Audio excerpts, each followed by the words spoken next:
The Legend of the Condor Heroes Chapter 27. Before the Xianyuan dais.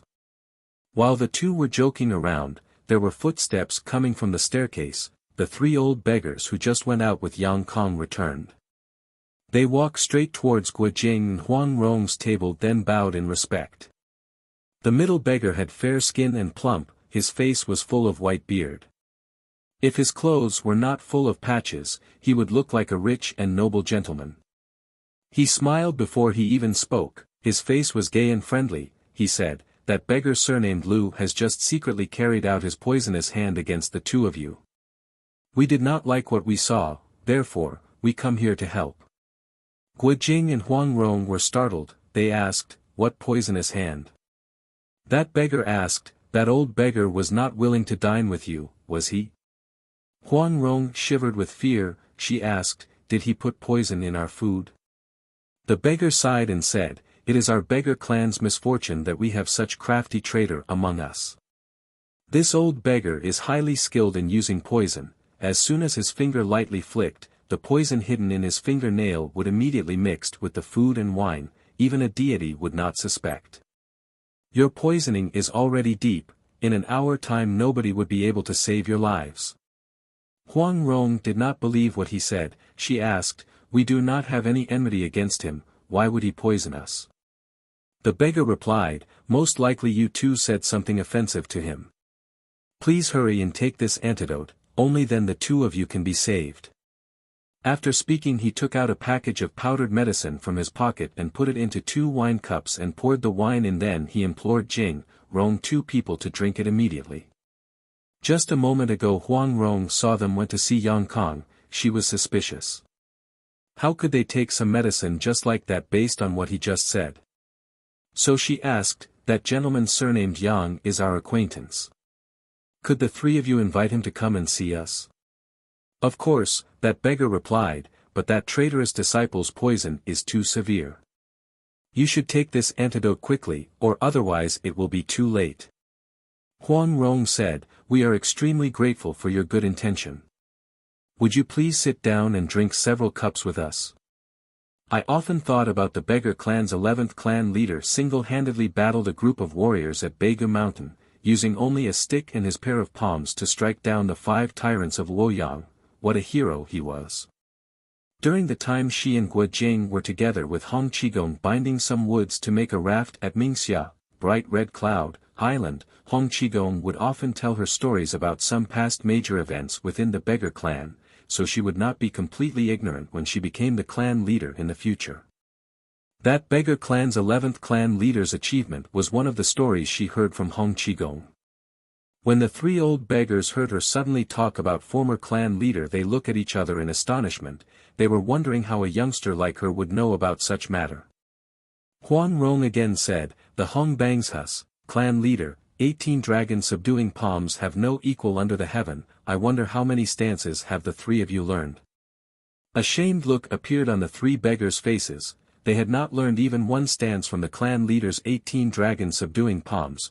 They were inferior even from an 8-bag disciple Li Sheng who mastered 1 stance divine dragon swings its tail. Huang Rong continued, "That Lu Zhonglao, Elder Lu, who poisoned us just a moment ago, I think his skill is just ordinary. Last month the Western poison Ouyang Feng invited me to drink 3 poisoned wine, now that was somewhat better. Why don't you drink these 2 cups of poisoned wine yourselves?" She shoved the 2 cups with powdered medicine in front of the 3 beggars.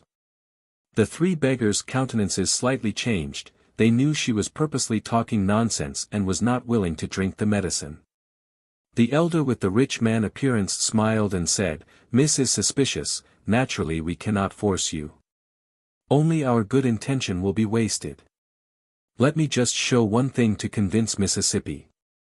Please take a look at my eyes, tell me if you see anything unusual."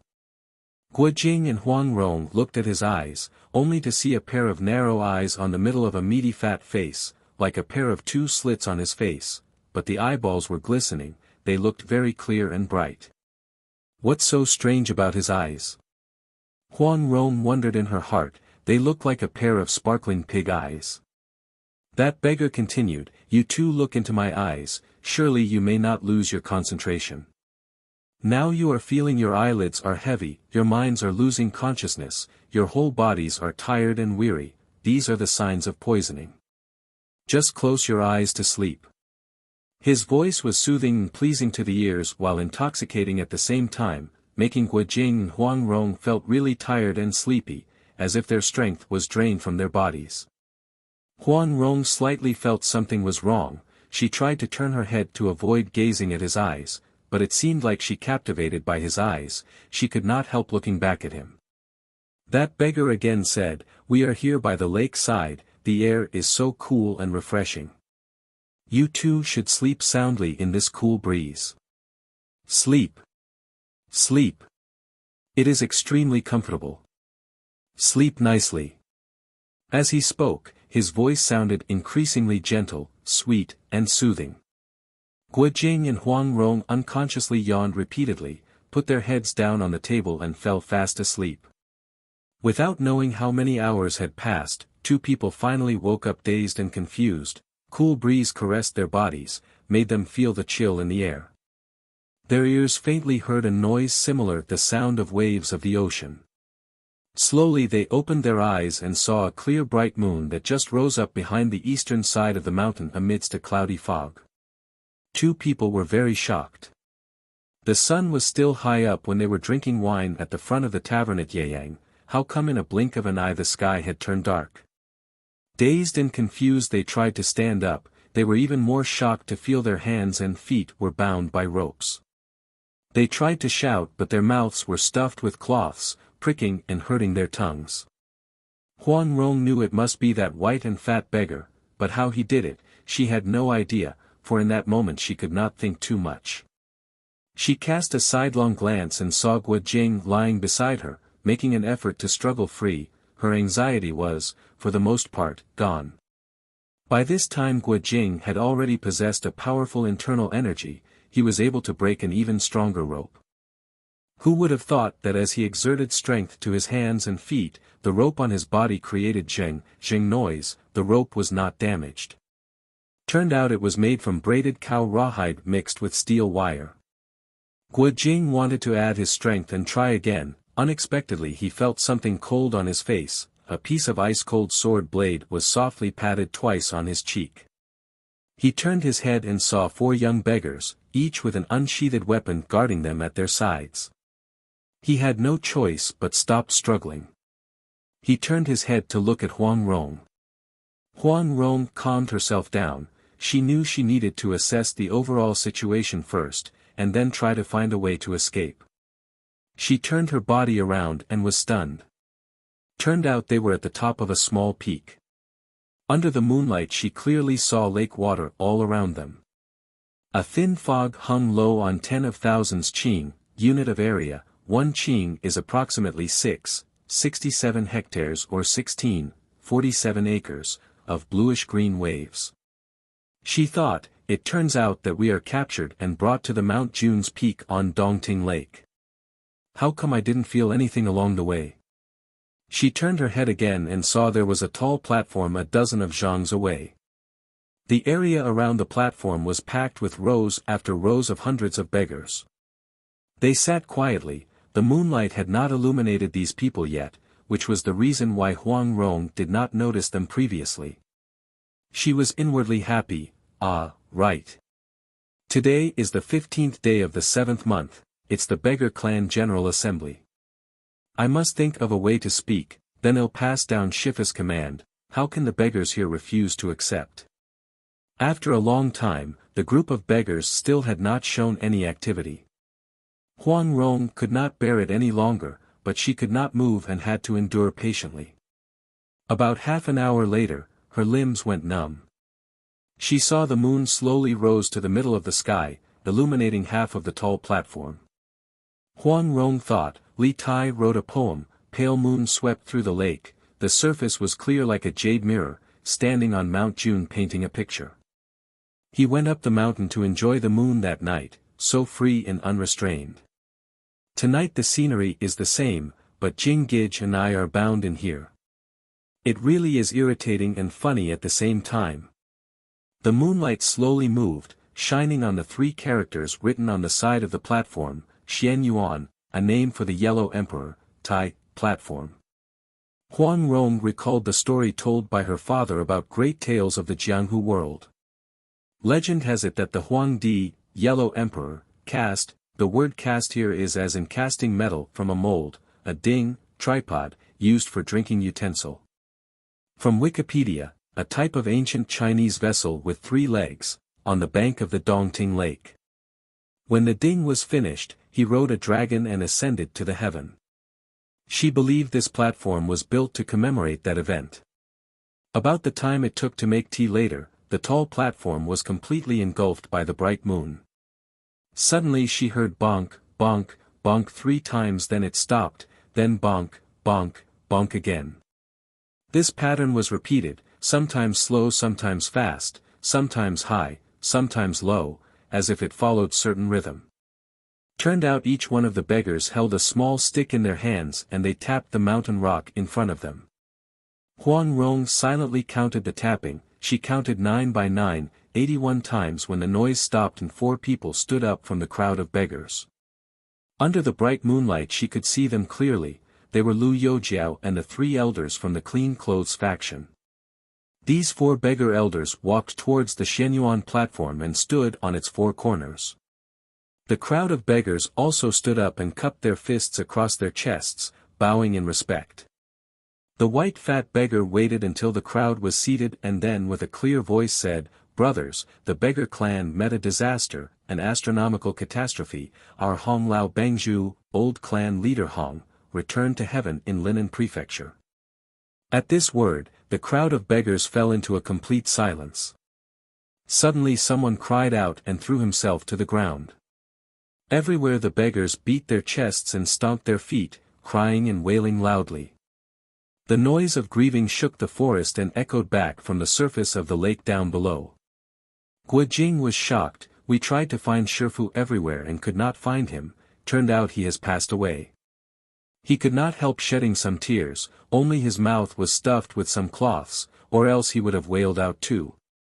Huang Rong meanwhile thought, "This fat guy is not a good person, he employed a nefarious way to capture us. I doubt it if we can believe what he said, he must be spreading up false rumors." The crowd of beggars remembered Hong Qigong's kindness, everybody cried out louder and louder. Suddenly Lu Youjiao called out, "Peng Zhonglao, who personally saw Bangzhu return to heaven?"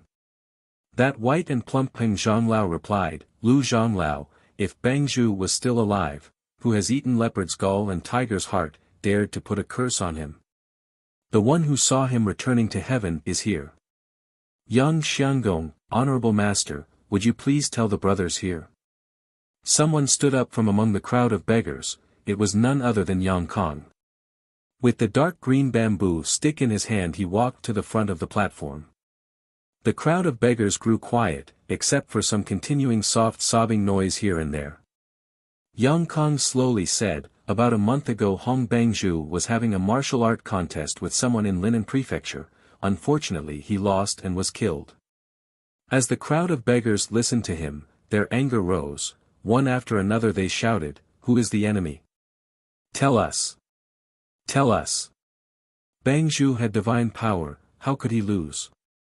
Certainly the enemy ambushed him. Our Bangzhu was overwhelmed by sheer numbers. After Guojing listened to Yang Kang's speech, his grief turns to anger. Immediately his heart was relieved and he thought, a month ago, Shifu was obviously with us. Turned out he is just talking nonsense. Meanwhile Huang Rong thought, this kid must be a follower of the old swindler Qiu Qianren. He has completely mastered his stinky skill of spreading lies and deceiving people. Yang Kong spread out both of his hands, waiting for the crowd of beggars to calm down, then he continued, the ones who killed Bangzhu is the Peach Blossom Island's master, the eastern heretic Huang Yaoshi, and the Chuanjian sect's 7 thieves. Huang Yaoshi had not left his island for some time, therefore, 9 out of 10 beggars did not know much about his reputation. The Chuanjian 7 masters' prestige, however, had shaken the world far and wide. The beggars who attended this general assembly on Mount June today were not rookies within the beggar clan, naturally they understood very well Chuanjin Seven Masters' capability. They did not care what kind of man Huang Yaoshi was, but if the Chuanjin Seven Masters joined hands, although Bang's martial art was outstanding, he was but one person and certainly not their match. Everyone was very grieved and angered. Some opened up their mouths to curse, some others stood up and wanted to go to avenge their clan leader. Actually Yang Kong heard Ouyang Feng said that he had severely injured Hong Qigong with his toad stance and that Hong Qigong's life was difficult to protect. He also thought that he had stabbed Guo Jing to death inside the imperial palace, who would have thought that they met again at the tavern in Yeyang City. He was shocked, thereupon he incited the three beggar clan's elders to find a way to capture those two people with the intention of killing them later. He believed if today's matter would someday leak out to Huang Yaoshi, the Chuanjin Seven Masters and the Six Freaks of Jiangnan, they would certainly find him to seek revenge. The Six Freaks' martial arts skills were not too high, so he was not afraid of them, but the Eastern Heretic and the Seven Masters were not a small matter. Thereupon he deliberately put the blame on Hong Qigong's murder on their shoulders, so that the beggar clan would get out of their nest in full strength. With one swoop the Peach Blossom Island and the Chuanjin sect would be destroyed and he would be saved from his trouble. Amidst the clamoring noise of the beggars, Jian Zhonglao rose up from his corner on the east and said, "Brothers, listen to what I say." This man's beard and eyebrows were white, he was rather short, but as he opened his mouth the crowd grew silent, revealing his prominent position in the beggar clan. They heard him said, "Presently we have two important matters. First, we must follow Bang's last order to elect the 19th clan leader. Second, we must discuss how we are going to seek revenge for Bangzhu." The crowd of beggars shouted their approvals.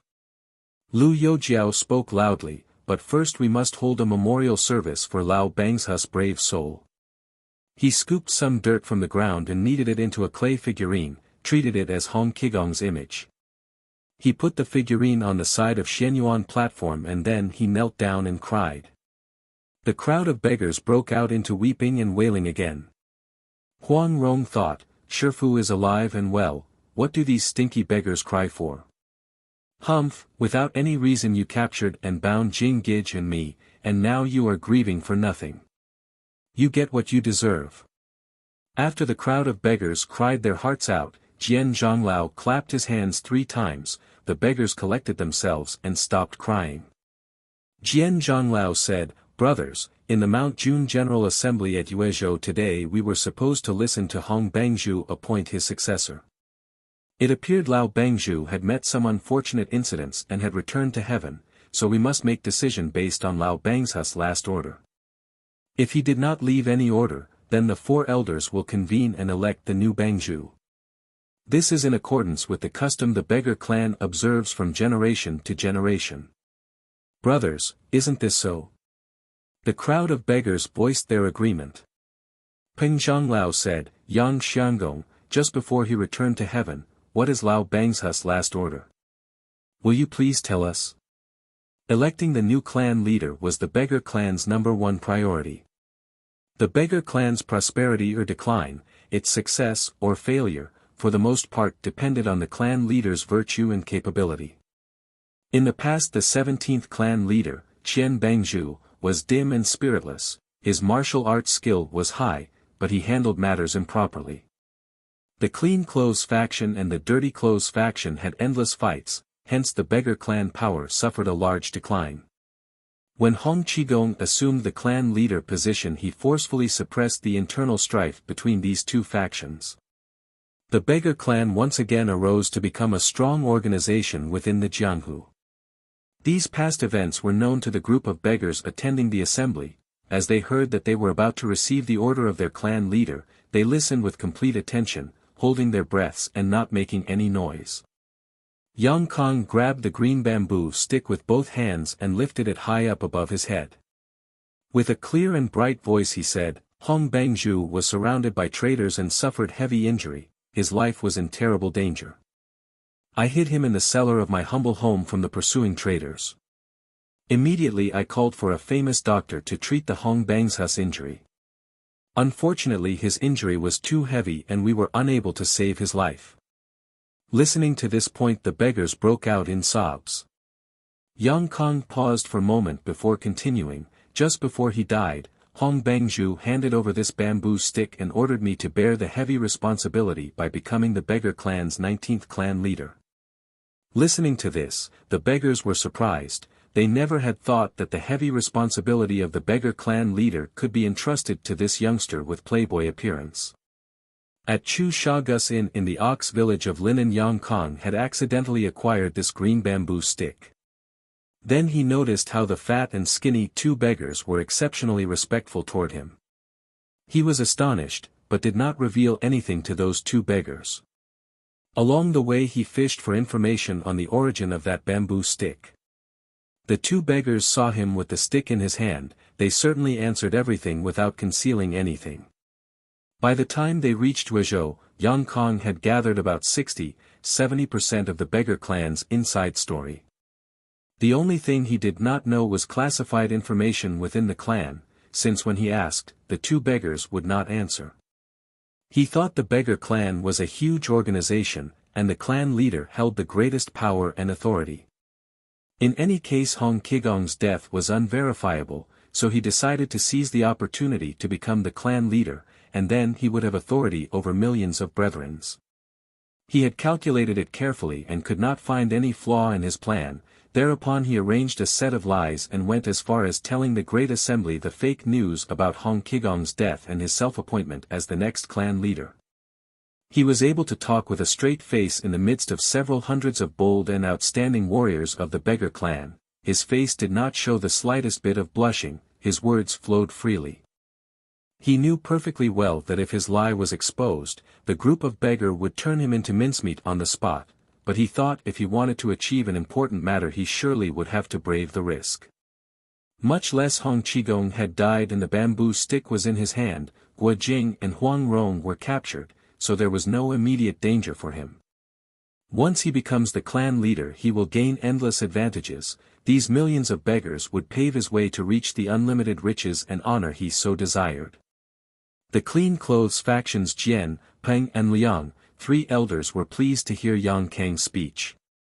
Actually the beggar clan was divided into the clean and dirty clothes factions. Other than wearing clothes full of patches, the clean clothes members led an ordinary life just like common people. These people were originally Jiangus warriors who either admired the beggar clan's chivalrous deeds that they joined the clan, or was in good term with a beggar clan disciple. They were by no means beggars. The dirty clothes faction members actually begged for a living. They observed a strict commandment. They could not use money to buy things, they must not eat on the same table with outsiders, they must not fight with people who did not know martial art. Each faction held their own principles and the dispute between two factions continued. Hong Qigong was a fair leader. He would wear clean clothes the first year, and dirty clothes the next. Year after year he treated the clean and dirty clothes factions equally. Begging was the dirty clothes faction's true color, but Hong Qigong loved to eat and drink. Begging for spoiled soup and cold rice to alleviate his hunger proved too much for him, therefore, he could not strictly observe the discipline of the dirty clothes faction. Among the four elders, Lu Youjiao was the one earned his esteem most. If not for Lu Youjiao's hot temper, which spoiled several important business of the clan, Hong Qigong would early on assign him to be his successor as the clan leader. In this general assembly in Huizhou the clean clothes faction was worried because speaking about morality, martial art and popularity, Lu Youjiao had 8–9 out of 10 chance of being the candidate for the next clan leader. Moreover, although the clean clothes faction had 3 out of 4 elders, the dirty clothes faction disciples held the majority within the beggar clan.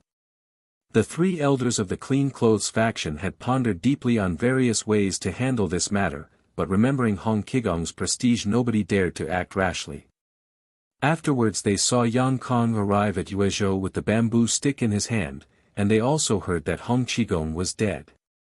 Although they were genuinely grieved, they also saw this as a good opportunity to gain power over the dirty clothes faction. That was the reason they agreed to support Yang Kong.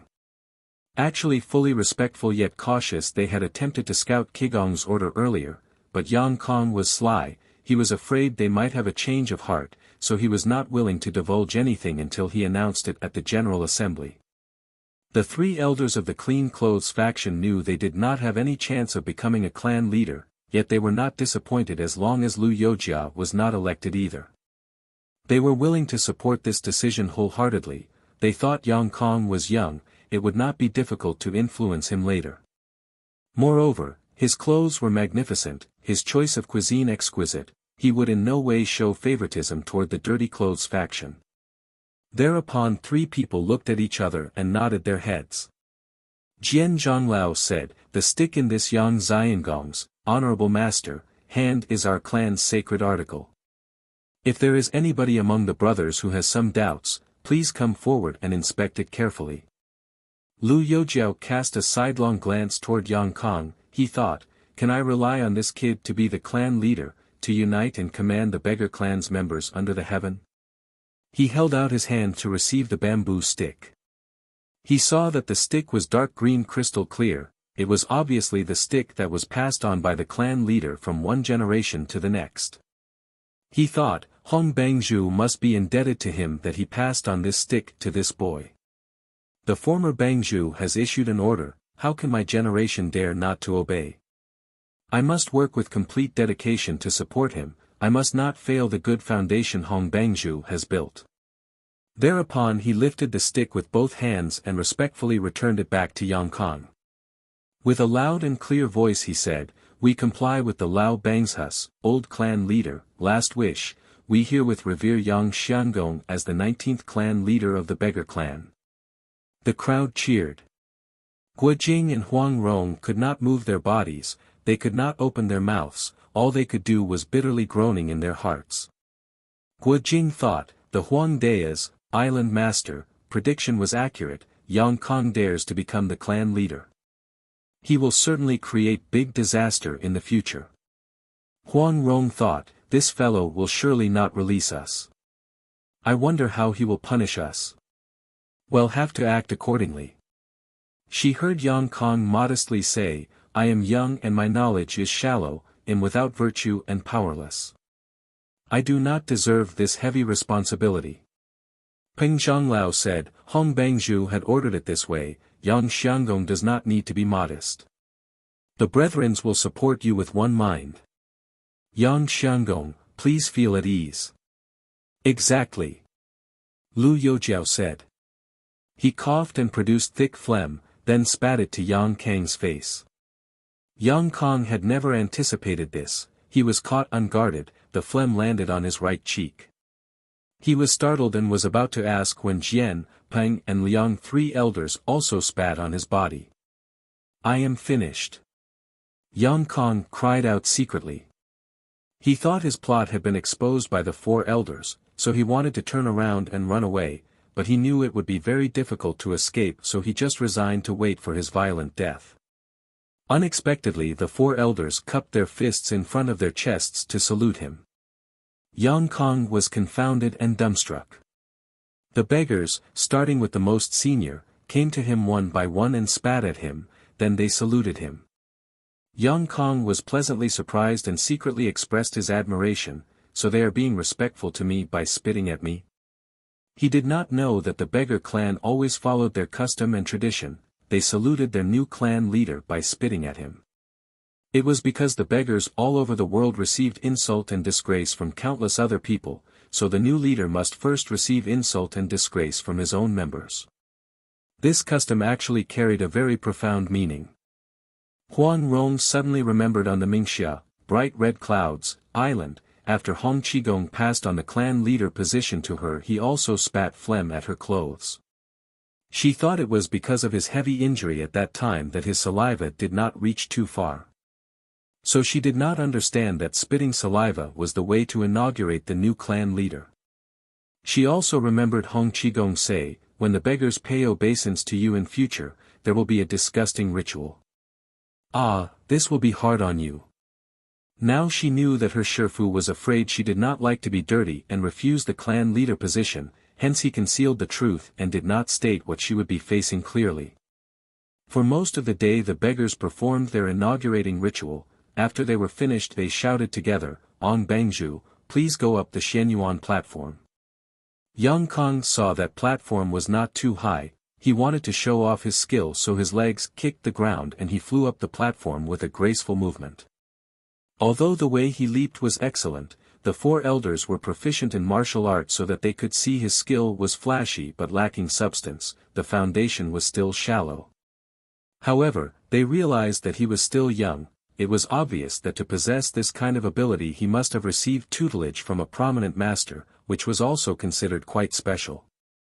From the Xianyuan platform Yang Kong spoke in loud and clear voice, "Although the killers of the old clean leader have not been punished, but I managed to capture their two accomplices."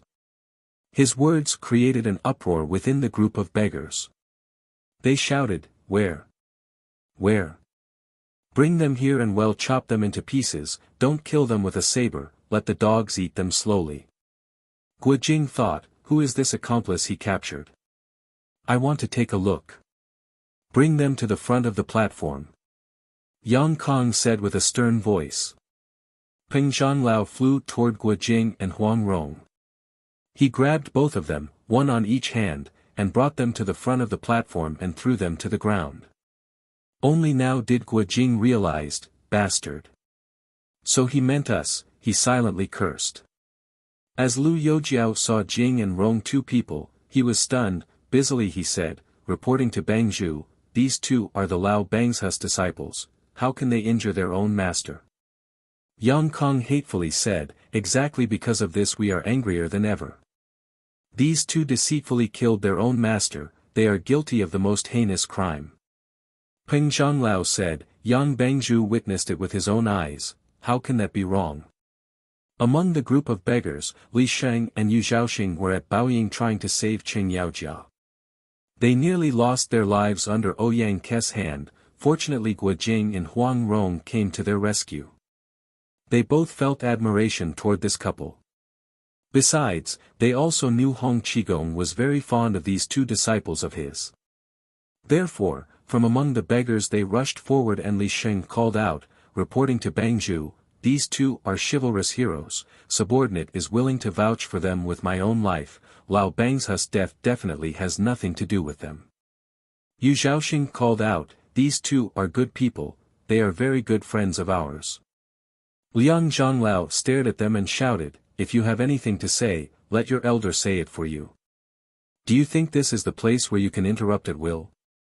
Li and Yu, two people belonged to the Dirty Clothes faction. They were under Lu Yujiao's leadership. Since their rank was inferior, they did not dare to talk back to an elder. With anger in their hearts they stepped back into the crowd. Lu Youjiao said, "It's not that subordinate did not believe Bangzhu, but the death and revenge of the Lao Bangzhu is a very important matter. I ask Bangzhu to examine this matter carefully so the truth will be revealed."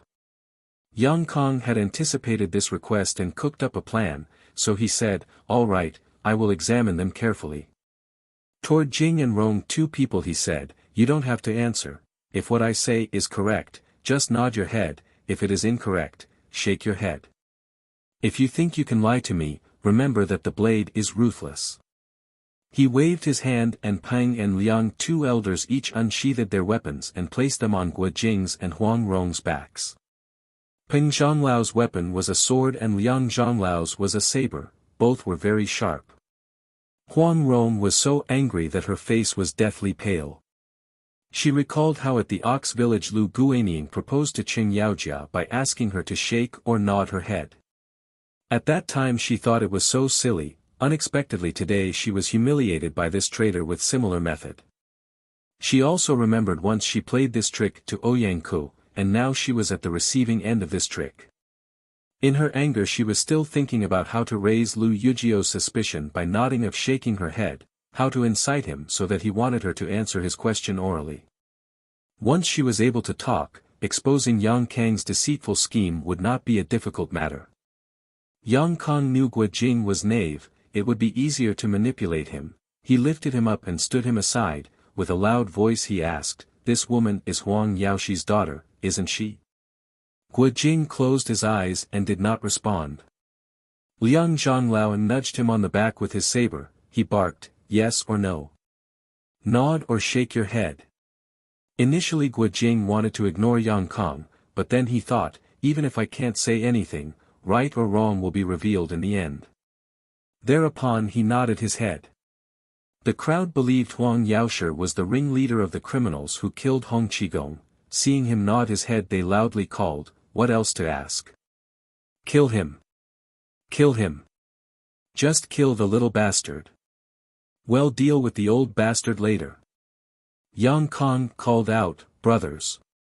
Be quiet, please. Let me ask him again." Listening to their clan leader's order, the crowd quieted down immediately. Then Yang Kong asked Guo Jing again, "Huang Yaoshi has betrothed his daughter to you, has he not?" Guo Jing thought it was a fact, so he nodded again. Yang Kong bent his waist to grope Guo Jing's body and took a dagger with beautiful crystal-like hilt. He asked, "This is a gift from the Chuanjin 7 Masters Qiu Chuji. That Qiu Lao Dao, old Taoist Qiu, carved your name on the dagger, is that true?" Guo Jing nodded. Yang Kong continued his interrogation. "The Chuanjin 7 Masters Mayu had taught you martial art, Wang Qi had saved your life, you can't deny that, can you?" Guo Jing thought, "Why would I deny that?" So he nodded again. Yang Kong said, "Hong Qigong, Hong Bangzhu, thought that you two are good people, therefore, he had taught both of you his unique skills, had he not?" Guo Jing nodded. Yang Kong asked again, "When Hong Lao Bangzhu fell into enemy's ambush and suffered a heavy injury, you two were nearby, weren't you?" Guo Jing nodded again. Huang Rong was anxious. "Sha Gij, dumb big brother, no matter what he asks you always nod your head, you must make him to allow you to speak." The crowd of beggars listened to Yang Kang's increasingly stern voice, and saw Guo Jing repeatedly nod his head, and they believed Guo Jing was admitting all the charges. They had never realized that all these questions about Hong Qigong fell into ambush had nothing to do with the matter at hand. It was all part of Yang Kang's sinister plot to frame Guo Jing and Huang Rong. Even Lu Youjiao hated Guo Jing and Huang Rong to his bones. He stepped forward and kicked Guo Jing several times. Yang Kong called out, "Brothers! These two little thieves have readily admitted their crimes, let's just spare them further suffering. Peng, Liang, 2 elders, please proceed." Guo Jing and Huang Rong looked at each other mournfully. All of a sudden Huang Rong smiled. She thought, "In the end it is I who die with Jing Gij, not that Huazheng. It's better to die like this. There are heavy rains ahead anyway, it's no use to run away." Guo Jing lifted up his eyes to the sky. He remembered his mother in the desert far away and looked toward the north. He saw the Big Dipper constellation shining its brilliant light. Suddenly his heart was moved. He recalled Chuanjin 7 Masters fight Mei Chaofeng and Huang Yaoshi using this battle formation. As someone who arrived at the point of death, his thought was especially keen. He recalled the Big Dipper formation's offense and defense, attack and retreat, take in and send out, open up and close in. He remembered everything very clear. Peng and Liang, 2 elders, were holding their saber and sword tight, and were about to act when Lu Youjiao suddenly rushed ahead toward Guo Jing and Huang Rong, and called out, "Hold on." He took the cloth stuffing Guo Jing's mouth and asked, "How did Lao Bangzhu get killed? Tell me everything." "You don't have to ask, I know everything," Yang Kong busily said. Yet Lu Youjiao said, "Bangzhu, the more we know the details the better. None of the thieves having any relation with this matter will get away." Yang Kong was secretly anxious. He thought as soon as the truth revealed his situation would change, but it was inconvenient for him to stop Lu Youjiao from investigating this matter himself, so beads of sweats appeared on Yang Kang's forehead. Who would have guessed that although the cloth from Guo Jing's mouth was removed, he still did not say anything. He was still staring at the northern sky, as if he was entranced. Lu Youjiao asked him several times, but it seemed like Guo Jing did not hear anything. Actually, Guo Jing's full attention was absorbed by studying the Big Dipper formation that he was completely oblivious to everything else. How could he hear what Lu Youjiao had said? Huang Rong and Yang Kong were both very astonished that Guo Jing unexpectedly did not want to take this good opportunity to clear up his name. Only one was sad, the other joyful. their feeling was a world apart. Yang Kong waved his hand and Peng and Liang lifted up their weapons. Suddenly they heard swishing noise, a violet spark swept through the lakefront.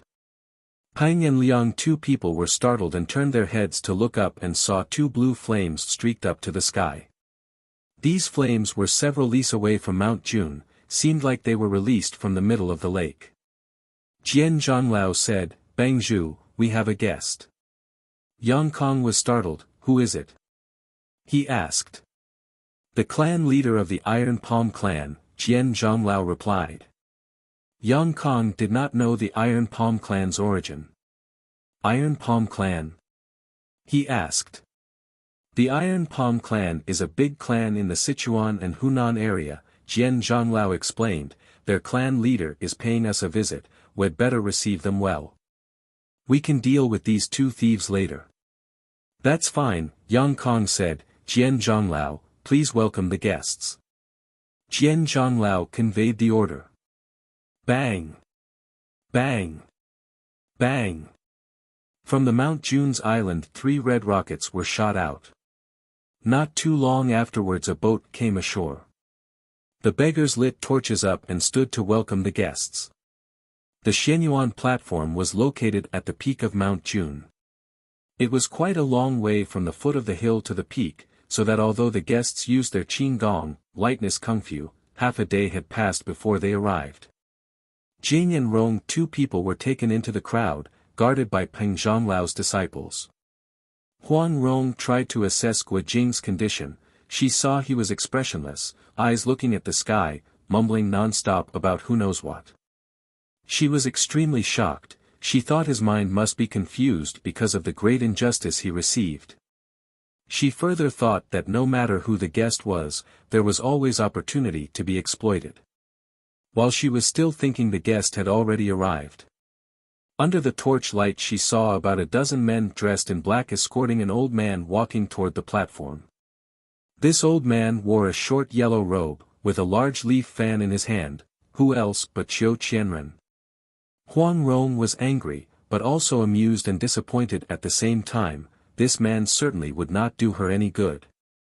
Jian Zhonglao stepped forward to welcome the guests, extending some Jianghu pleasantries. He was very respectful. Afterwards he introduced the guests to Yang Kong. He said, "This is Tai Zhang Shui Shang Piao, Iron Palm floating on the water, Qiu Lao Bangzhu, old clan leader Qiu, his divine palm matchless, his prestige shakes the world. This is our newly elected clan leader, the young hero Yang Bangzhu. I am glad you two can be acquainted." At the cloud village of Lake Tai, Yang Kong had witnessed Qiu Qianren's trick being shamefully exposed. In his heart he looked at him condescendingly.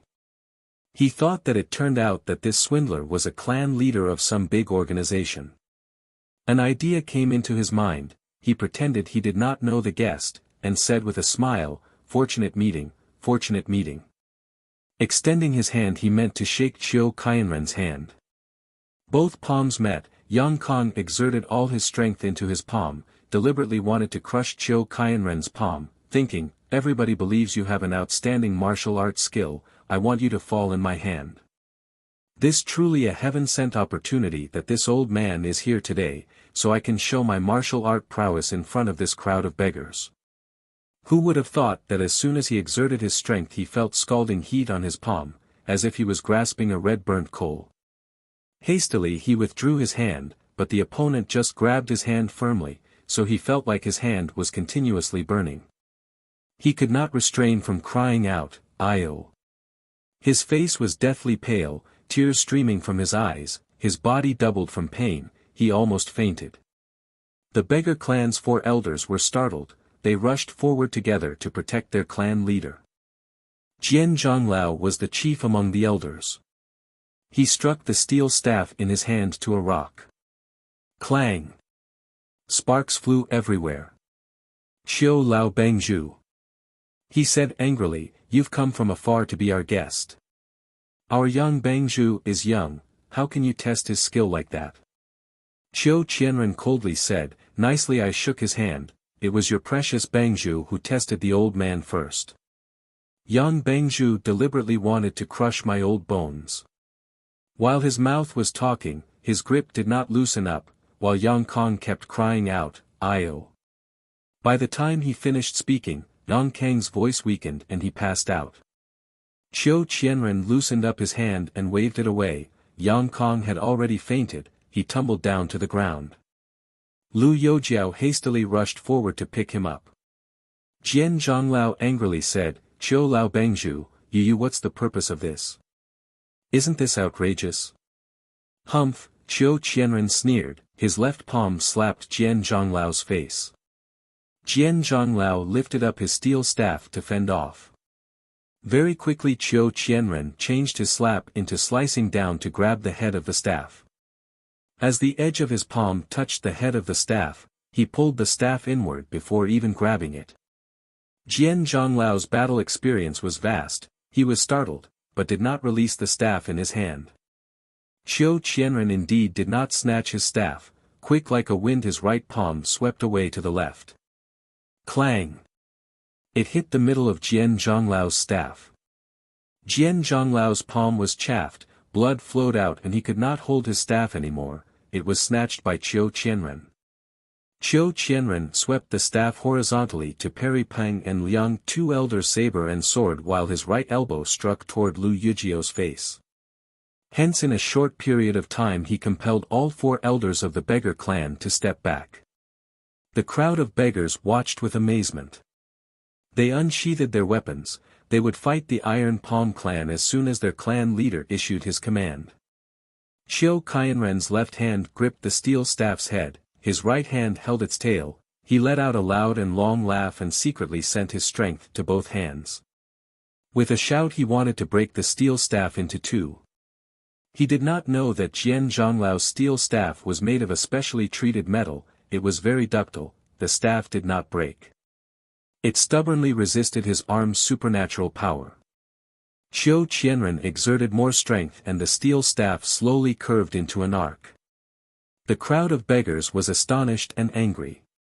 Suddenly they saw Qiu Qianren swung his left arm back and immediately wheeled forward, hurling the arched steel staff flying to the sky, toward the mountain rock at the opposite side. With a loud clang, the staff's head struck the rock, the noise reverberated for a long time. As Qiu Qianren demonstrated his hand's power, the crowd of beggars was amazed and frightened. Huang Rong was even more astonished, she thought, this old man is obviously a useless swindler, how can he become so fierce all of a sudden? Could it be that he colluded with Yang Kong and Jian Zhonglao to perform this trick? Perhaps there is some secret on that steel staff. The moon had reached the middle of the sky, all around the torches adding up its brightness. Huang Rong looked clearly, it was really the Qiu Qianren she saw at the Cloud Village and the Ox Village. She turned her head toward Guojing. He was still looking up to the sky, mumbling intelligibly. Could it be that he was so scared and angry he turned insane? She was deeply concerned about Guojing, so she no longer watched Qiu Qianren's acrobatic play, her pair of beautiful eyes watched Guojing's expression closely. Qiu Qianren said with a cold voice, "The Iron Palm clan with your precious beggar clan is usually like the water of the river, does not mix with the water from the well.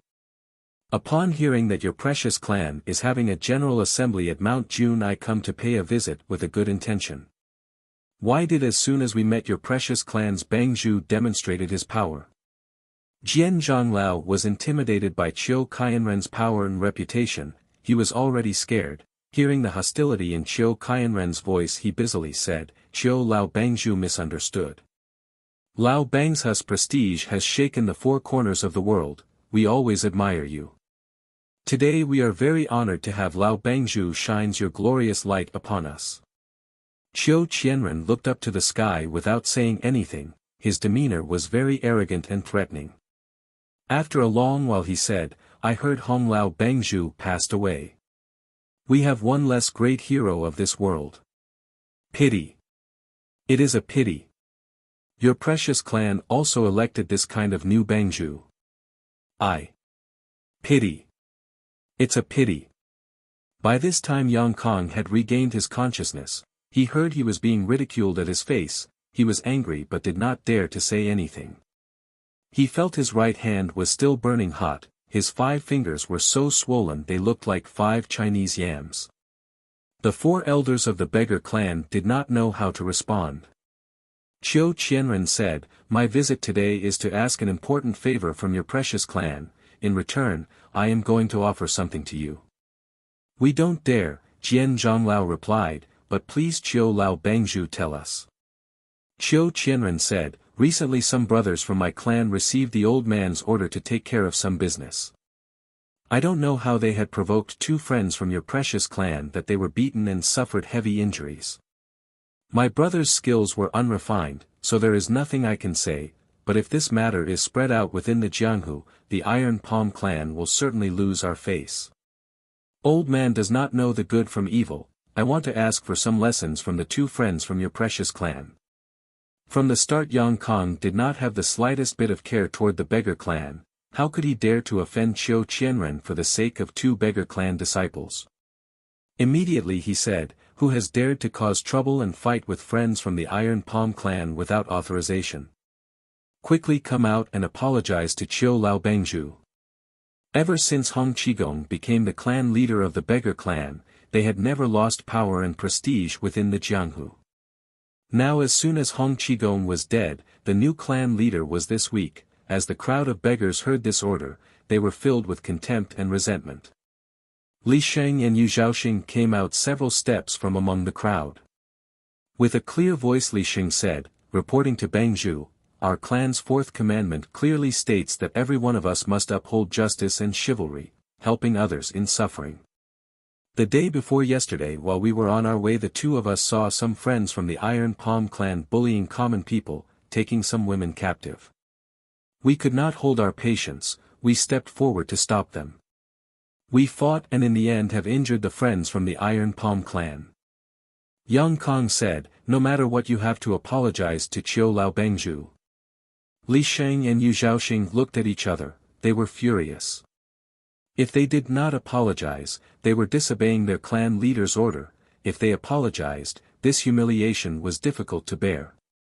Li Zheng loudly called out, "Brothers, if Lao Bangzhu was still alive he would not allow us to throw this face away. Today Xiao Di, little brother, referring to himself, prefers to die rather than be disgraced." With a smooth motion he pulled a short dagger from his leg and stabbed it into his own heart. He died immediately. Yu Zhaoxing pounced forward to snatch the short dagger, then he stabbed his own chest. He died on top of Li Zheng's body. The crowd of beggars saw these 2 would rather commit suicide than to be insulted. Their hearts were tumultuous, but the beggar clan's regulation was extremely strict. Without the clan leader's command, nobody dared to move. Qiu Qianren smiled wryly. He said, "Let this matter be settled this way then. Now I want to give your precious clan a gift." His left hand waved. A dozen or so men dressed in black behind him opened a chest they brought along. Each one held out a tray and respectfully presented the tray to Yang Kong. The trays glittered brightly, they were full of gold, silver, jewels and pearls. The crowds of beggars were astonished to see them suddenly present these jewels. Qiu Qianren said, "Although the Iron Palm clan has enough food to eat, we cannot afford to present you with any appropriate gift. This gift is from Zhao Wangye, Prince Zhao, lit. King Zhao, of the great Jin, who asked the old man to pass along to you." Yang Kong was pleasantly surprised. He asked quickly, "Where is Zhao Wangye? I must see him." Qiu Qianren replied, "Several months ago Zhao Wangye sent his people to deliver this gift along with his message for the old man to pass them along to your precious clan." Yang Kong uttered an he thought, it was before father even made a plan to go south. I wonder what he had in mind with these beggars. He heard Qiu Qianren continued, "Zhao Wangye admires the heroes of your precious clan. He asked the old man to come over personally and deliver this gift."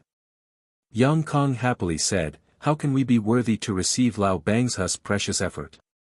Qiu Qianren said with a smile, "Young Bangzhu is young, but you are very broad-minded, you far surpass Hong Bangzhu." When he was still at Yanjing, Yang Kong had not heard Wanyan Honglai mention anything about the beggar clan. he was anxious to hear his intention. I wonder what does Zhao Wangye want with my clan? Would Lao Bangzhu give us directions? He asked. Giving you direction, that I cannot do, Qiu Qianren smiled. Zhao Wangye told the old man, that the land of the north is barren and its people are poor, it is difficult to set your feet on Yangkang caught fast, so Zhao Wangye wants us to move to the south. Qiu Qianren laughed. Yang Bangzhu is very smart, the old man is impressed. Zhao Wangye said, in Jiangnan the lakes are wide, the land is warm, the people rich, why don't the brothers from the beggar clan move to south? It far surpasses the cold northern land. Yang Kong smiled, thank you for Zhao Wangye's and Lao Bangzhu's kind direction. I will certainly comply.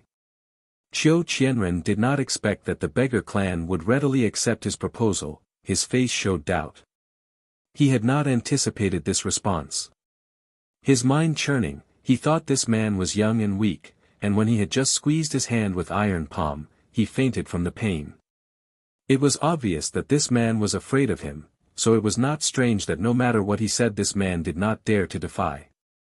However, the beggar clan had a deep root in the north, how could he easily agree to move to the south?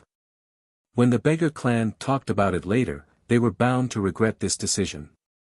Therefore, he decided to put the last nail on the coffin by saying, a real man cannot breach his own word.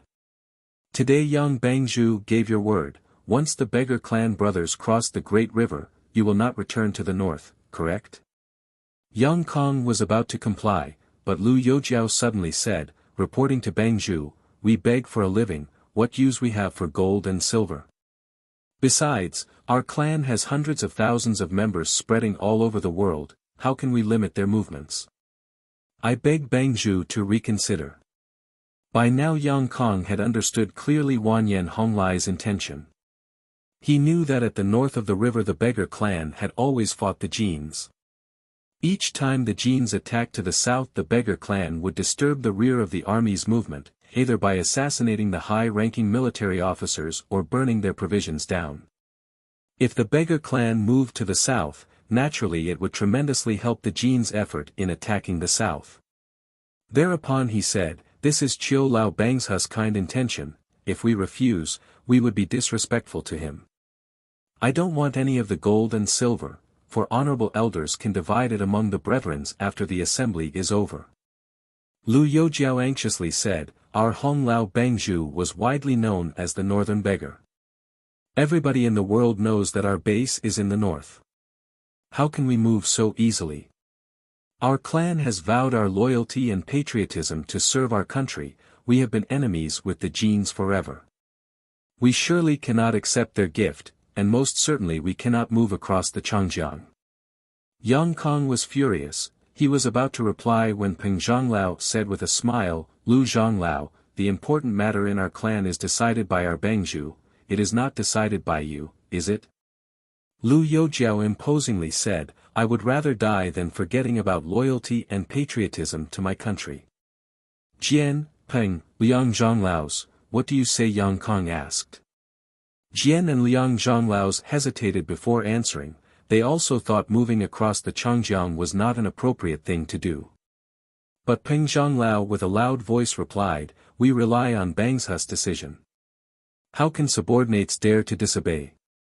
Good, Yang Kong said, we will move across the Dajiang, Great River, by the 1st of the 8th month. As he said this, more than half of the crowd of beggars broke in clamor. Hearing this reaction Yang Kong was temporarily at a loss. Jian, Peng and Liang, 3 elders shouted their orders for the noise to stop, but most of those who were angered were from the dirty clothes faction, they ignored these 3 elders. Peng Zhonglao shouted, Lu Zhonglao, are you going to rebel against our Bangzhu? Lu Youjiao imposingly said, even if 1,000 sabers chop my body to pieces, I will not dare to rebel against Bangzhu. But Lu Youjiao does not dare to abandon the wishes of our forefathers even more. The Jin kingdom is our great song's archenemy. What would Hong Lao Bangzhu say to us? Jian and Liang, 2 elders, hung their heads without saying anything, they started to regret their indecisiveness. Qiu Qianren saw the situation was not good, He was afraid it would be difficult to attain success if he does not deal with Lu Youjiao. He coldly laughed and said to Yang Kong, "Yang Bangzhu, is this Lu Zhonglao always this bossy?" As his words come out, his palms ferociously struck out to grab Lu Yujiao's shoulder. As soon as Qiu Qianren sneered, Lu Youjiao was ready to protect himself. He knew Qiu Qianren was fierce, he did not dare to parry. He bent his waist and slipped through under Qiu Qianren's crotch. Without straightening up his body, whoosh! Whoosh! Whoosh! He already sent 3 kicks toward Qiu Qianren's buttocks. He was called Lu Youjiao, Lu with a foot/kick, it was because his leg skill was really good, the kicks were very swift and fierce. Qiu Qianren thought this man's way of evading his attack by slipping underneath his crotch was very strange, and then he felt the gust of wind from behind, quickly his palm slapped backwards. If Lu Yujiao's 3rd kick hit its target, it would certainly cause some damage, but if the kick was hit by the opponent's iron palm, his own shin could break. Hence Lu Youjiao pulled it back abruptly when it was still midway, he rolled sideways and suddenly spat thick phlegm toward Qiu Qianren's face. Qiu Qianren leaned his head sideways to evade, he was startled by the opponent's strange move. "Lu Zhonglao, don't be rude to the honored guest." Yang Kong shouted. Lu Youjiao immediately went back 2 steps as soon as he heard his clan leader's order. But Qiu Qianren actually showed no mercy whatsoever, his hands went straight toward Lu Yujiao's throat like a pair of pliers. Lu Youjiao was startled, he turned around to evade, but heard the enemy shout "Hey!" and both of his hands were grabbed. Lu Youjiao had fought hundreds of battles, he stayed calm in face of defeat. With all his might he raised his hands but failed to lift the enemy, he immediately struck the enemy's stomach using his head. Since he was little, Lu Youjiao had trained his head in Tong Chui Tai Tu, copper hammer iron head, with his head he was able to make a hole in the wall. Many times he made a bet with his fellow beggars to strike his head against a bullock's. Each time the 2 heads collided, his head was not injured, but the bullock actually passed out. This time he understood that he might not be able to injure the enemy, but he hoped he could get his hands freed up from the enemy's grasp. Who would have thought that as the top of his head touched the enemy's stomach he felt he was hitting a soft object, as if he was entering a soft cotton pillow. He knew it was not a good sign, so he hastily withdrew his head, but to his surprise the enemy's stomach also followed his head.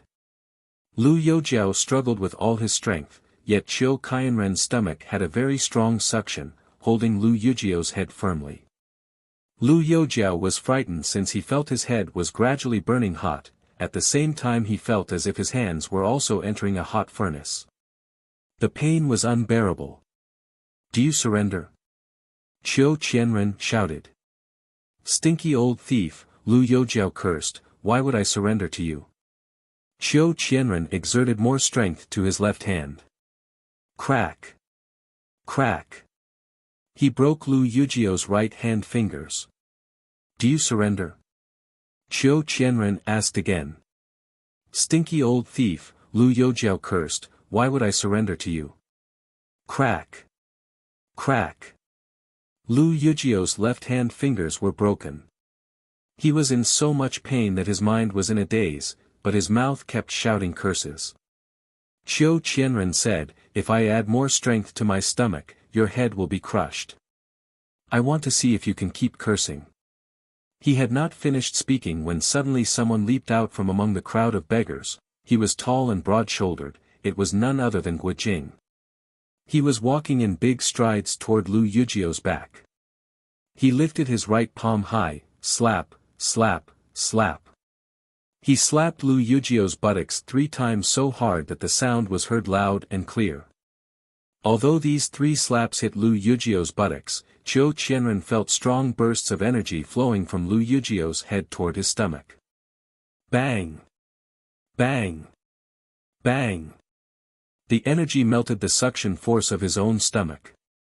Lu Youjiao felt his head was free, he hastily withdrew, trying to stand up, but his hands were still firmly gripped by the enemy.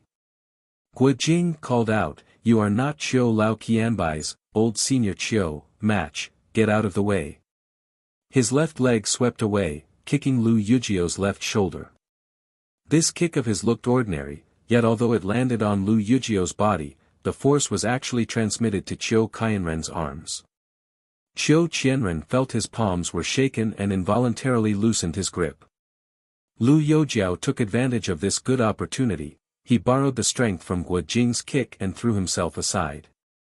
Only his head was captured for quite a long time and he felt dizzy. He was not able to stand steadily and tumbled down on the ground. Qiu Qianren was startled to see Guo Jing's 3 slaps and 1 kick. He thought this man was young, but unexpectedly possessed this kind of transferring force skill. He did not think that there was somebody like this among the beggar clan. He immediately put his guard up and did not dare to attack rashly. The crowd of beggars was not clear on what was going on. They still believed Guo Jing was an accomplice of the enemies who killed their clan leader, and then they saw Guo Jing kick Lu Youjiao. They shouted angrily and pressed forward to surround him. Earlier Guo Jing was bound tightly by the braided steel wire and cowhide rope. He could not move even the slightest bit. His eyes kept looking up to the Big Dipper constellation. He recalled the Chuanjin 7 Masters movements he saw at the Ox village and compared it to the 9-yin manual he memorized so well, which was difficult to understand. He pondered it in his heart, and one by one those passages became clear to him. The 9-yin manual was the result of a highly skilled senior's comprehension of the Taoist canon. It was closely interlinked with the Chuanjin sect's internal energy cultivation technique Ma Yu had passed on to him and with the Chuanjin 7 Masters Big Dipper formation. It was just that the technique was profoundly deep and Guo Jing's comprehension was rather shallow, so even after several months he still had not understood the correlation. This time, looking at the Big Dipper constellation, he vaguely saw the link between what he memorized and what he saw. When Qiu Qianren talked with Yang Kong, Jian Zhonglao, Lu Youjiao and the others, Guo Jing was deeply engrossed in deciphering the Shoujin Suagu Fa, collecting muscles shrinking the bones. It was the most advanced technique in the manual, similar to the ability of a mouse to go through small holes. When it was trained to perfection, the practitioner would be able to shrink his whole body to minimum, just like a hedgehog would curl up when facing an enemy. On the Mingxia, bright red clouds, island, Guo Jing followed Hong Qigong's instruction to train the Yi Jin Duan Gu Pian, changing muscle forging bones technique. By this time he had mastered a little bit of this technique, and it served as an excellent foundation for him. So it happened that when he started practicing according to the manual, the ropes that bound his hands and his feet were loosened. His skill was so good that it was 10 times better than his brain power. Although the ropes were loosened, he still did not know how it happened. Peng Zhonglao, on guard by Guo Jing's side, when he suddenly saw Guo Jing escape, he was very shocked. He tried to grab him, but failed. He looked down and saw the empty ropes lying on the ground. The ropes were still tied in knots, but the man inside had already slipped out just like a slippery loach. He was about to pursue when he saw Guo Jing was helping Lu Youjiao. Peng Zhonglao thought that even if he boldly stepped forward, he may not necessarily be able to subdue Guo Jing. Thereupon his mouth shouted loudly, "Capture this little thief." Yet his feet did not move. Guo Jing had been bound for a long time. He was really angry. Moreover, he thought about Huang Rong's feelings. She was still somewhat childish, so she must be very angry. He knew that this crowd of beggars was swindled by Yang Kong and did not really have any enmity with Huang Rong in him, but right now, seeing the crowd of beggars shouting and rushing forward to attack, he thought, if I can't beat you well today, Rengier's anger won't disappear easily. He wanted to use the Big Dipper formation he had just thought through. His arms lifted up, his feet stepped on to the Tian Quan, Sky Authority/Power, position. But seeing that about 6-7 beggars were pouncing him from behind, Guo Jing stood upright with a mountain-strong stance, his left hand in horizontal position in front of his chest. The first 3 beggars arrived. They held out their hands to grab his arm. Guo Jing stayed motionless. In a short moment several more beggars arrived. Guo Jing dropped his arm and with a floating motion he made a circle, attacking these several beggars' backs with his hands and feet. Some were hit on their backs, some on their waists, and some others were hit on their buttocks. A succession of cries were heard, Io. Io. Thief male servant bird. 6, 7 people fell on the ground. Guojing was pleased, this technique really works, he thought. He turned around, wanting to grab Yang Kong to settle the debt with him, but then under the moonlight he saw that 2 beggars were about to attack Huang Rong. He was afraid they might injure her, while he was too far to help and he did not carry any secret projectiles with him. In desperation he stooped down to take his cloth shoes off and threw them toward the attackers. He was not a quick thinker that he would invent this trick all by himself. He had heard stories from his masters, the 6 freaks of Jiangnan, how during the fight at the Fahua temple his second master Zhu Tsong took off his shoe and threw it toward Qiu Chuji. Therefore, he simply copied the trick. Those 2 beggars were afraid that Huang Rong possessed the same ability as Guojing, able to free herself from the ropes. They approached her with caution, unsheathed the sabers in their hands, intending to kill her to avenge their Lao Bangzhu.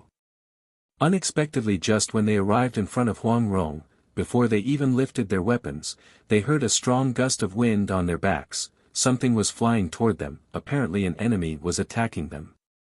The one with higher martial art quickly turned around and Guojing's shoe hit him on the chest. The other one was slower, the shoe hit his back. Although the cloth shoes were soft and light, because of Guojing's internal strength the force carried by those shoes was not a small matter. The 2 beggars were unable to stand, one fell backward face up to the sky, the other dove face down to the ground. Peng Zhonglao was standing nearby, he was scared to see how with a pair of cloth shoes Guojing was able to hit people swiftly and fiercely. He hastily withdrew several steps back. Guojing swept his hand to push back 3 beggars, he anxiously went to Huang Rong. He stooped down to untie the ropes, but he only managed to untie 1 rope before he was surrounded by the crowd of beggars again. Guojing simply sat on the ground, copying how Qiu Chuji, Wang Chui and the others battled the enemy using the Big Dipper formation. His right palm blocked the enemies, he put Huang Rong on his knees and using his left hand he slowly untied the knots. He had mastered Zhou Batong's skill of Shuang Shou Hu Bo, mutual hands combat, 1 heart 2 techniques. This time he used his left hand to untie the knots, his right hand to fend off the enemy's attacks, he did it so casually, without the slightest degree of rush. In less than the time needed to drink tea, Jing and Rong 2 people were thickly surrounded by hundreds of beggars. Without looking back Guojing simply blocked the attacks from his back. All along Guojing took a defensive stand and had never launched any deathly attacks. It was only after he untied all ropes from Huang Rong's hands and feet did Guojing took the cloth from her mouth and said, "Renjie, are you injured?" Huang Rong leaned on his knees, without standing up she replied, "No injuries, just numb all over my body." "Good," Guojing said, "just lie down to rest for a while, let me vent your anger for you." 2 people, one sat on the ground one of them laid down, were talking amiably as if they were not disturbed by the clamoring noise of the weapons and commotion of the beggars around them. Huang Rong laughed and said, "You may fight them, just don't injure my disciples and grand disciples." "I'll remember that," Guojing said. His left palm lightly stroked her beautiful hair, his right palm suddenly shot out, bang! Bang! Bang! 3 beggars flew out above the crowd's heads. The crowd of beggars was thrown into confusion. For more beggars were flung away by Guojing's palm strength. Then from among the crowd someone was calling out, "Brothers, step back. Let the 8-bag disciples deal with these 2 little thieves." It was Jian Zhonglao's voice. As the crowd heard his command they dispersed immediately until only 3 people left nearby Guojing and Huang Rong, and then 5 more people came from behind. This brought the total to 8 people surrounding them all around. There were 8 sacks on each of these people's back, their rank in the beggar clan was only second to the 4 elders. Each one of them was in command of a group of beggars. 2 fat and skinny beggars who met and escorted Yang Kong earlier were also among them. There were originally 9 8-bag disciples, but Li Sheng killed himself so only 8 were left. Guojing was aware that although the number of the enemies has decreased, each one of them was a highly skilled pugilist. He was about to stand up when with a low voice Huang Rong said, "Keep sitting down, you can fight them. Just don't look them in the eye." Guo Jing thought, if the 8 of them fight together, they will be difficult to block, I must overthrow some of them first. Recognizing the 2 beggars, fat and skinny, who met Yang Kong at the ox village, his left hand snatched the rope he untied from Huang Rong's body, then with a Duan Jing Pan Ta, breaking Shin's coiling strike, the rope swept like a whip. It was from the Jin Long Bien Fa, Golden Dragon Whip technique, he learned from Ma Wang Shen, Horse God, lit. Divine Horse King, Han Baoju. The move was the same, but his internal energy had advanced tremendously, so the power carried by the whip was also increased. The fat and skinny beggars saw the steel rope come sweeping, they quickly leaped away to evade. Guo Jing turned the steel rope into a wall, blocking their front, left and rear sides, leaving the right side open. The fat and skinny beggars were actually on this right side, while the other 6 beggars were blocked by the rope wall, so they could not attack. The 2 beggars saw the opportunity and pounced forward immediately, only to hear Jian Zhonglao anxiously call out, "Don't attack." But it was too late, Guo Jing's palm moved like the wind, slap. Slap. He struck the 2 beggars' shoulders. The 2 beggars flew out toward the group of black-dressed Iron Palm Clan's men. Although these 2 beggars were struck by the same force, since one was fat and the other skinny, the effect was not the same, the fat one fell near, while the skinny one flew out further. Bang! Bang! They knocked down 2 men in black. Originally Qiu Qianren only stood on the side watching the fight, he also thought little of the 2 beggars flying away, but as he heard the sound of the collision he was startled. If they didn't die, our men must be injured. He rushed forward but saw the fat and skinny beggars leap to stand up, without suffering any injuries. The Iron Palm Clan men on the other hand, suffered broken bones, they crawled on the ground. Qiu Qianren was angry, he was about to turn around when suddenly he heard a strong wind on his back, 2 other 8-bag beggar clan disciples were flung by Guo Jing's palm strength. Qiu Qianren knew that Guo Jing transmitted his energy in such a way that it was heavy in a distant and light nearby, the beggar clan disciples only suffer light force, while the ones they bumped actually bear the brunt of the energy. Immediately he pushed and redirected one beggar to an empty space, and then with a grunt both of his palms struck toward the other beggar's back. This time he was using his lifelong cultivated iron palm energy. If his strength exceeded Guo Jing's, then not only he could counteract the incoming force, but he could also inflict heavy injury to the beggar, otherwise, even if he would not suffer injury, he would certainly be knocked down backwards. The beggar clan's 4 elders and Huang Rong knew that in this pair of palms Qiu Qianren was staking it all to compete head-to-head against Guo Jing, the stake between victory and defeat was not small. They were watching with rapt attention. But as the palms thrust out, the 8-bag disciple flew another zhang, and then lightly landed on the ground. He was at a loss for a moment before turning around and went back to face Guo Jing. Surprisingly he did not suffer any injury at all. In one hand the 4 elders of the beggar clan found out that Guo Jing's martial art was about the same level with Qiu Qianren's, perhaps Guo Jing was somewhat inferior, but the difference was not too much. They were astonished and scared. On the other hand Huang Rong was even more surprised, she thought, this old swindler's martial art is just ordinary, how can he block Jing Gija's palm strength? He was obviously using real power, not some crafty trick. He is really difficult to predict. With this one move Qiu Qianren had tested Guo Jing's true skill. In terms of internal energy cultivation he was still superior to Guo Jing by half a notch, but it was difficult to say whether this kid was a friend or a foe of the beggar clan. Qiu Qianren was in a dangerous place. It was not worthwhile to continue fighting, hence he waved his right hand and took the Iron Palm Clan people to leave that place. The martial art of the 8-bag disciples of the beggar clan was more or less at the same level with Yin Jiping, Yang Kong and their peers. Guo Jing had knocked down 4 people. Although one came back to join the fight, How could these 5 beggars resist to the power of Guo Jing's 18 dragon-subduing palms combined with mysterious variations of the Big Dipper formation? If not due to the fact that Guo Jing looked up to his Shifa's face, these 5 beggars would have been already dead or heavily injured. A dozen moves later he struck down 2 more beggars with his palm strength. The other 3 beggars did not dare to attack, they turned away to run. Guo Jing wielded the steel rope in his left hand and swept 2 beggars' ankles, pulling them near him. "Tie them down," Huang Rong said. Guo Jing took the steel rope and tied the hands and feet of these 2 beggars behind their backs. Seeing him reaping a big victory, Huang Rong was astonished and delighted. She wanted to capture that smiling face beggar, Peng Zhonglao, who held them prisoner earlier. She recalled her Shifu had once said that in Jianhu there was a method of influencing the mind, capable to make someone suddenly fall asleep so that that person could be manipulated, incapable of resisting. She believed this Peng Zhonglao had actually used this kind of hypnotics to them.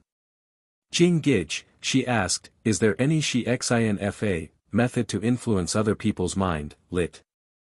Intimidating heart/mind technique, in the 9E manual?" "No," Guo Jing replied. Huang Rong was quite disappointed. She whispered, "Guard against that smiling face beggar, don't look into his eyes." Guo Jing nodded, "I want to beat this fellow to vent my anger," he said. Then he propped Huang Rong's body up and they stood up together. Guo Jing stared at Yang Kong and walked toward him in big strides. Yang Kong had seen Guo Jing's impressive power when he fought the crowd of beggars. He was anxious and restless. He was hoping that the crowd of beggars would win by sheer numbers, but unexpectedly they retreated in defeat. Now Guo Jing was coming towards him. How could he keep his life if Guo Jing got hold of him? In his fright he called out, "For elders, we have so many heroes and warriors over here, how can we let this mad little thief do as he will?" His mouth was shouting anxiously, his legs were not slow either. He quickly hid behind Jian Zhonglao. Jian Zhonglao turned around and in a low voice said, "Bang Zhu, don't worry, even if this thief's martial art is higher, he won't overcome our number. We will use Che Luan Zhan Kun, chariot wheels fighting as a bunch, to kill him." Raising his voice he called out, 8 bag disciples, spread out and form Jian Bai Zhen, strong wall formation. 1 8-bag disciple shouted their compliance and immediately led more than a dozen beggars to line up in 2 rows, their arms linked one to the other. 16, 17 people formed one strong wall. They shouted together and then lowering their heads they charged toward Guo Jing and Huang Rong. "Io!" Huang Rong yelled, lightning fast she leaped to the left. Guo Jing turned around to the right. But from the east and west 2 more rows of beggars came forward. Guo Jing saw the crowd of beggars' battle strategy was strange. He waited until these walls came near, but then he could not withdraw anymore. Both of his palms struck forward to push the wall in front of him. Although his palms were strong, this wall consisted of more than a dozen men, plus their momentum in moving forward together was quite strong. How could Guo Jing push the wall away? As the center of the wall bore the brunt of the push, its 2 wings outflanked to the center. Guo Jing staggered, he almost fell down by the strong push of this wall. Hastily his left foot kicked the ground and he flew over the human wall. But before he landed he cried out in distress, for ahead of him another human wall came closing in. Quickly he regulated his breath, his right foot kicked and again he flew over the beggars' heads. Who would have thought that there are more walls ahead, seemingly inexhaustible? As Guo Jing just passed the front wall immediately the rear wall took its place, like a rolling wave, or a big wheel turning over. Even if Guo Jing's martial art were stronger he would eventually be overwhelmed by sheer numbers. In the end he felt like his movements were restricted. Huang Rong was agile, her lightness kung fu was also better than Guo Jing's, but after a while more and more moving walls came closing in. She ran around to escape and gradually felt her heart throb and her breathing shorten. After flashing to the east and dodging to the west for a moment to her surprise she came close to Guo Jing. Slowly they were pushed into a corner of the mountain peak. Suddenly Huang Rong got an idea, Jing Gij, she called out, retreat to the edge of the cliff. Guo Jing heard her, he did not know her intention, but he pushed toward the edge of the cliff nonetheless. They were still about 5-6 feet away from the edge of the cliff, and unexpectedly the beggar clan walls stopped and did not charge forward. And then Guo Jing understood, this is a deep canyon, unless they stop their steps, it would be strange if they won't fall down and die. He looked towards Huang Rong to praise her intelligence, but saw that her face showed anxiety. He turned his head and saw row after row of thick and wide human walls slowly step forward. They did not charge forward ferociously, but obviously they were going to push these two people slowly into the canyon below. There were hundreds of them in dozens of rows, it was simply impossible to jump over them. When he was still at Mongolia, Guo Jing had been trained by Ma Yu to climb a steep cliff every night. The cliff of Mount June here was not as dangerous as the one in the Mongolian desert. Guo Jing assessed their situation by looking at the cliff wall and called out, Renjir, let me carry you on my back, we are going down. We can't, Huang Rong sighed, they may throw rocks at us. This is a dead end. Guo Jing was indecisive. Somehow, in the verge of life and death situation he suddenly remembered a section in the 9E manual. He said, Renjir, there is a section in the manual about Fa, altering soul great method, I believe it is similar with that Xin you just mentioned. All right, let's stake it all and fight, let us go down the canyon together. Huang Rong sighed, these are all Shifa's subordinates, they are his brothers, what good is it to kill so many people? Guo Jing suddenly stretched out his arms to lift her up, he said with a low voice, quickly run away. He kissed her lightly on her cheeks, then exerting all his might he hurled her toward the Shenyuan platform. Huang Rong felt like she was mounting the cloud and riding the mist, flying over the heads of several hundreds of people. She knew Guo Jing wanted to fight the crowd of beggars alone to give her a chance to escape. She bent her knees slightly and gently landed on the platform with a bitter-sweet feeling in her heart. She saw that Yang Kong was standing on a corner of the platform, looking so complacent, flailing his hands and feet, shouting his commands over the combat. She did not want to miss this good opportunity. Before she even stood firmly she pounced forward, her left hand grabbed the head of the green bamboo stick. As he was watching the battle, Yang Kong was startled to suddenly see Huang Rong descend from the sky. Hastily he lifted up the stick to strike her. Two of Huang Rong's right fingers swiftly moved toward his eyes, while at the same time her left foot turned around, and she snatched the bamboo stick away.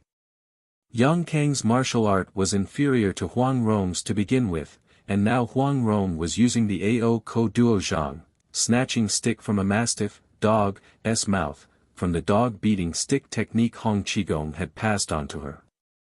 It was specifically created to take back the stick if it ever fell into an enemy with high martial arts skill. Apparently this stance was several folds better than Yang Kang's skill, so he had no chance in keeping the stick in his hand. Huang Rong snatching the stick was real, while attacking the eyes was fake, but since her movement was so swift, her fingers unexpectedly poked Yang Kang's eyeballs. Yang Kong was in a lot of pain and he momentarily went blind. Yang Kong tried to guard his eyes and did not have any choice but let the stick go and then leap down the platform. With both of her hands Huang Rong held the bamboo stick high over her head, with a clear and loud voice she called out, brothers of the beggar clan, please stop. Hong Bangzhu has not returned to heaven yet. Everything was made up by this traitor disciple. As soon as the crowd of beggars heard her, they were completely taken aback. It was such an abrupt turn of events that it was hard to believe, but they were happy to hear the good news and mad to hear the bad news, a natural response to this kind of news. Everybody turned their heads and looked at the tall platform. Huang Rong called out further, brothers, come over here, I want to tell you news about Hong Bangzhu. Yang Kang's eyes were sore, but his ears could hear everything clearly. He also called out from below the platform, I am the Bangzhu. Brothers, listen to my command, quickly push the male thief over the cliff, and then come back here to capture the nonsense-talking female thief. The beggar clan members always regarded their clan leader as a deity, even if there was a very important matter, they would not dare to disobey his command. Hearing Yang Kang's command, they shouted and charged forward. Huang Rong called out, "Everybody look clearly. Bang's Hus dog beating stick is in my hand, I am the beggar clan's Bangju." The crowd of beggars was startled, they had never heard of the Bang's Hus dog beating stick being taken away by someone else. They hesitated and stopped their steps. Huang Rong called out, "Our worldwide beggar clan is being bullied today, Li Sheng and Yu Zhaoxing, two brothers, are killed by others, Lu Zhonglao is seriously injured, all of that for what reason?" The crowd of beggars was angered, more than half of them turned their heads to listen to her. Huang Rong continued, "It was because of this traitor surnamed Yang is conspiring with the Iron Palm clan. They fabricated a rumor saying that Hong Lao Bangju is dead. Do you know who this man surnamed Yang really is?" The crowd of beggars called out one after another, "Who is he? Tell us, quick! Tell us!" But some actually said, "Don't listen to this female thief, she is creating a confusion." Everybody talked at once, nobody knew which one was right, which one was wrong. Huang Rong called out, "This man's surname is not Yang, it is Wanyan. He is the son of Zhao Wangye of the Great Jin. He deliberately comes to destroy our great song." The crowd of beggars was startled, nobody believed what they heard. Huang Rong considered, "It is difficult to convince everybody at once, he'll have to use poison to fight poison. He'll place the blame on him." She put her hand into her pocket and groped around the contents one by one, finally she took out the iron palm Zhu Tsong took from Qiu Qianren the other day. She lifted it up high above her head and called out, "I have just taken this thing from this surnamed Wanyan trader's hand. Everybody please take a good look, what is this?" The crowd of beggars was some distance away from the Xianyuan platform, they could not see clearly under the moonlight. Their curiosity was aroused and they approached the platform. Someone called out, "That is the Iron Palm clan's Iron Palm token of authority, how could it be in his hand?" Huang Rong loudly said, "That's right, he is the spy sent by the Iron Palm clan, so naturally he carried this token.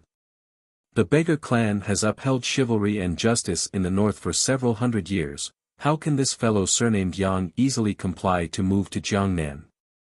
Underneath the platform Yang Kong listened with an ash-gray complexion, his right hand raised, he shot two steel awls straight toward Huang Rong's chest. The distance was near and his hand was quick, so the two silver lights violently flew to their target. Huang Rong did not pay the slightest attention. Among the crowd of beggars there were about a dozen people shouted loudly, "Watch out the secret projectile. Be careful. Io. Not good." But the two steel awls struck the soft hedgehog armor and clank, clank they fell to the platform. Huang Rong called out, "Wanyan Kong, if you don't have any guilty conscience, why did you use secret projectiles to harm me?" The crowd of beggars unexpectedly did not harm her, they were astonished to the extreme, they talked to one another, who is right and who is wrong. So Hong Bangju has not died yet. Everyone's face showed a frightened and confused look. They turned their eyes toward the four elders, expecting them to make a decision. The row after row of strong wall formations had been dispersed early on. From among the crowd Guo Jing walked towards the platform and nobody tried to stop him. The Legend of the Condor Heroes Chapter 28. On Taijiang Peak. At this time Lu Youjiao was having a debate with the other three elders. He said, "We have yet to learn the truth, so we should question them in more detail to determine the fate of our clan leader." The Clean Faction third elder said, "We have already established our new clan leader, how can we change that at our whim? The rules established on the founding of our clan states that we must never disobey the orders of our clan leader." The four elders were having a heated argument. Lu Yujiao's fingers were broken and he bit his teeth to bear the pain but showed no sign of backing down. The Clean Faction third elder made a hand sign and walked over to Yang Kong. Elder Peng said loudly, "We only trust Leader Yang.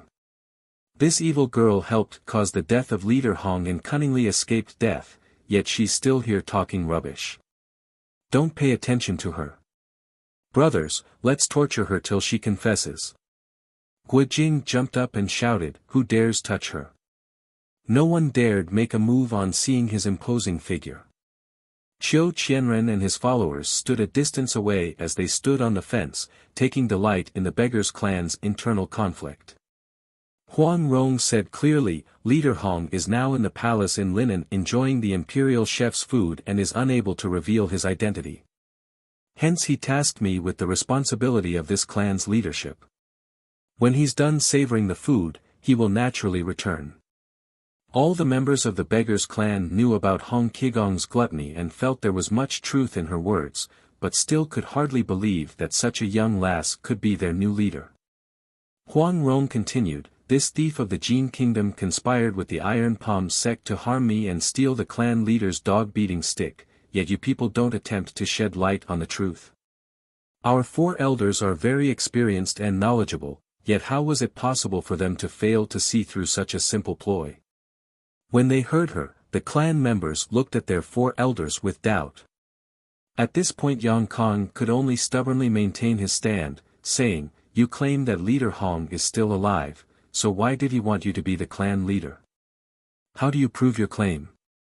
Huang Rong waved the bamboo stick, saying, this is the clan leader's dog-beating stick, isn't this proof enough? Yang Kong laughed loudly, haha, this was originally mine and you snatched it away in front of everyone just moments ago. What proof is this? Huang Rong smiled, if Leader Hong handed the dog-beating stick to you, why didn't he teach you the dog-beating skill too? If he did, how could I have snatched the dog-beating stick from you? When Yang Kong heard her mention the dog-beating stick 4 times, he felt that she made a blunder and he bellowed, this is the token of authority of this clan, what dog-beating stick? How dare you insult the treasure of this clan? He thought that his words could please the beggars' clan members but he was unaware that this stick was actually called the dog-beating stick. The 2 beggars with him deeply respected the dog-beating stick and did not dare mention the name to him during their journey. Yang Kong had clearly showed his ignorance on the bamboo stick's name, and the clan members all glared at him with displeasure. Yang Kong realized that he had said something wrong but could never have guessed that his mistake lay in the fact that the immensely important bamboo stick did actually have such an uncouth name. Huang Rong smiled, treasure. Take it if you like. She held the stick out for him. Yang Kong was delighted and wanted to take it but was afraid of Guojing. Elder Peng said, Leader, well protect you. Take it first. Yang Kong jumped up with Elder Jian and Elder Liang. Lu Youjiao saw that Huang Rong was alone and jumped up too. He thought, though my fingers are broken, I still have my legs. My name Lu Youjiao, Lu has legs, is not for nothing. Huang Rong gallantly handed the bamboo stick over to Yang Kong. He was wary of her and made sure his vital organs were protected before taking the stick. Huang Rong let go of the stick and laughed, are you holding it tightly yet? Yang Kong said sharply, what? Huang Rong suddenly laid her left hand on the stick and shot her leg up. She tossed the stick down and said, once you've held it properly, I'll snatch it again. Elder Jian waved his sleeve and retrieved the stick. This move was clean and fast, and the beggars around cheered. Elder Jian then handed it back to Yang Kong. He gripped it and thought, unless you chop off my hand, you're not going to snatch it again. Huang Rong laughed, when Chief Hong handed this stick to you, didn't he teach you to hold it properly so that others wouldn't snatch it easily? The crowd laughed as Elder Jian and Elder Liang moved in front of Yang Kong. Elder Jian's leg moved out as he tried to grab her but Huang Rong used a leaping technique from Hong Qigong's carefree boxing. She moved like a swallow, causing Elder Jian to grab thin air even though he was so close to her. His heart trembled slightly just as he heard the bamboo stick swishing towards their legs. The 2 elders jumped away to avoid the strike. Huang Rong laughed, pardon me, but the name of this stroke is rod hitting 2 dogs. Her white sleeve floated as she stood at the edge, the bright green bamboo stick glowing radiantly in her hand. This time she had moved even faster and no one could see what strokes she used. Guojing cheered, who did Chief Hong teach the dog-beating skill now? Isn't this clear enough? The beggars gathered around had seen her snatch the stick twice, each time faster than the previous, and they started debating among themselves. Lu Youjiao said clearly, "Brothers, this lattice strokes are indeed from our chief's martial arts." The three elders looked at each other. Knowing Hong Qigong for so many years, they knew that it was indeed from his martial arts. Elder Jian said, "Since she's our old chief's disciple, it's natural that she knows some of his skills." Lu Youjiao said, "We also know that the dog-beating skill is taught exclusively to our clan leaders only." Elder Jian laughed coldly, "That lass learnt some weapon-snatching skills, and though she's pretty good, how can it be proven that this is actually the dog-beating skill?" Lu Youjiao also had his doubts and said, "Okay, young lady, please display the dog-beating skill for all to see, and if it's really genuine, all the beggars will be convinced." Elder Jian said, "We've all heard about this skill, but none of us has actually seen it in action. How do we know if it's genuine?" Lu Youjiao asked, "What do you suggest?" Elder Jian clapped his hands and said loudly, "If this lady is able to defeat my pork palms with the dog-beating skill, I shall recognize her as our chief. Should I have any second thoughts, may my body be pierced with 1,000 knives and arrows." Lu Youjiao protested, "Hey, you're a top expert in this clan with your name known in Jianghu for 20 years now. How old is this lady? She's new to this skill, how can she be a match for your decades of experience?" As they were arguing, Elder Liang became impatient and jumped towards Huang Rong, shouting, "The truth about the dog-beating skill shall be known now. En garde!" His saber chopped thrice through the air, the cold light glinting on the blade. The chops were fast and fierce, yet they avoided her body with the accuracy of an expert. Huang Rong stuffed the bamboo stick in her belt and without moving her feet, she avoided the chops. She laughed, "With you, why do I need the dog-beating skill?" Her left hand started her stroke while her right hand tried to snatch his saber with brute force. Elder Liang was a well-known figure, so he was furious that such a young inexperienced girl did not take him seriously. He immediately chopped towards her shoulder using his special move. Elder Jian no longer felt any enmity towards Huang Rong and instead thought that there was more to it than it met the eye, so on seeing Elder Liang's ferocity, he cautioned, "Elder Liang, don't apply lethal force." Huang Rong laughed, "It's okay." Her motion changed abruptly, punching and kicking, pushing and jabbing, changing between more than 10 different martial arts in rapid succession. The beggars around glued their eyes to the action. An 8-pocket skinny beggar shouted, "Ah! Lotus palms!" The fat beggar then exclaimed, She knows the bronze hammer boxing." Before he finished, she changed martial arts again, and the experts each exclaimed, "Ah, it's the chief's sky-striking skill.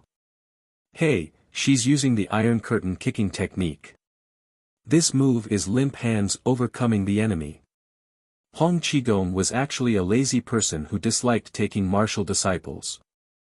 It was only when the beggar's clan members made some important contribution that he would teach 1 or 2 strokes as a reward. Even when Li Sheng, see chapter 15, performed his duties without regard for his life, Hong Qigong only taught him one of the strokes of the 18 dragon subduing palms. The divine dragon displays its tail. Hong Qigong also had another habit where he would not teach the same stroke to more than one person, so whatever the beggar's clan members learnt would not share any common ground. It was only due to Huang Rong's intelligence and fantastic culinary skills that pleased him into teaching her dozens of different martial arts. But because she loved to play, she only learnt a few strokes each. Besides, Hong Qigong was too lazy to train her properly, so Huang Rong could only display the skills without the finesse. Still, her purpose was just to display the martial arts Hong Qigong taught her, and the beggars exclaimed when they saw that it was something they knew. Elder Liang's saber skills were far better than Huang Rong's. It was due to her rapid change in martial arts that momentarily dazzled him, preventing him from attacking and forcing him to defend himself. As the saber flashed, Huang Rong suddenly withdrew her palms to her side and laughed, "Do you admit defeat?" Elder Liang had yet to use all his stances, why should he admit defeat? His saber flipped outwards from his bosom. Huang Rong did not evade the strike, causing the beggars around to call out in surprise as the saber flew towards her. Elder Jian and Lu Youjiao shouted for him to stop. Elder Liang also knew something was not right and hastily tried to pull the saber upwards, but could not pull back in time and it hit her left shoulder. He groaned silently, "Oh no." The force behind the strike was not very light and he felt that he must have injured her. Suddenly his arm went numb and the saber hit the ground with a clang. Little did he know that Huang Rong was wearing the soft armor and that she seized the opportunity when he hesitated with his strike to tap his acupoint using her family's flower-plucking hands. She stepped on the saber and smiled, "Well." Elder Liang was so certain that he injured her in his strike that he was shocked by this sudden turn of events and wordlessly stepped away. Yang Kong said, "She's Huang Yaoshi's daughter, so there's nothing strange about her wearing the soft armor." Elder Jian creased his eyebrows in doubt. Huang Rong laughed, "You don't believe it?" Lu Youjiao observed that though her martial arts were good, she was still far behind Elder Liang. If not for her trick, she could only hope for a draw at best. Elder Jian was much better than Elder Liang and she was not his match, yet she was still giggling indifferently. Lu Youjiao was worried but the pain in his broken fingers was preventing him from speaking as he sweated profusely. Elder Jian lifted his head and said, "Miss, allow me to spar with you."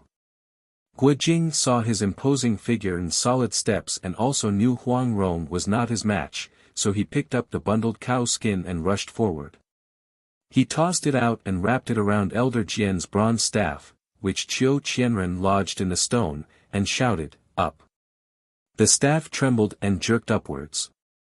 The staff was facing Elder Jian but Guojing dashed in between and struck out with the 6 dragon palms and hit it from the side. This was one of the strokes from the 18 dragon subduing palms and its force was something to be reckoned with. The impact caused the staff to change direction abruptly.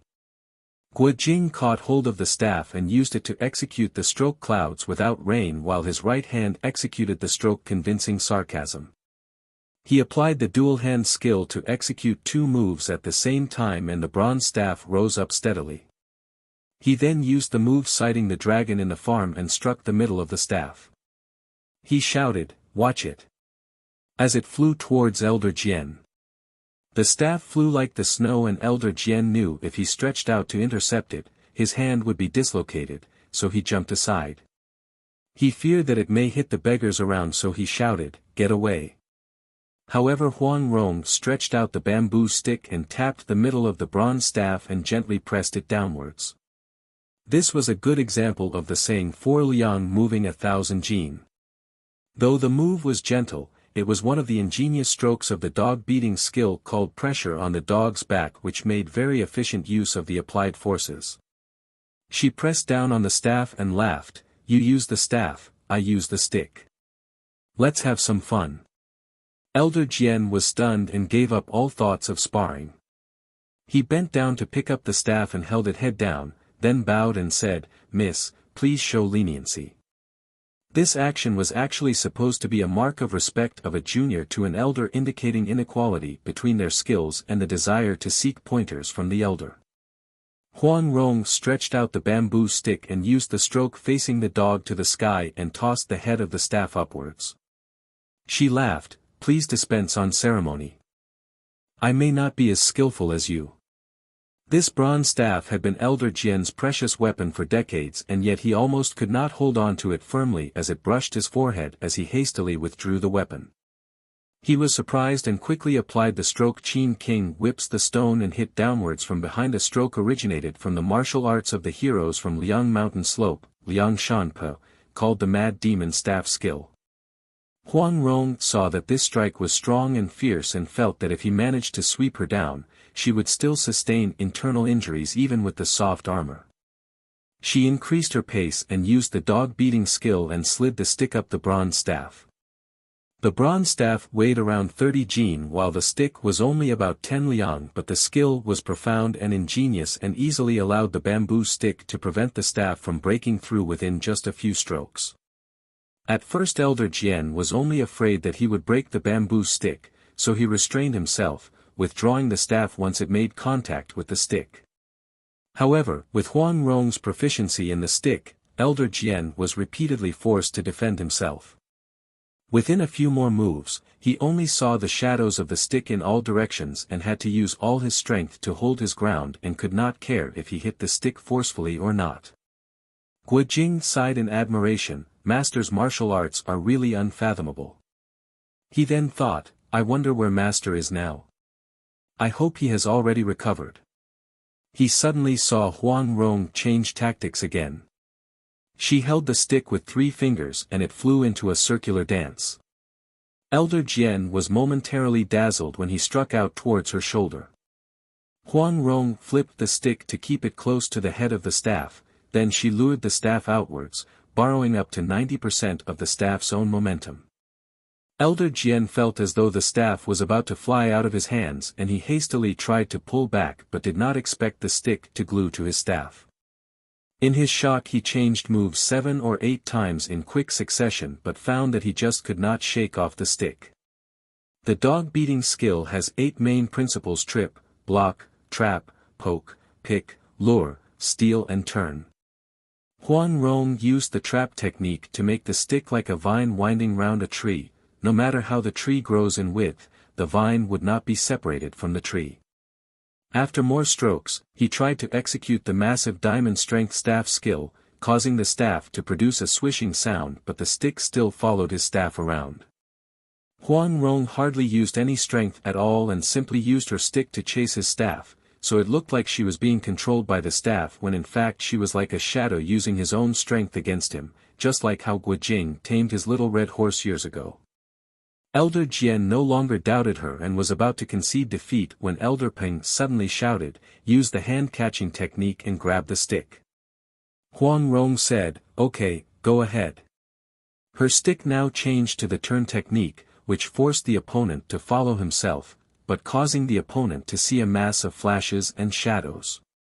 He suddenly found that 5 of his vital acupoints on his back being threatened. Those were sensitive acupoints and a hit could be fatal. Elder Jian knew that the situation was critical and he rapidly retreated to avoid being hit, but Huang Rong did not lose momentum and kept targeting his acupoints very intensely. Elder Jian ran out of ideas and simply rushed forward. He managed to avoid the stick but it came up from behind.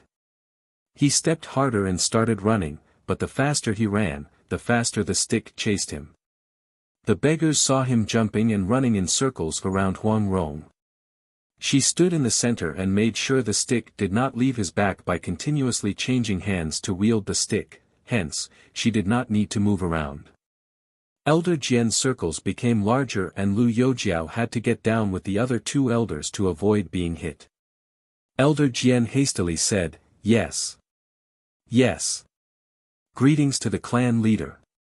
He wanted to bow in respect but Huang Rong showed no sign of stopping, so he had to continue jumping around till the sweat was dripping down his white beard. Huang Rong laughed and used the pick principle and tossed the bronze staff upward, borrowing much of Elder Jian's own jumping momentum. Elder Jian immediately bowed and cupped his hands in salute.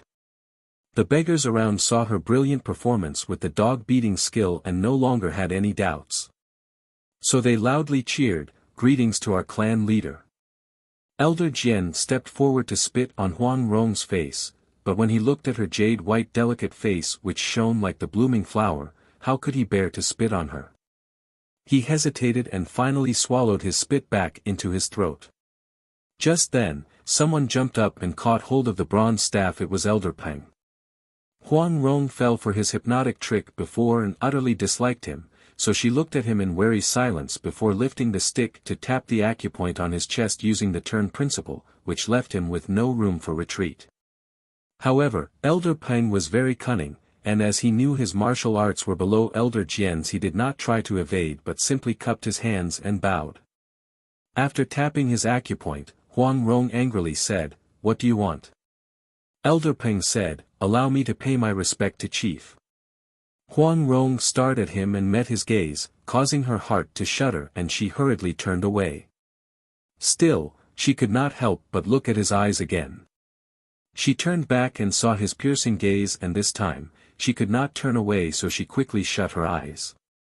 Elder Peng grinned. Chief, you're tired. Please take a rest. His voice was silky and gentle. Huang Rong felt the fatigue rapidly overcoming her.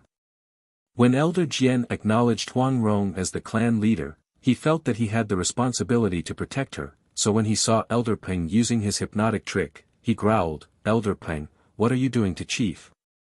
Elder Peng smiled and said softly, "Chief needs rest, she's tired. Can you help her?" Huang Rong realized the danger, but her body was dizzy and limp, and she closed her eyes to fall into a deep sleep. In her semi-conscious state, she suddenly recalled something that Guo Jing mentioned and snapped out of her dream, exclaiming, "Brother Jing. Did you say the manual contains some soul-shifting skill?" Guo Jing had long noticed something wrong and would have killed Elder Peng in one palm strike if he tried any tricks. When he heard her, he jumped up and whispered something in her ear.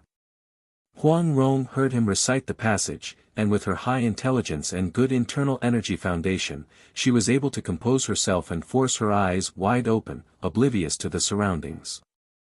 Elder Peng saw her close eyes for some time and was secretly elated that his trick worked, but he suddenly saw her reopen her eyes and smile at him.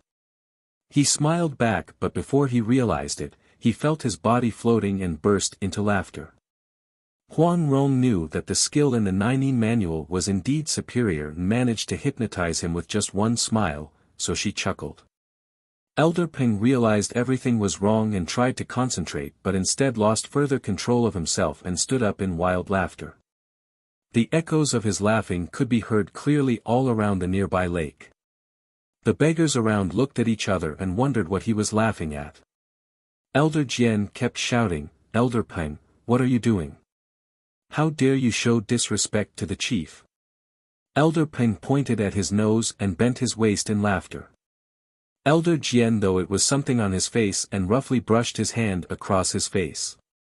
Elder Peng laughed even more wildly and somersaulted down, rolling on the ground. The beggars realized something was not right. Two of his own aides tried to support him up, but he shoved them away amidst his laughter. For this sort of hypnotizing technique, it required a substantial amount of internal energy and willpower to control the other party. For an ordinary person, if subjected to such treatment, the person would simply fall asleep, but because Elder Peng was concentrating on controlling Huang Rong, the effect on him was 10 times worse when she suddenly attacked him while in such a state. Elder Jian was worried that he would die from exhaustion, so he bowed to Huang Rong and said, "Chief, Elder Peng has been disrespectful, but I beg that Chief would be magnanimous and spare his life." Elder Liang and Lu Youjiao came forward and bowed too. Huang Rong asked Guo Jing, "Do you think it's enough?" Guo Jing replied, "Okay, let him off." Huang Rong said, "Elders, if you want me to spare him, fine, but you folks must not spit on me." Elder Jian hurriedly said, "The clan rules are set by the chief, and can be altered by the chief. We will listen to you." Huang Rong was delighted to hear that she could avoid the spitting and laughed, "Okay, go tap his acupoint." Elder Jian jumped to Elder Peng and sealed 2 of his acupoints, causing him to stop laughing, and he panted heavily. Huang Rong giggled, "Now I can rest." "Hey, where's Yang Kong?" Guo Jing replied, "Gone." Huang Rong jumped, asking, "How did that happen? Where did he go?" Guo Jing pointed at the lake and said, "He went off with that old man Qiu." Huang Rong saw the blur figures a distance away and did not pursue, knowing that Guo Jing let him off on account of their family ties. When Yang Kong witnessed the match between Huang Rong and Elder Jian and saw her gain the advantage, he knew that if he did not leave now, his life would be at stake, so he slipped away to join the Iron Palm sect while everyone was concentrating on the match. Qiu Qianren saw Huang Rong take the clan leadership and realized that with Guo Jing's and Huang Rong's good martial arts, coupled with the numerical strength of the Beggars clan, it was unwise for them to stay, so he led the Iron Palm sect members and Yang Kong off the island by boat. Some of the beggars observed them leaving, but with the ongoing match, there was no one controlling the situation, so they ignored the party. Huang Rong held the stick up and said clearly, before Chief Hong returns, I shall preside over all matters in this clan. Elder Jian and Liang should lead some 8 pocket members to welcome Chief Hong back, Elder Lu should remain here to recover from his injuries. The beggars all cheered. Huang Rong then said, how do you people propose we handle Elder Peng? Elder Jian said, brother's offense is major and he deserves a serious punishment, but based on his merit for the beggars' clan, please spare him from death. Huang Rong laughed, I knew you'd plead for him, fine, he's already had enough laughing, so just demote him from elder to an 8-pocket member. The 4 elders thanked her. Huang Rong said, brothers, you hardly meet and so must have much to say, you must give Li Sheng and Yu Tiaoxin a good burial. I see that Elder Lu is of good character, so all major matters will be decided by him. Elders Jian and Liang, please assist him.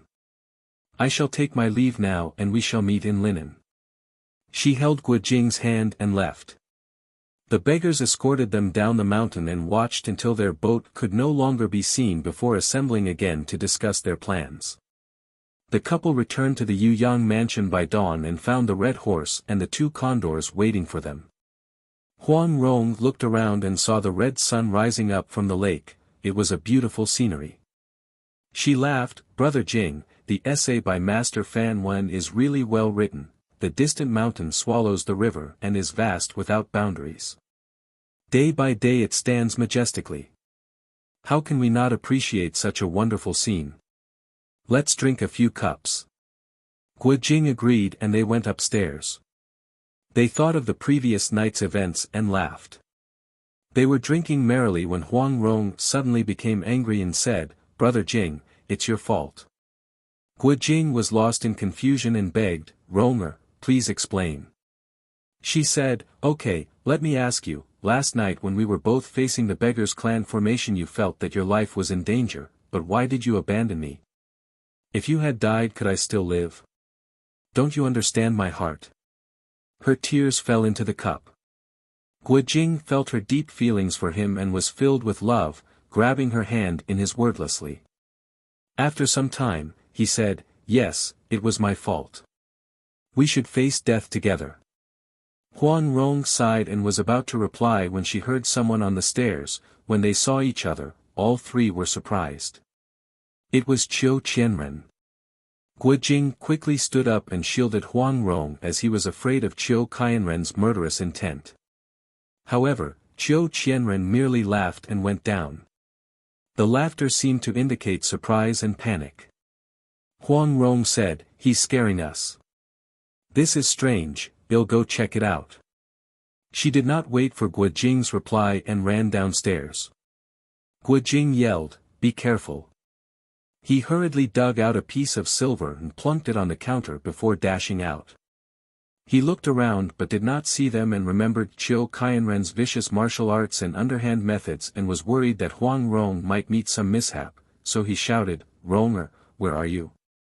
Huang Rong heard him but did not respond as she was closely tailing Qiu Qianren and knew that the slightest sound could betray her position.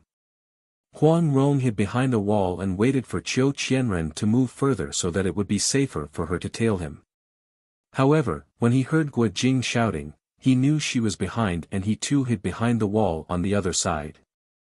After some time, both of them heard nothing stirring and peered round the corner at the same time.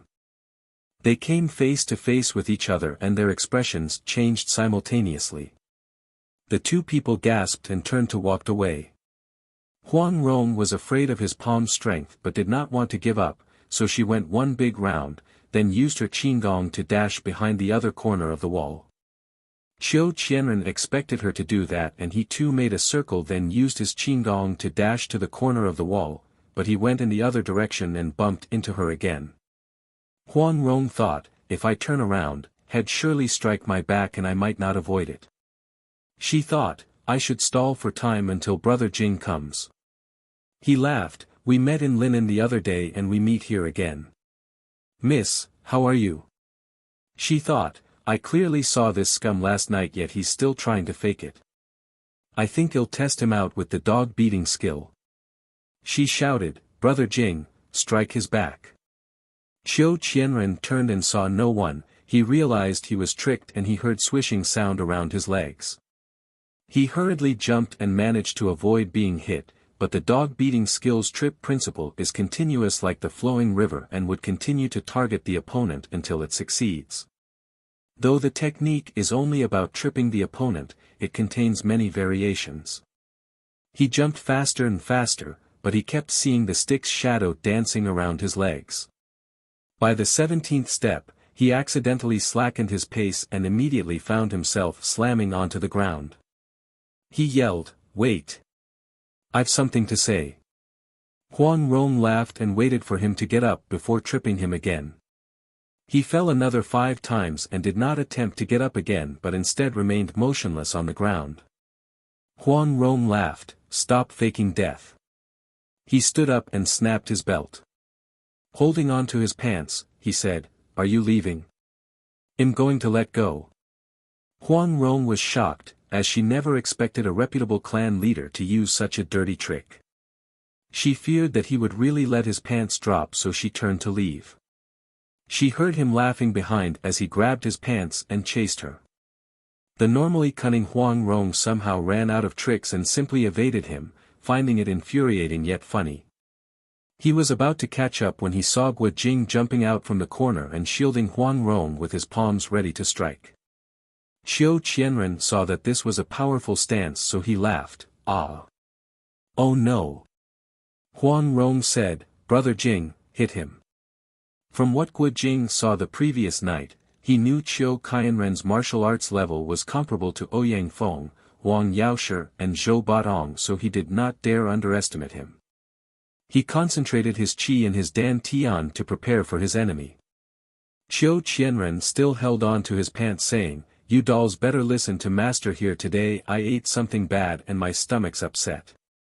Huang Rong repeated, "Brother Jing, hit him." But she herself stepped backwards. Qiu Qianren said, "I know what you're up to. You won't be satisfied unless old master here teaches you a lesson. But today, I've got trouble with my stomach. Fine, listen up, within 7 days, meet me at the foot of Iron Palm Mountain. Do you dare come?" Huang Rong heard him refer to himself as master and held her bronze needles to throw at him for talking rubbish. Just as she was about to release the needles, she heard foot of the Iron Palm Mountain and remembered the 4 lines of words in the painting she saw at Chu Ling Feng's place. She said, "Okay, we should come to take a look. When we meet then, we're not going to play with you. How do we get there?"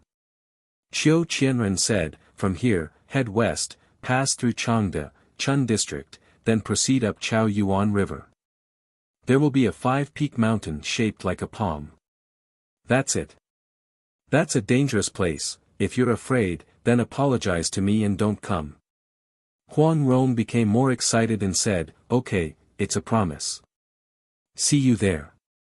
Qiu Qianren nodded before exclaiming, "Ah!" and rushed off clutching his waist. Guo Jing said, "Ronger, there's something I don't understand. Please explain." Huang Rong asked, "Yes." Guo Jing said, "This old man martial arts are good, we're not his match, but why does he try to fool us? That day at the Gue Yun mansion, he struck my chest. If Head used his full strength, I'd be dead. What is he driving at?" Huang Rong nibbled her finger, saying, "I've got no idea.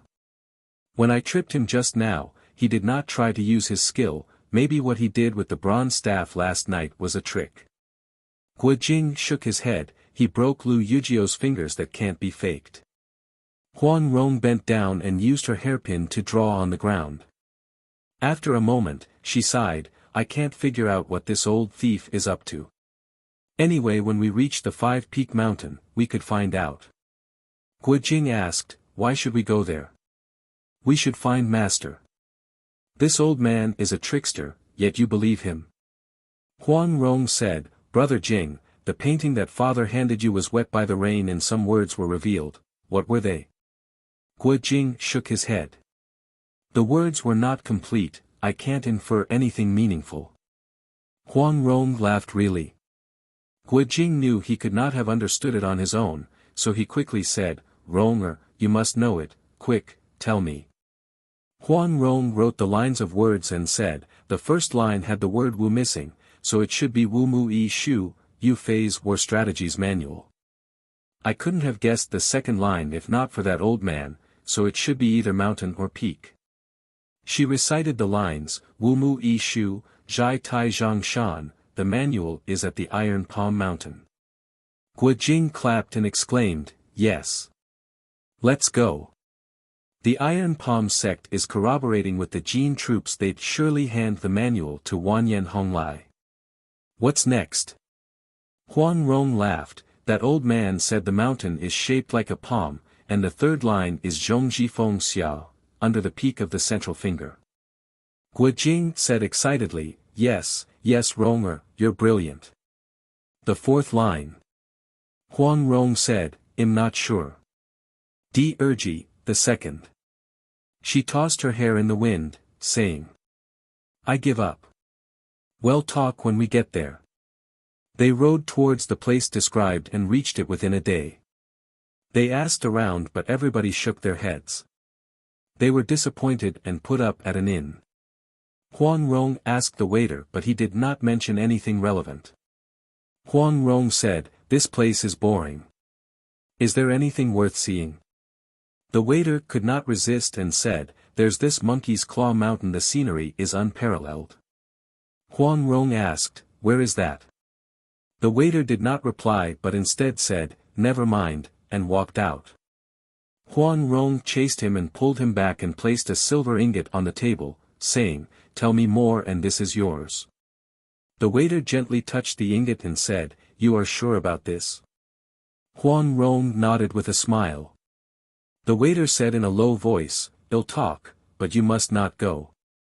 That place is reputed to be inhabited by beasts and demons. Whoever goes within 5 miles of the mountain can only dream of coming back alive. The couple nodded. Huan Rong said, the mountain has 5 peaks shaped like a monkey's hand, isn't it? The waiter exclaimed, yes. So you already knew. I didn't say that. But there's something strange about the mountain. Guo Jing asked, what? He replied, the mountain being shaped like a hand isn't really strange, what's strange is that every finger on the mountain has 3 segments, just like our fingers. Huan Rong jumped up, shouting, the second segment, the second segment. Guo Jing yelled happily, correct. Precisely. The waiter did not know what was going on and stared at the couple blankly. Huan Rong asked for more details and handed him the silver. The waiter left happily. Huan Rong stood up and said, Brother Jing, let's go. Guo Jing said, it's less than 30 kilometers from here. We can use the red horse to rush there now, and we can pay them a visit tomorrow morning. Huan Rong laughed, what visit? Steal the book. Guo Jing exclaimed, yes. I'm so dense, I didn't think of that. They did not want to arouse any attention so they left through the window and galloped southeast. The waist-length grass hindered their movement, but when they were 20 kilometers away, they saw the 5-peak mountain in the distance. Guo Jing excitedly said, the mountain looks exactly like the painting, see the pine trees at the summit? Huan Rong laughed, we're short of a general up there. Brother Jing, go up and display your sword skills. Guo Jing laughed, but I'm not a general. Huan Rong replied, isn't that easy? Eventually Genghis Khan, her words trailed off. Guo Jing knew what she meant and turned his head away, not daring to face her. They left their horse at the foot of the mountain and utilized their qingdong to scale the mountain. After many twists and turns, they came to a thick clump of pine trees. They stopped to discuss if they should continue upwards or investigate the clump of trees when they saw a faint light among the trees. They exchanged hand signs and crept stealthily towards the light. Suddenly, there was a whoosh and 2 black-clad armed men jumped up and blocked the road. Huan Rong thought, if we fight them, it would be difficult to steal the book. She had an idea and took out Chiu Qianren's iron palm token and showed them wordlessly. When the 2 men saw it, they were shocked and quickly bowed and stepped aside. Huang Rong swiftly drew her bamboo stick and struck their acupoints, then kicked them into the tall grass. She crept closer and saw a large stone house with 2 boxes on the left and right of the entrance. In the center, a large urn was burning on a stove and the burning smell was easily detectable. 2 young attendants stood on each side of the stove, one of them stirring the mixture inside with an iron ladle. From the sizzling sound, it was clear that the urn contained iron filings. An old man sat close by, breathing deeply. It was Qiu Qianren. After a while, he lifted his palms, then stood up suddenly and struck his palms into the urn. Qiu Qianren practiced on the burning iron filings for a while, then struck towards a cloth sack suspended above. The palm hit the sack with a solid slap, yet the sack did not even move. Guo Jing was secretly shocked, thinking, this cloth sack is not supported by anything behind, yet it didn't move.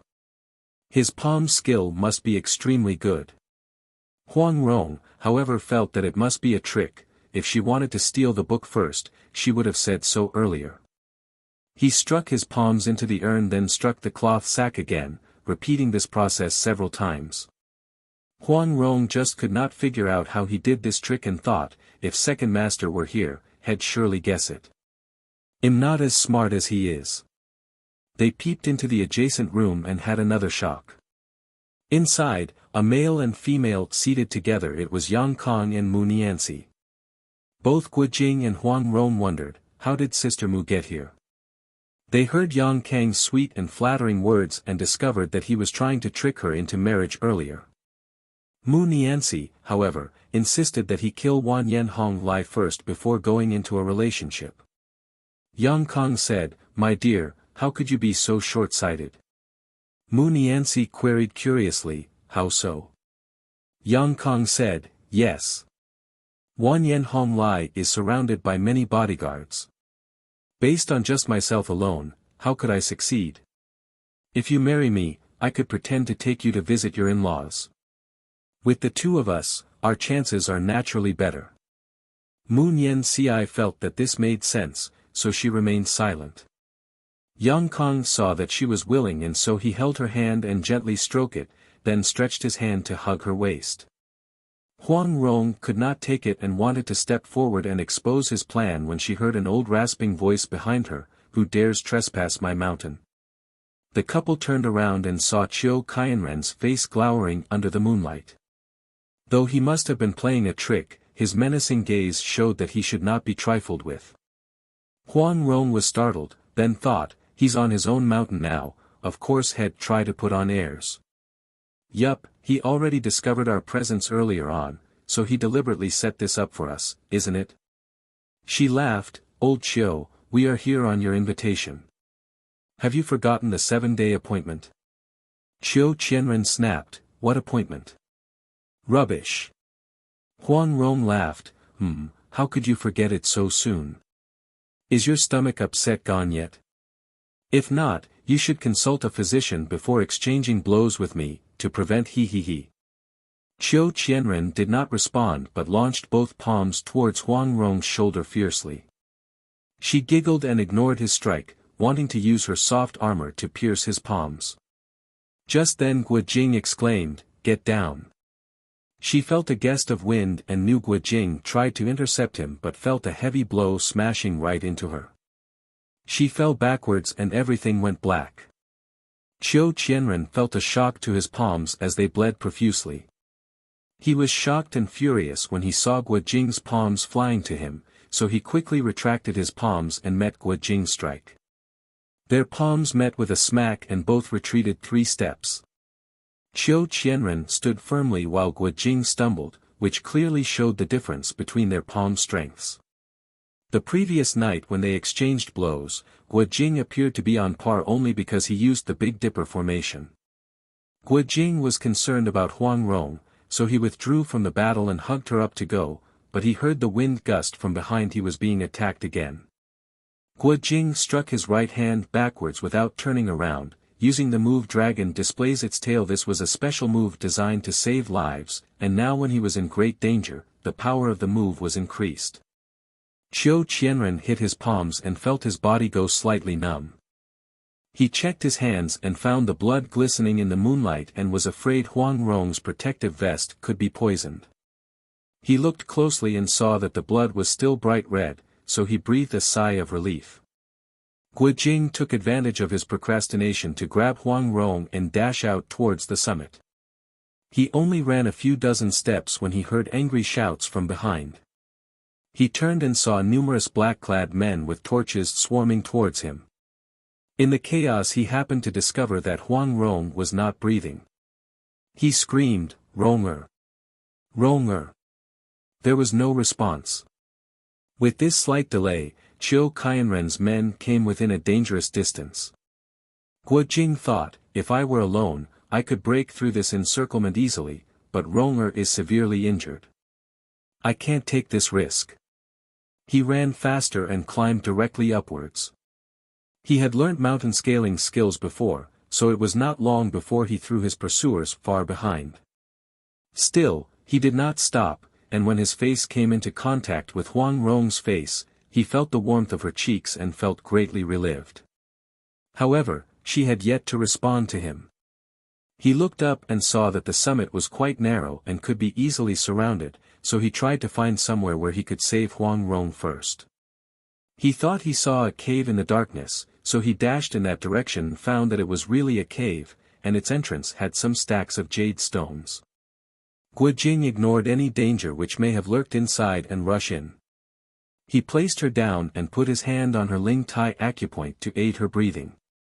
The Iron Palm sect members could be heard shouting and yelling in the distance, but even if an army charged in row, he would still save her first.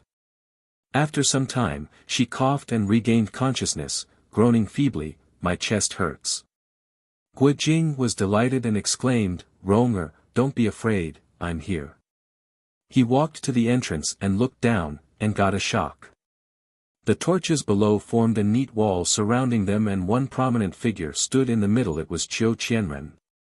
Yet for all the yelling and shouting, none of the people below moved any closer.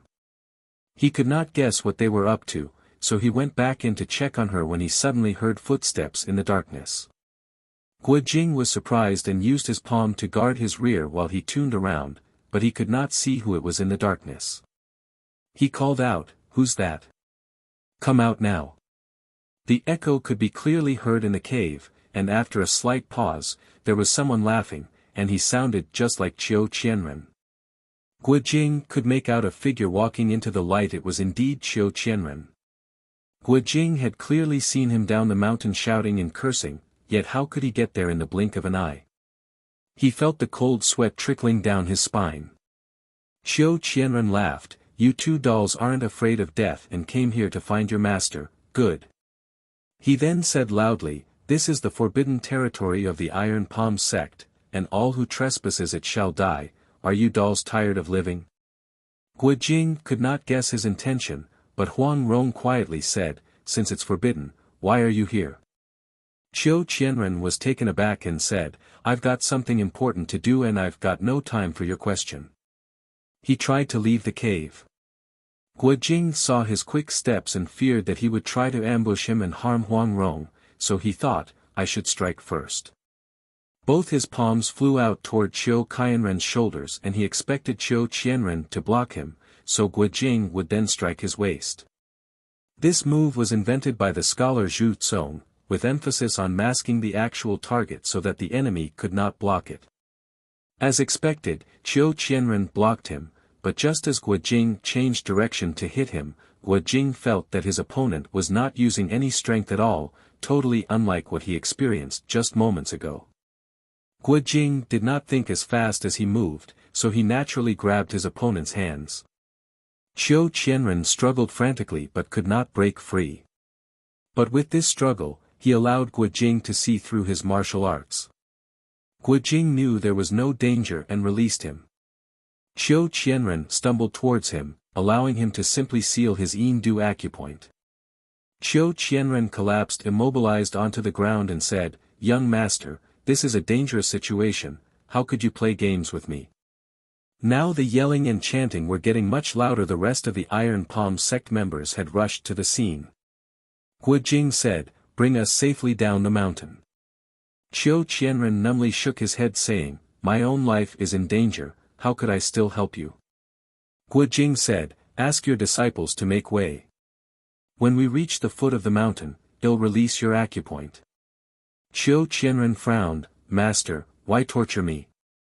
Go to the entrance and see for yourself." Gu Jing went to the entrance and looked down and was startled. Qiu Qianren stood in front of his disciples yelling away. Gu Jing quickly turned around and saw him lying down. He asked in a confused voice, "Why are there two of you?"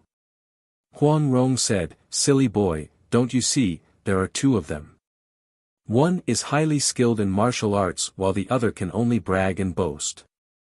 They look exactly alike and this is the big-mouthed one." Gu Jing was perplexed for a while before the truth dawned on him and he said, "Is that right?" Qiu Qianren made a sour face and said, "Since she said so, then it's so. We're twins and I'm the elder. At first I was better in martial arts but my brothers improved drastically later." Gu Jing said, "Then who is Qiu Qianren?" He replied, "What difference does it make? Isn't it the same if I'm Qianren or he is? We were pretty close since young, so we share the same name." Gu Jing said, "Quick, tell me." Huang Rong said, "Isn't it obvious? He's the impersonator." Gu Jing said, Old man, then what's your name?" He could not avoid the question so he said, "I remember father called me something like Qian Zhang. I felt it didn't sound nice, so I didn't use it." Gu Jing laughed, "Ha, you're Qiu Qian Zhang." He replied, "So, what can you do about that? 10 qi makes 1 zhang, and 7 qi make 1 ren, so 1,000 zhang is longer than 1,000 ren by 30,000 qi, refers to the meaning of their names." Huang Rong said, "I think you should change your name to Qian Fen, 1,000 centimeters."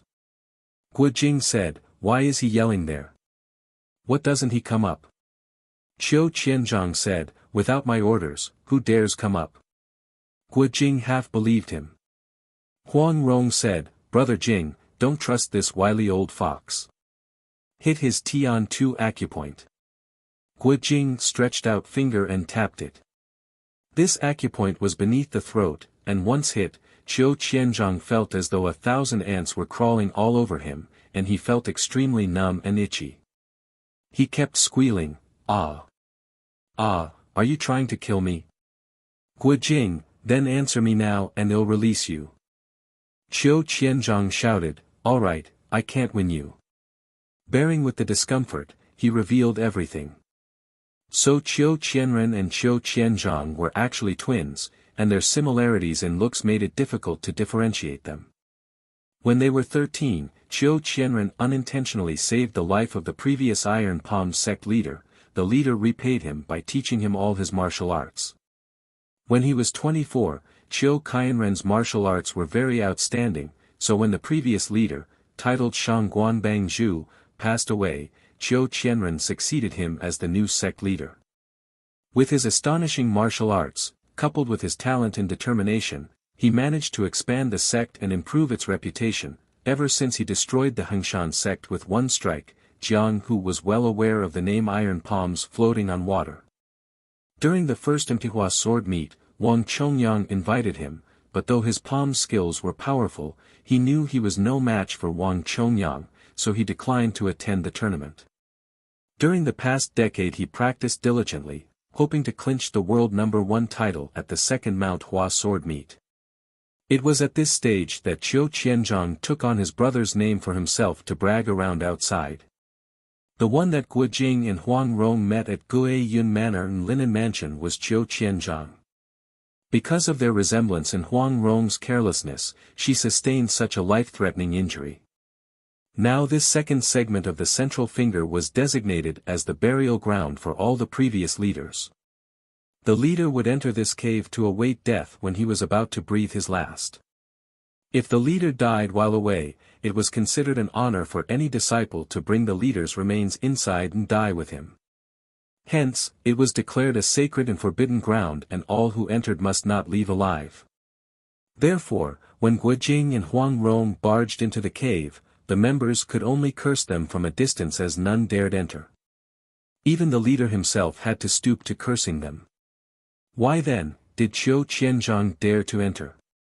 Whenever a leader was close to death, he had to bring his favorite weapons and treasures with him, so the cave accumulated a lot of valuables.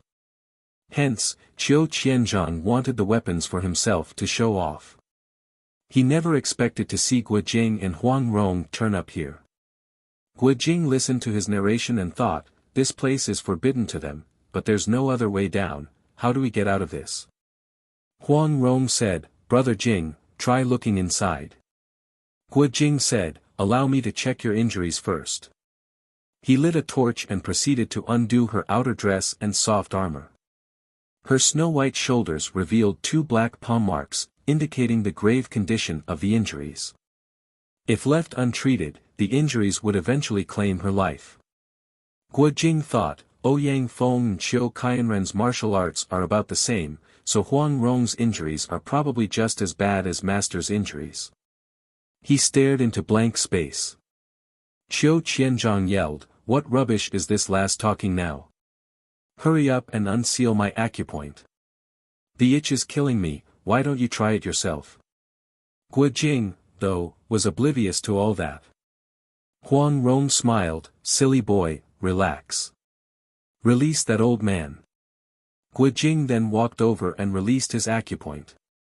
Qiu Qianzhang's itch stopped, but his Yindu acupoint was still sealed, so he remained motionless apart from his pupils. Guojing found a 2-foot-long club and lit it as a torch, saying, Ronger, I'll go take a look inside, will you be okay here alone? Huang Rong's temperature rose and dropped rapidly and the pain was almost unbearable, but she forced a smile, with this old man, I'm not afraid, go ahead. Guojing raised up the torch and treaded carefully. After 2 turns, he came to a large natural cave which was 10 times larger than the cave outside. He scanned the room and observed many skeletons, some sitting, some lying, some scattered on the ground while some had missing bones. Each skeleton had some sort of weapon or treasure at its side. Guojing dreamily thought, these ex-leaders must have been the great men of their day, yet today they are reduced to bones. Still, at least they have each other for company. This is good, at least it beats being buried alone. It was as though he did not notice the weapons and treasure in his anxiety for Huang Rong. Just as he was about to leave, he happened to lay his eyes on a wooden box next to a skeleton. He shone his torch on it and looked closely and saw the inscription, Secrets to Overcoming the Gene. He started, maybe this is the manual by Grand Marshal Yu. He tugged at the box when the skeleton suddenly leapt toward him. Guojing was shocked and hurriedly jumped back while the skeleton smashed on the ground. He grabbed the box and dashed out. He then supported Huang Rong up and opened the box in front of her. There were 2 books inside. Flipping through the first book, Guojing saw that its contents were Yu Fei's essays and other literary works. As he glanced through the words and passages he was filled with a strong surge of loyalty and righteousness, and he sighed in admiration. Huang Rong said, read a passage to me. He flipped through casually and recited the passage, since the strife in the Central Plains began, the barbarians have invaded, anger flowed like the spring river, rising united, armies assembled, fighting hundreds of battles. Though we failed to advance far, we cleansed their lair, and swiftly ending the feud between states. Yet today the lone army marches on, for Yixing. The battle of Jing Kong defeated and humiliated our lands, and our hatred will not rein our horses. The troops lay in wait for the enemy, raising the morale of the soldiers, battling through time, moving through the northern desert, shedding blood in the cities, exterminating the barbarians, welcoming the return of the 2 sages, capturing their land. The imperial court had no worries, the emperor slept in peace, and so Yu Fei wrote. The passage summarized Yu Fei's life ambitions. Though Guojing's literacy was limited, he was filled with the desire to serve the people. While he read some of the words wrongly, he nevertheless felt the essay was extremely well written.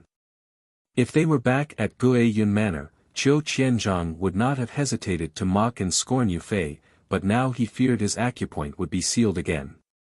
Though he was not well informed about Yu Fei, he still nodded his head, saying, "Yes, it's indeed well written, and a worthy hero is reading a hero's essay, nothing could be better."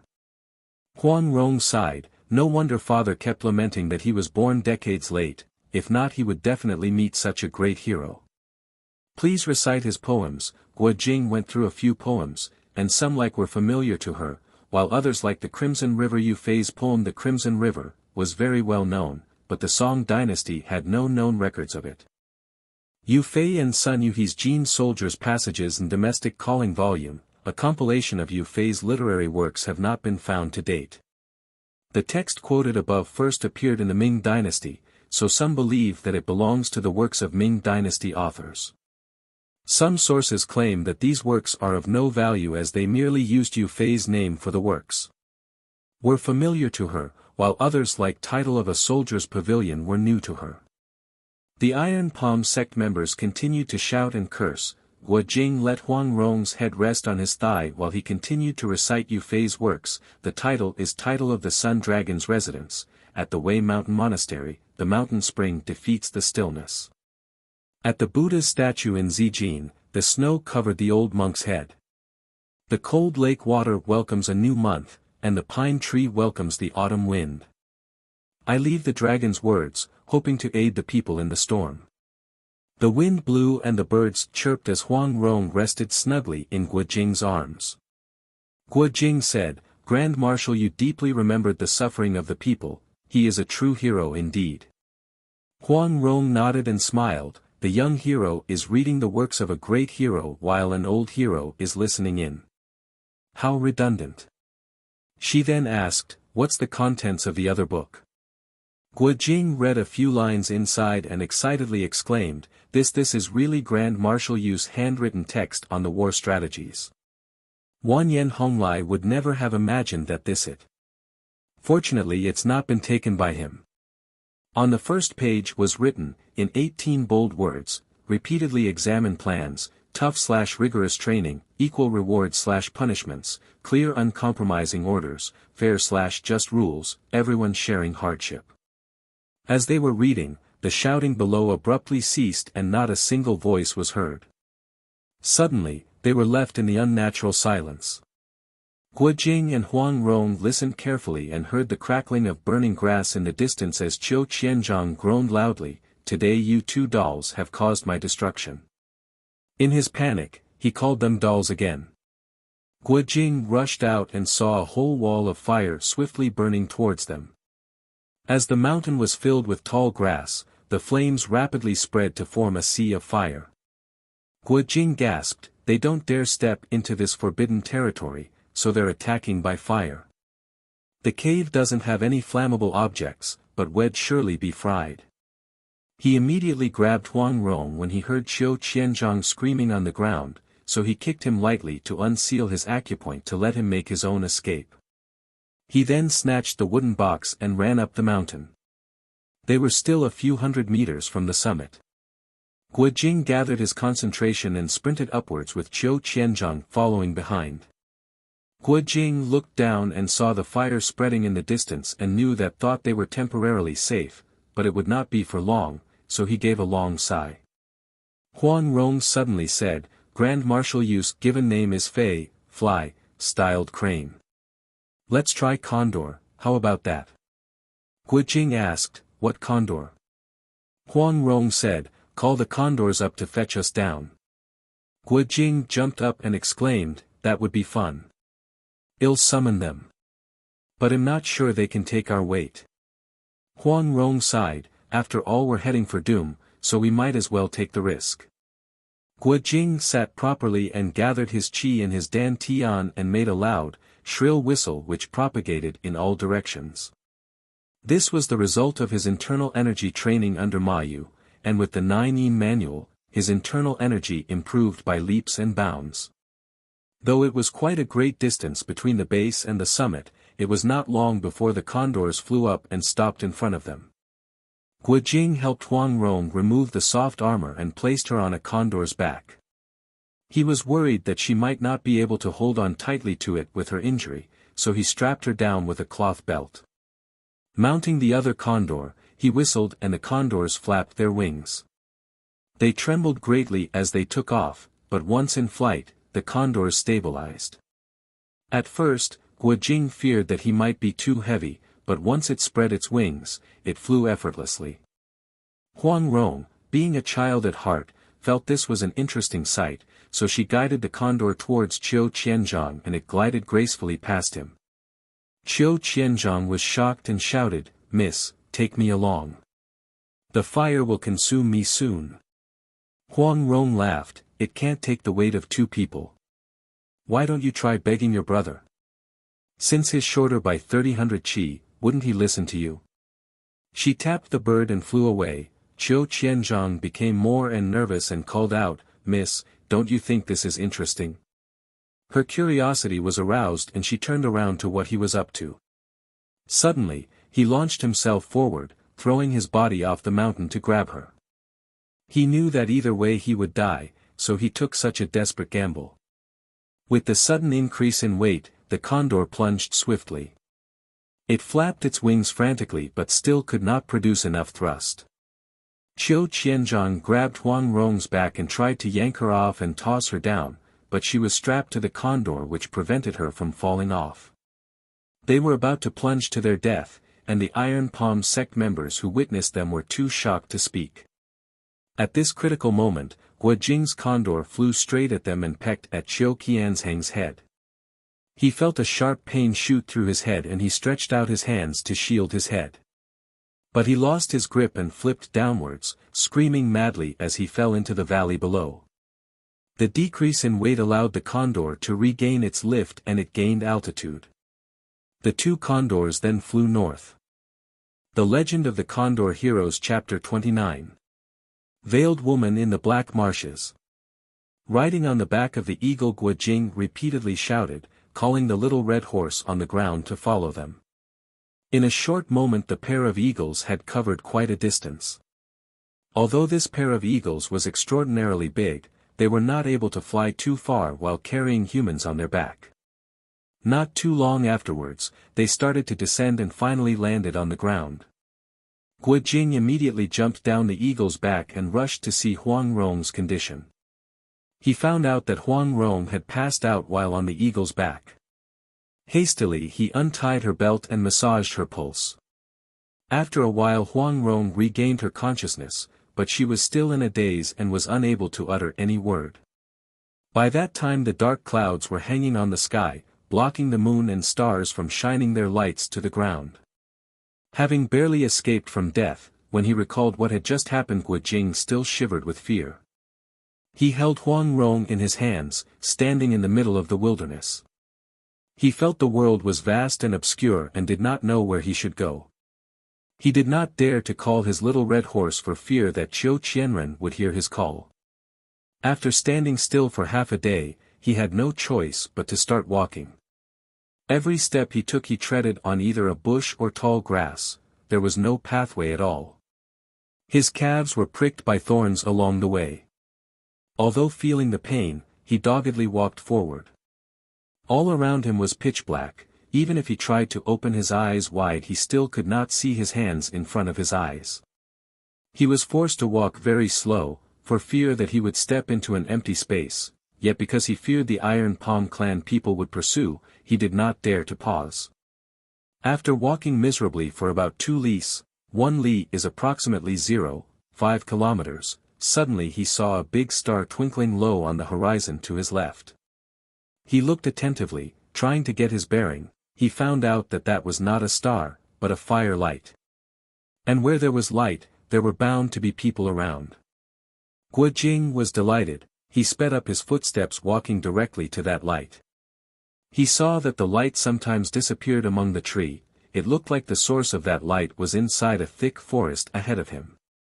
But once he entered the forest he was unable to walk straight, the pathway was bent to the east and turned to the west, so very soon he lost sight of the light.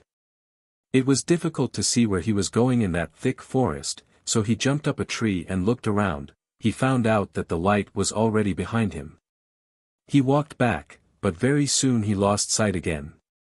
After seemingly walking in circles his head was spinning, no matter where he went, he simply could not reach that light.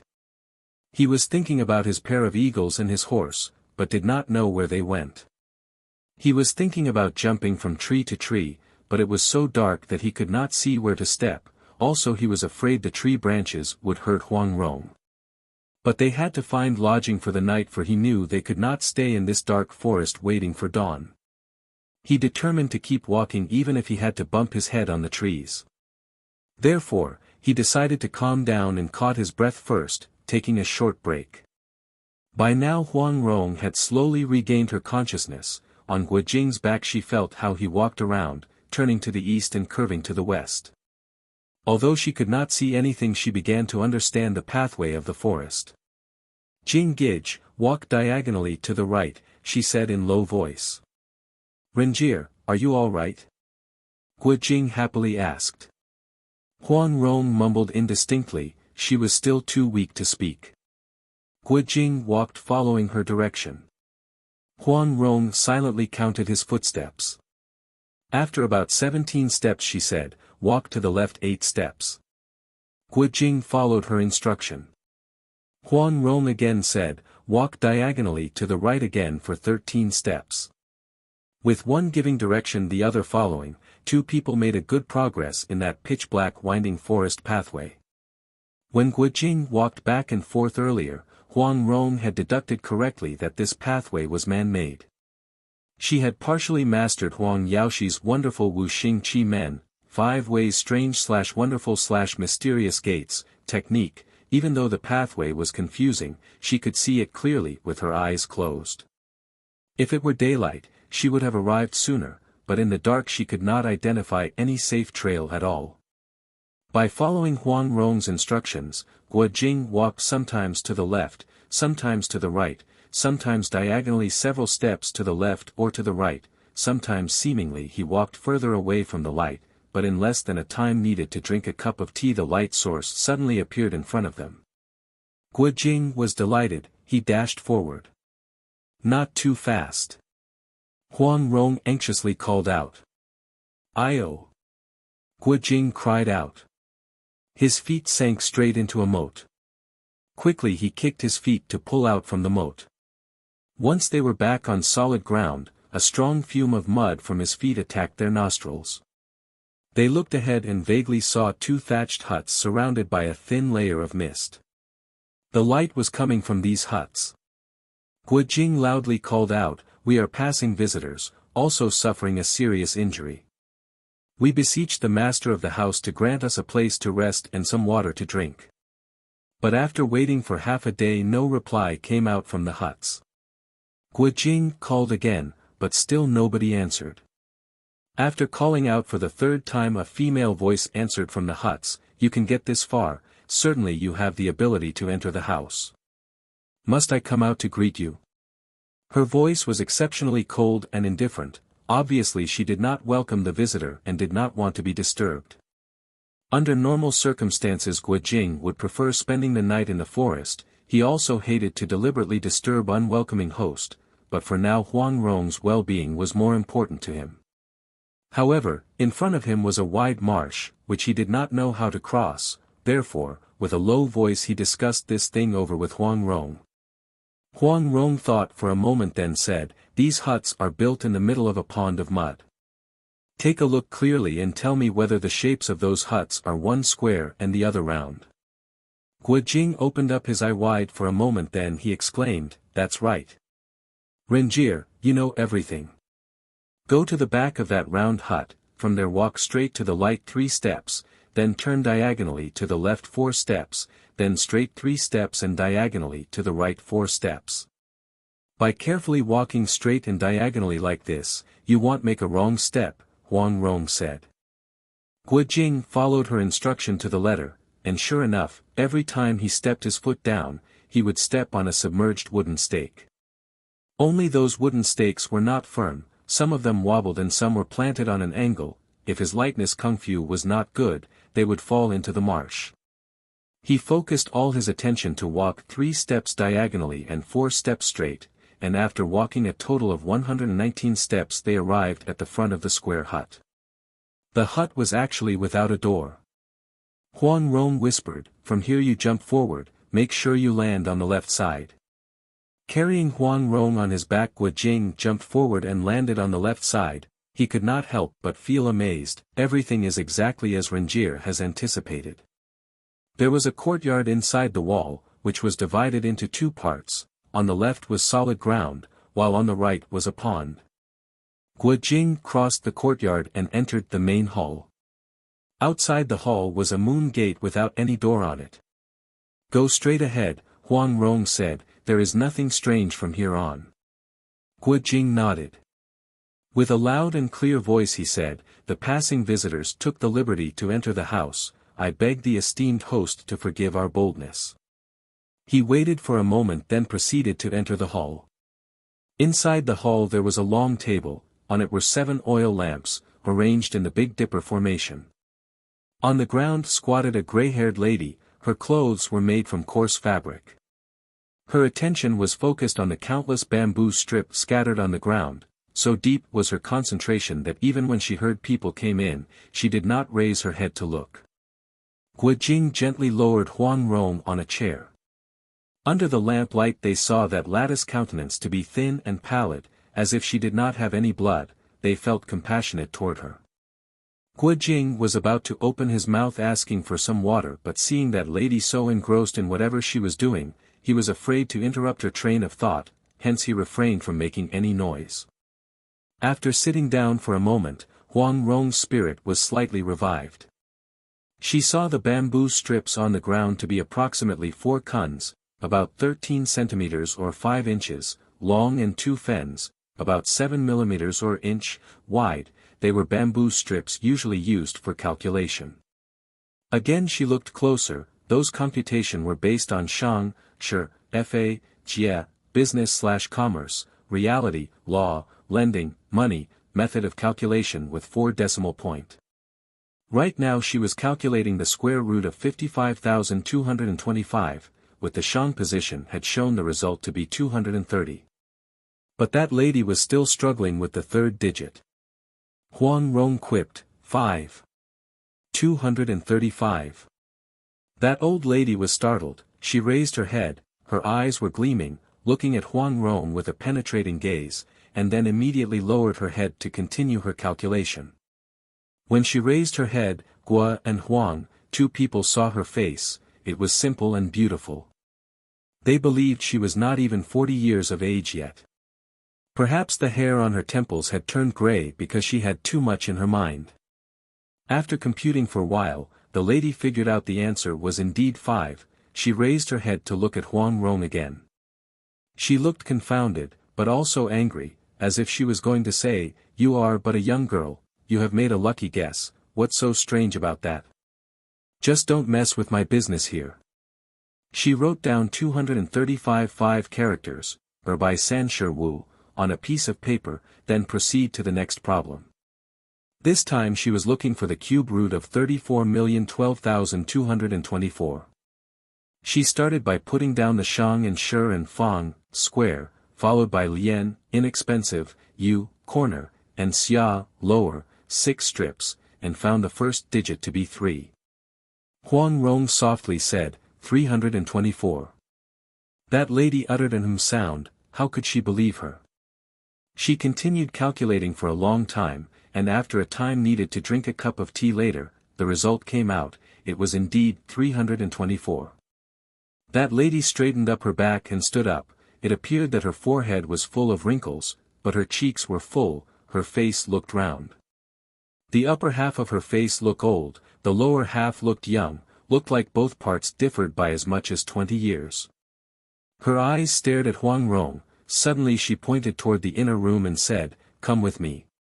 She took an oil lamp and walked in. Guo Jing propped Huang Rong up and followed her inside. The inner room's wall was round, the floor was covered with fine sand. On the sand were written many weird symbols, vertical and horizontal lines and circles, also some characters such as Tai, Great, Tian Yuan, first/primary sky, Di Yuan, first/primary earth, Ren Yuan, first/primary human, and Wu Yuan, first/primary object. Guo Jing had no idea what they were.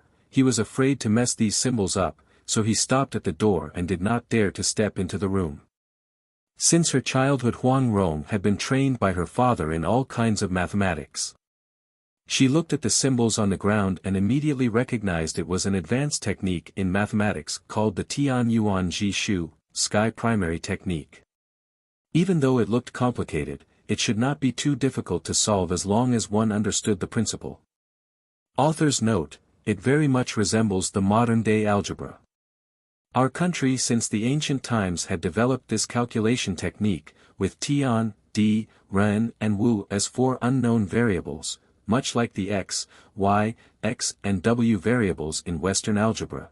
Huang Rong pulled the bamboo stick from her waist, leaning on Guo Jing she started writing on the sand. In a short while all 8 mathematics problems on the sand were solved. That lady had painstakingly tried to solve those problems in months. Seeing the solutions, she could not help but feeling deeply confounded. She was silent for half a day then suddenly asked, "Who are you?" Huang Rong showed a faint smile and replied, "What's so special about Tian Yuan Si, 4, Yuan Ji Shu?" The mathematics book has 19 primaries. After the Ren there are Xian, immortal, Ming, bright, Shao, firmament, Han, from Han dynasty, Lei, rampart, Seng, layer, Gao, high, Shang, top/above, and Tian, sky. Before the Ren are Di, earth/ground, Xia, below/under, Di, low, Jian, subtract, Luo, drop, Shi, die, Quan, fountain, and hidden/secret, and Gui, sly/crafty. Once you master the 19th primary, all problems will look easy. That lady looked dejected. Her body trembled, she dropped to the ground, holding her head in her hands as she was lost, deep in thought. A moment later she raised her head and with a delighted face asked, "Your mathematics skill is 100 times better than mine, but let me ask you this, you have a 3 by 3 array of number 1 through 9, no matter how you add it up, vertically, horizontally or diagonally, the sum of any 3 numbers has to be 15. How do you arrange it?" Huang Rong thought, "My father established the Peach Blossom Island based on the 5 ways variation, what's so mysterious about it? The Jiugong, 9 palace or halls, is the foundation of the Peach Blossom Island diagram, how could I not know about it?" Therefore, with a calm voice she recited, "The Jiugong diagram is constructed like the pattern on the turtle shell." Translator's note, do a Google search with keyword Lo Shu square, 4 and 2 are the shoulders, 8 and 6 are the feet. 3 on the left and 7 on the right, put on 9 and tread on 1, while 5 occupies the center. While reciting this she made a diagram of the Jiugong on the sand.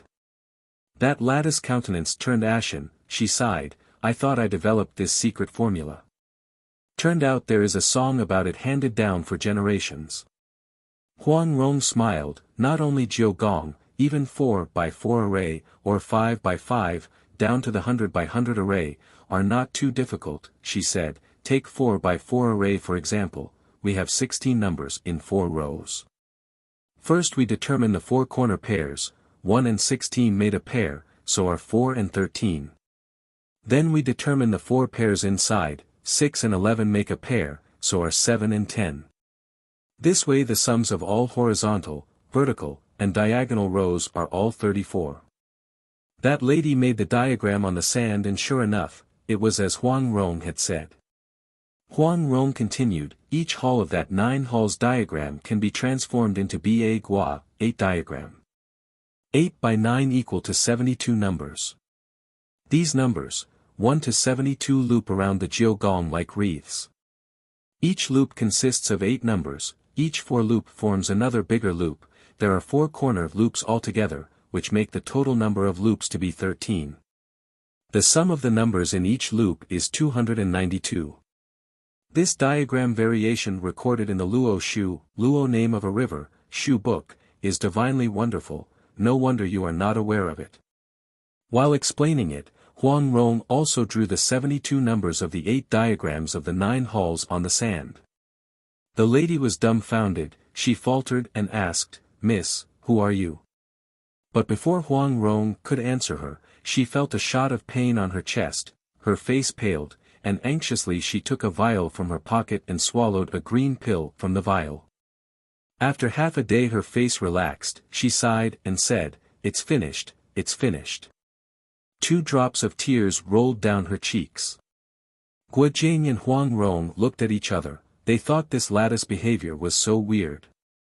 That lady had not spoken anything when suddenly there was an intermittent call from the outside. It was the Iron Palm clan pursuers. "Are they friends or enemies?" the lady asked. "They are enemies pursuing us," Guo Jing said.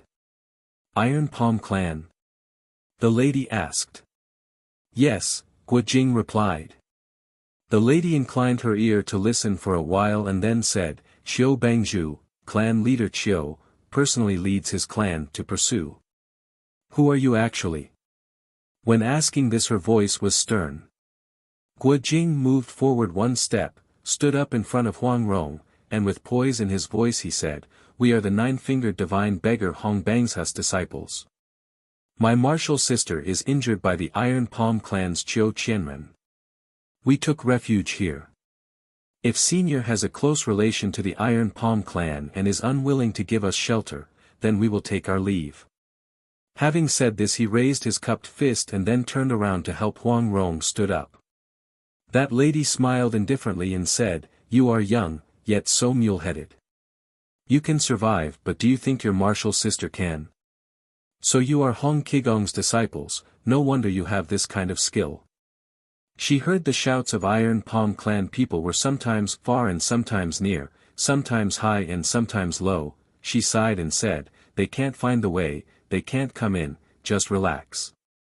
Even if they manage to enter, you are my guests, how can divine Ingu let other people bully her esteemed guests?"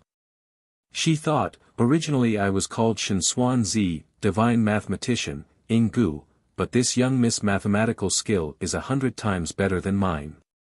How could I call myself Shen Xuanzi anymore? Therefore, she only said the first word Shen but could not bring herself to utter the next 2 characters. Guo Jing bowed to express his gratitude. Ingu slipped the clothes from Huang Rong's shoulder to see her injury. She creased her brows but did not say anything. She took the vial from her bosom and dissolved the green pill in a bowl of water. Huang Rong took the bowl but she hesitated. They did not know whether the lady was a friend or a foe. How could she took her medicine? Ingu saw her hesitation, she coldly said, "You are injured by Qiu Qianren's Iron Palm, do you still think you can recover? If I want to harm you, do you think I need to bother myself? This medicine is a pain reliever, you don't want it? Fine." She grabbed the bowl back and poured the content on the ground. Seeing her rudeness toward Huang Rong, Guo Jing was unable to restrain his anger. "My martial sister is seriously injured, how can you be so mad at her?" He said, "Renjir, let's go." Ingu coldly smiled and said, "In Gus 2 small huts, do you think 2 juniors like you can easily come and easily go?" With 2 bamboo strips in her hands, she stood on the doorway, blocking the exit. Guo Jing thought, talk is useless, must use force. He called out, "Senior, forgive me for being rude." He bent his knees a little bit, making a circle with his arms he launched the proud dragon repent straight to the door. This stance was his fiercest one, he was afraid Ingu could not resist it, so he only used 30% of his strength. His intention was simply to clear the way, he did not want to harm anybody. As the gust of wind arrived at Ingu's body, Guo Jing watched closely how Ingu would block this attack, whether he should increase his strength or retract it immediately. Who would have thought that Ingu only leaned her body slightly, her left palm made a diagonal move to lightly push his arm and Guo Jing's strength was diverted sideways. Guo Jing did not expect her to possess such a high skill, he was pushed forward half a step from the momentum of his own force.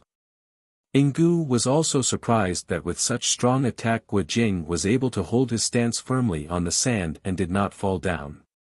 From this one exchange, both were secretly admiring their opponent's skill. "Kid, have you learned your Shifu's entire skill?" Ingu loudly called out.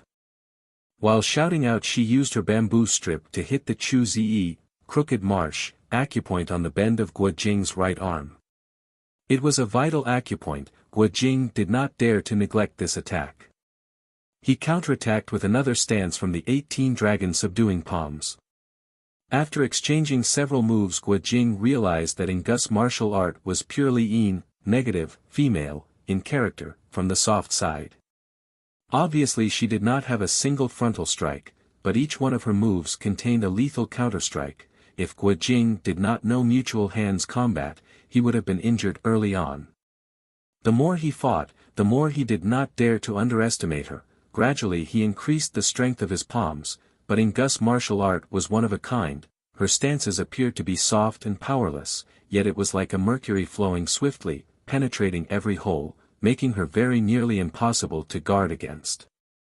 Several moves later Guo Jing was compelled to withdraw 2 steps back. Suddenly he remembered Hong Qigong's advice when he was sparring with Huang Rong's Luo Yingshan Jian Zhang, Falling Leaves divine sword palm technique, that regardless of thousands of changes or tens of thousands variations the opponent used, he should ignore them all and keep fighting using the 18 dragon subduing palms to secure a victory. Initially he thought he did not have any desire to fight. Besides, the lady looked like a good and kind-hearted senior. But without having any enmity or committing any wrongdoing she had prevented them from going out the gate. Guo Jing still did not want to be entangled or worse, to injure her life, hence he only used 30% of his strength. Who would have thought that this lady was very ferocious? If he was being negligent even so slightly, both of them would die in that place. Guo Jing took a deep breath, raised up both of his elbows slightly, right hand forming a fist and left hand a palm, one struck vertically, the other pushed horizontally, one quick the other slow, both hands moved out. It was the 16th stance of the 18 dragon subduing palms, the Lu Shuang Bing Ji, treading on frost to reach the ice, which was taught by Hong Qigong at the Lu Ancestral Hall in Baoying. Within this stance hard and soft complemented each other, upright and upside down completed each other. Its advantage was unlimited. Hong Qigong's martial art was from the hard and yang, positive, male, side, but when the hardness reached its peak, by default there would be softness in the middle of hardness. The fundamental of this martial art can be found in the Book of Changes, I Ching, where the older yang gave birth to the younger yin. Hence, within the proud dragon repents and the treading on frost to reach the ice the hard energy and soft power blended together and was impossible to distinguish. Ah! Ingu softly exclaimed and hastily eluded. She managed to get away from Guo Jing's right fist, but was hit by his left kick. She also could not avoid Guo Jing's horizontal left palm, which pushed her right shoulder. As his palm's strength hit its target, Guo Jing was certain she would be pushed back against the wall. He was afraid the dirt wall of this thatched roof hut would not be strong enough and collapse, but strangely as his palm was touching her shoulder he felt like her body was covered with a layer of exceptionally slippery thick lubricant that his palm slipped to her side. But her body was also shaking and the 2 pieces of bamboo strips in her hand fell to the ground. Guo Jing was startled. Quickly he restrained his force, but Ingus's agility was extraordinary. She had already taken advantage of a favorable situation. Her 10 fingers shot forward and attacked the Shenfeng, divine grace, and Yushu, jade letter, acupoints on Guo Jing's chest. Her acupoint sealing technique was excellent. Guo Jing found it was too late to parry. He leaned slightly to the side. His move resembled the stance he used just now, but a killing strike was concealed within the move. Something stirred in his heart. Her acupoint sealing technique is somewhat similar to Zhou Dai's, Big Brother Zhou. If I had not practiced with Zhou Dage for thousands and tens of thousands times in that cave, I wouldn't be able to avoid her attack just now. Ingu felt a burst of energy coming out from Guo Jing's body through his right arm heading toward her own arm. She realized that if her arms were hit by the enemy's power, her arms would be broken for sure. Hence once again she used her Loach maneuver to make Guo Jing's palm slipped by her shoulder. These several moves were very exquisite, each one of them was unanticipated by the opponent, both were startled, they leaped back several steps almost simultaneously, both were taking defensive position. Guo Jing thought, this lattice martial art is so weird.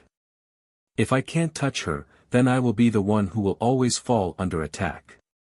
Ingu was also astonished. She thought, this youngster is so young, how can he possess this kind of martial arts skill? Following which she thought, I have been hiding here for more than a dozen of years, diligently training hard, inadvertently mastering a wonderful martial arts skill, thinking I have become invincible in the world. Very soon I can go out of this forest to seek revenge and to rescue someone. Who would have thought that in mathematics I am inferior to this young girl by a long shot? In term of martial art I can't even match this youngster who is still wet behind his ears. Much less he is carrying somebody on his back. If we fight for real, I would have lost early on. For dozens of years I endured pain and suffering, will it all be flushed in running water? Shall I give up my desire to seek revenge and rescue someone? Having thought this, her eyes turned red and her nose ached, she could not restrain tears from rolling down her cheeks. Guo Jing knew the strength of his own palm had shaken her. He busily said, Junior had rudely offended Senior, I truly did not mean it, please forgive me and let us go. Ingu noticed that while speaking Guo Jing repeatedly looked at Huang Rong with utmost concern in his face. She recalled her own misfortune, how she was separated from her lover and could not see each other until that day. Her jealousy raged and she coldly said, this girl was hit by Chiu Qianren's iron palm. There is a dark shadow on her face, she won't live to see the fourth day, why are you still concerned about her?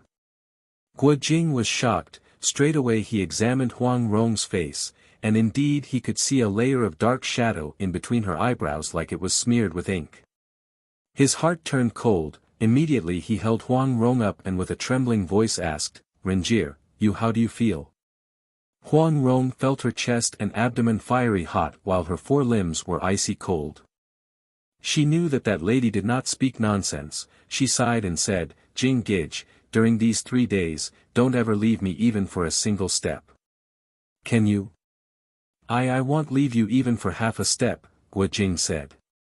Ingu sneered and said, even if you won't leave her for half a step, you will only have 72 hours. Guo Jing raised his head up, his eyes full of tears. He looked at that lady earnestly implored her not to say anything that might hurt Huang Rong's feeling. Ingu was an unfortunate woman, dozens of years of suffering had given her a calloused heart. Seeing these two people who loved each other were going through a disaster, her heart was filled with delight. She was going to say something to hurt their feeling when she saw Guo Jing's miserable expression. Suddenly an idea come flashing like a lightning strike in her mind. She thought, the heavens sent these two here to help me fulfill my wish to revenge. She lifted her head and mused, heaven, oh heaven. At that time the sound of people shouting outside the forest was getting louder. Apparently they had searched everywhere and came to the conclusion that Jing and Rong, two people were still in the forest, only they were unable to find the way to enter. After about half a day, Chiu Qianren's voice was heard calling out from outside the forest, divine mathematician Ingu, Chiu from the Iron Palm requests an audience. His words were shouted against the wind, but surprisingly could be heard clearly, an indication of a profound internal energy. Ingu walked to the window, gathered her qi on her dantian and shouted back, I usually don't see outsiders, whoever comes to the Black Marsh die, don't you know it? There were 1 man and 1 woman who came into your Black Marsh, please deliver them to me, Chiu Qianren replied. Who can come into my Black Marsh? Xiu Bangzhu underestimates Ingu too much, Ingu called out. Chiu Qianren let out a hey cold laugh, seemed like he believed her words. Then they heard the shouting of the Iron Palm clan people gradually getting farther away. Ingu turned around to Guo Jing and asked, do you want to save your martial sister? Guo Jing was dumbstruck. Immediately he bent his knees to kneel down and said, if Senior is willing to give direction. Ingu's face suddenly appeared to be covered with a layer of frost, sternly said, Senior. Do you think I am old? No. Guo Jing hastily said, not too old. Slowly Ingu's eyes moved from Guo Jing to look outside the window, she muttered softly, not too old. After all, that means I am old. Guo Jing was happy and anxious at the same time, listening to the way she talked, looked like Huang Rong could be saved. But his words had offended her. He was not sure if she was still willing to render assistance. He wanted to say something to correct himself, but actually did not know what to say. Ingu turned back to him, saw him to be sweating profusely, looking so distressed. There was a stab of pain in her heart. If only my man showed 1/10 of the compassion this dumb kid has, my life won't be in vain, she said in her heart. Then she softly recited, for weaving machines, the weaving of mandarin ducks desiring to fly together right away. It's a pity, not yet old but the hair on the head has turned white. When the green spring grass ripples, in the deepest of dawn's cold, standing face to face taking a bath wearing red clothes. Listening to her reciting this short poem, Wu Jing's heart was stirred. He silently thought, it sounds familiar, I have heard it before. But tried as he might, he could not remember who wrote it. It was not his heir Shifu, second master, Zhu Tsong, it was not Huang Rong either, so with a low voice he asked, Renjie, who composed the poem she recited? What does it mean? Huang Rong shook her head, this is the first time I hear it, I don't know who composed it. It's a pity not yet old but the hair on the head has turned white. That was good. Mandarin ducks always have white head, translator's note, by two literally means white head, but can also translate it as white-haired head or old age. Speaking to this point her eyes involuntarily turned toward Ingu's grizzled hair. Exactly, it's a pity not yet old but the hair on the head has turned white. She thought. Renjie was taught by her father, she knows everything. If it was a well-known poem, she would definitely know who composed it. Wu Jing thought, who recited this poem then? It couldn't be her father, also I am sure it couldn't be the Cloud Village's Master Lu. But I am sure I have heard it before. It doesn't matter who recited this poem as long as this senior really has a way to save Renjie. She asked me a question and I gave her a wrong answer. I wish I have a way to make amends. I don't care what she will ask me to do. Presently Ingu was still immersed in the memory of her past, her face sometimes showed delight, sometimes showed sadness. In a short moment her heart was recalling decades worth of gratitude and grudges. Suddenly she raised her head up and said, your martial sister has been hit by Chio's iron palm. I don't know if you restrained the strength of his palm, or if it was you who blocked his palm, that she did not die immediately. Either way, in just 3 short days there is only one man in this whole wide world who can save her life. Wu Jing was listening to every word she said, his heart was thumping madly. Hearing her last sentence he dropped down to his knees and bonk, bonk, bonk, knocking his head on the ground 3 times while calling out, please and no, no. Please, help us. We will be forever grateful. Ingu coldly said, humph. Do I have the skill to save others? If I do have this divine power, why do I have to endure a damp and bitterly cold place like this? Wu Jing did not dare to open his mouth. A moment later Ingu continued, just consider yourselves lucky you met me and I know this person's whereabouts, also consider yourselves lucky that he lives not too far away, you might be able to reach his place within 3 days. Only whether that man is willing to help or not, it's really hard to say. Wu Jing was delighted, I will earnestly ask him to help, he said, I believe he won't go so far as seeing someone in distress and doesn't want to help. Ingu smirked, what do you mean won't go so far as seeing someone in distress and doesn't want to help? Seeing someone dying and do nothing is humans' natural behavior. You are going to ask earnestly, do you think other people did not? Do you think you can persuade him to help you? What have you done to him? Why would he want to help you? Her voice was full of bitterness and resentment. Wu Jing did not dare to open his mouth.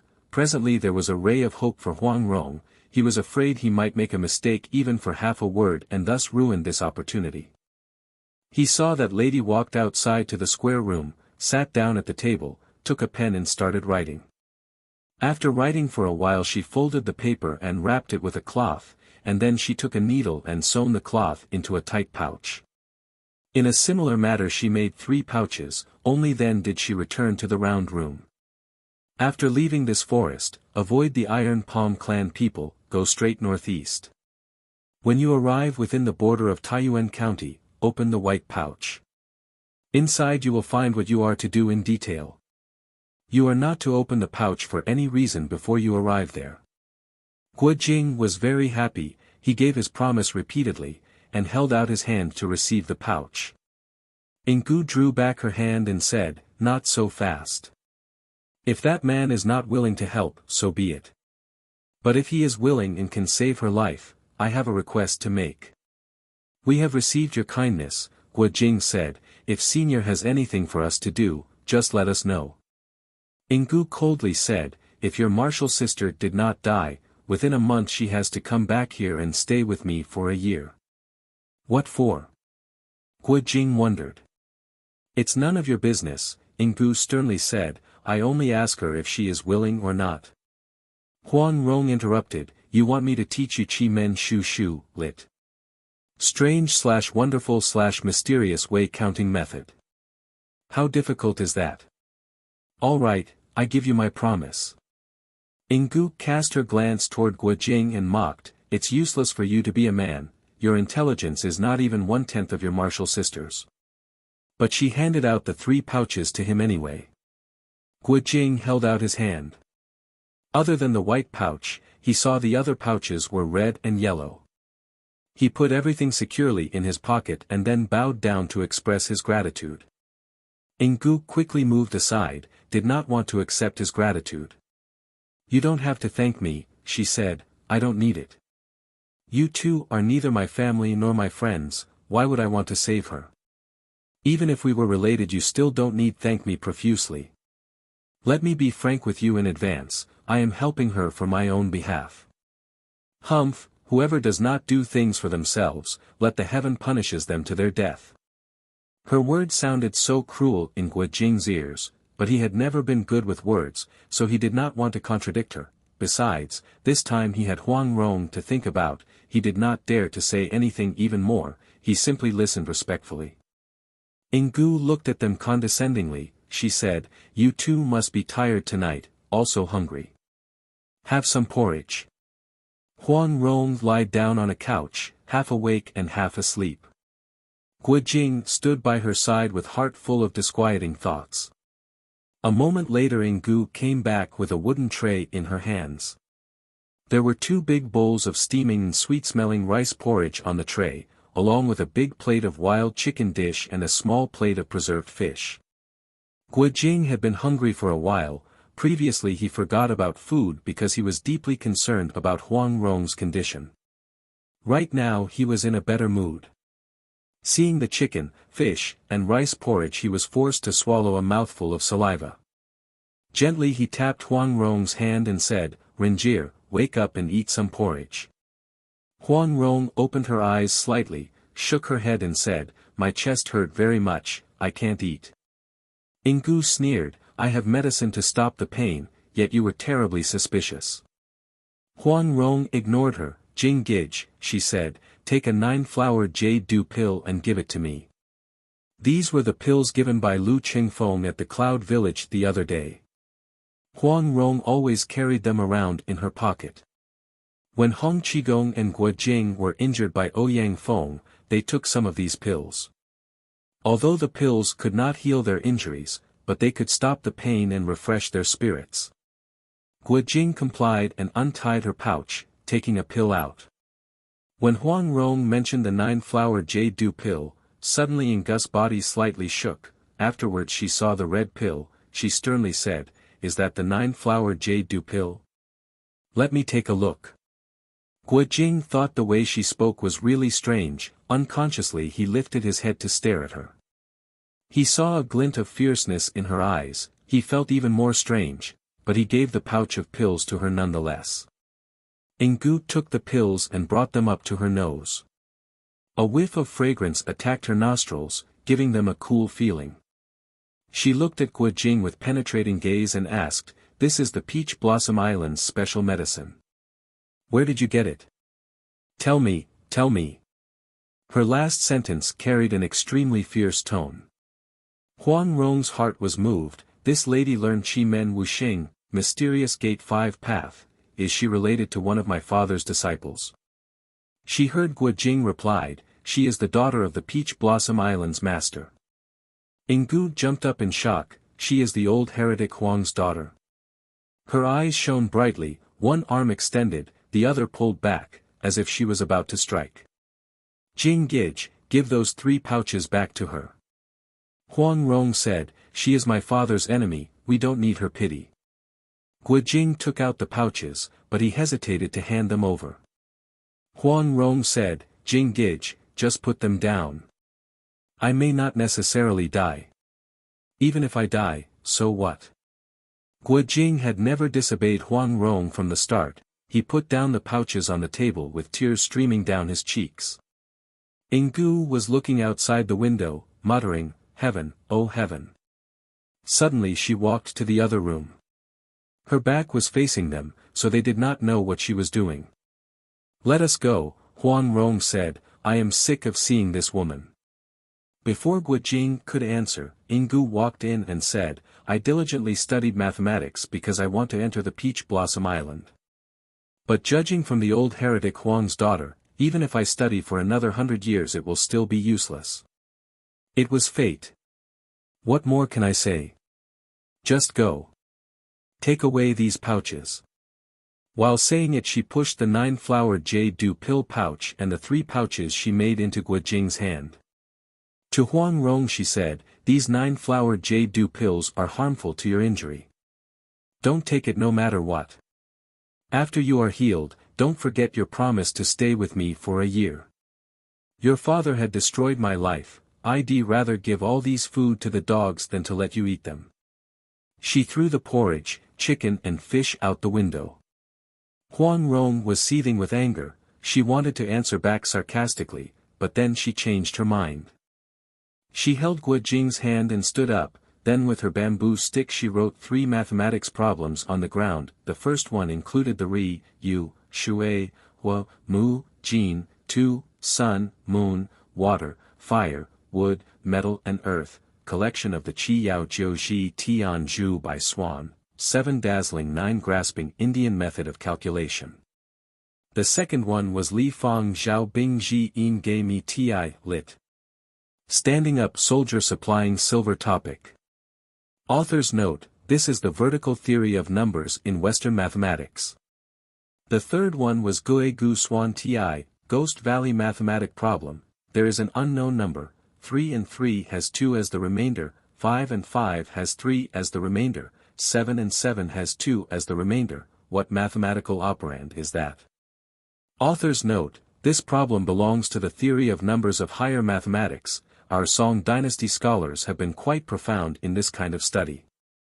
Translator's note, for the life of me, I have no idea what kind of theory of numbers Jin Yong was talking about, therefore, I translated this part as best as I could, although they still don't make any sense, I am afraid. I am an engineer and not a mathematician, so I am not familiar with theory of numbers. If any of you can help, we, both I and the other readers, will certainly appreciate it. Huang Yushi, Huang Qianbei, the translator of Ode to Gallantry, has sent me a 2-part article about the first problem.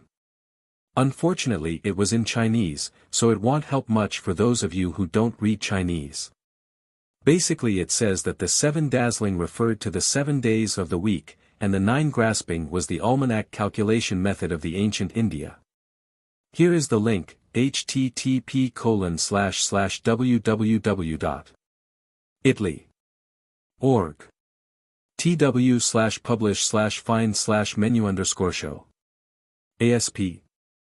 Period equals 45 #3 and the second part, http://www.itly.org. tw/publish/find/menu_show. ASP. Period equals 46 #2. After writing these 3 problems, Huang Rong slowly walked out, holding on Guo Jing's arm. As he stepped over the door, Guo Jing turned his head around and saw Ngu's hand grasping her computing device, her eyes fixed to the ground like she was entranced. As soon as they were outside, Guo Jing carried Huang Rong on his back, still following Huang Rong's direction, walking step by step out of the marsh. Guo Jing was afraid he might miscount his steps, so he did not dare to say anything, but as soon as they left the forest he asked, "Renjir, what did you write on the sand?" Huang Rong smiled, "I gave 3 mathematical problems to her. Humph, I doubted if she will be able to solve them in half a year. Let all her gray hair turn white. Who told her to be so rude? What enmity does she have toward your father?" Guo Jing asked. "I have never heard father mentioned it," Huang Rong replied. After being silent for about half a day she suddenly said, "She must be very beautiful when she was young. Jing Gij, don't you agree? Actually she bore a suspicion in her heart, is it possible that in the former days my father and she were lovers? Humph, most likely she wanted my father to marry her but my father did not want her." Guo Jing replied, "Doesn't matter if she was beautiful or not, even if she cannot solve your problems she still won't be able to chase us and take the pouches back. I wonder what's inside those pouches. I doubted if she had our well-beings in her mind." "Let's open them and take a look," Huang Rong said. "No, no." Guo Jing hastily said, "We must follow her instructions, we must not open it until we arrive at Taoyuan." Huang Rong was very curious, she persuaded Guo Jing to open it, but Guo Jing firmly refused. Finally Huang Rong resigned. After being busy the whole night finally the sky turned brighter. Guo Jing leaped up a tree to take a good look around, he was relieved not to see any trail of the Iron Palm clan disciples. He whistled loudly several times, and the little red horse came galloping fast. Not too long afterwards his pair of eagles was also seen flying above their heads. 2 people were just mounting the horse when suddenly they heard shouts coming out of the forest. Dozens of Iron Palm clan disciples came rushing forward. They had been guarding around the forest for half a night. As soon as they heard Guo Jing's whistle they came out to catch them. Luckily Qiu Qianren was not among these people. Guo Jing called out, "You missed." He squeezed his legs on the horse's belly and the little red horse ran like the wind, in a moment they could not see their pursuers anymore. By noon that day the little red horse had run for more than 100 lis, they stopped by a small restaurant by the roadside. Huang Rong's chest was still hurting, but she managed to drink half a bowl of rice soup. Guo Jing asked around and found out that they had arrived within Taoyuan County border. Quickly he took the white pouch and cut the thread. Inside he found a map with 2 lines of characters which read, "Follow the route shown on the map. At the end of the road you will find a waterfall with a thatched hut next to it. Open the red pouch when you arrive there." Guo Jing did not tarry any longer, they remounted the horse and galloped away. After traveling for about 70-80 lis, the road was getting narrower.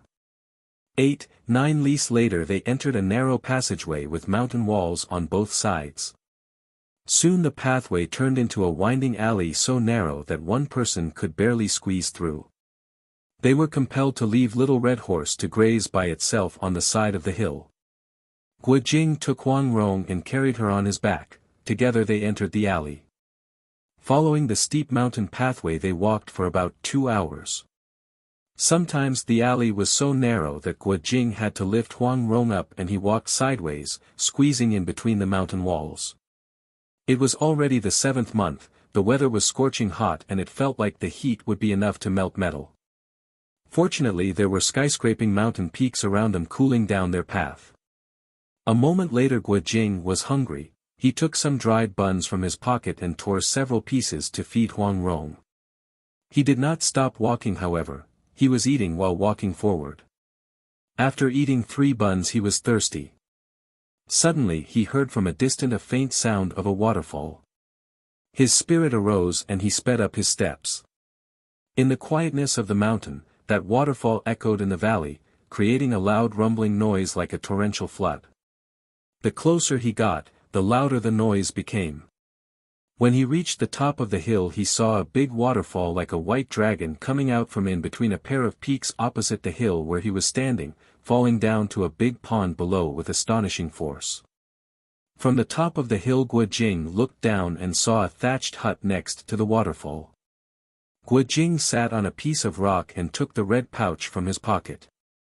Inside was a piece of paper with these words: "The injury this girl suffers can only be healed by Emperor Duan." Seeing those 3 characters, Duan Huangyi, Emperor Duan, Guo Jing was startled. "Emperor Duan, isn't he the southern emperor who shared the same fame as your father?"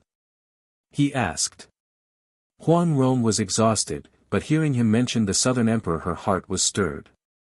"Emperor Duan," she said. "Shifu also said that his injury can only be healed by Emperor Duan. I heard my father mentioned Emperor Duan is the emperor of Dali in Yunnan. Isn't that?" Suddenly she remembered that this place was separated with Yunnan by 10,000 rivers and 1,000 mountains, Wan Shui Qian Shan, meaning the trails and tribulations of a long journey. It was impossible to reach in 3 days. Suddenly her chest felt cold.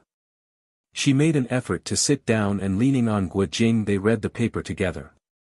"The injury this girl suffers can only be healed by Emperor Duan.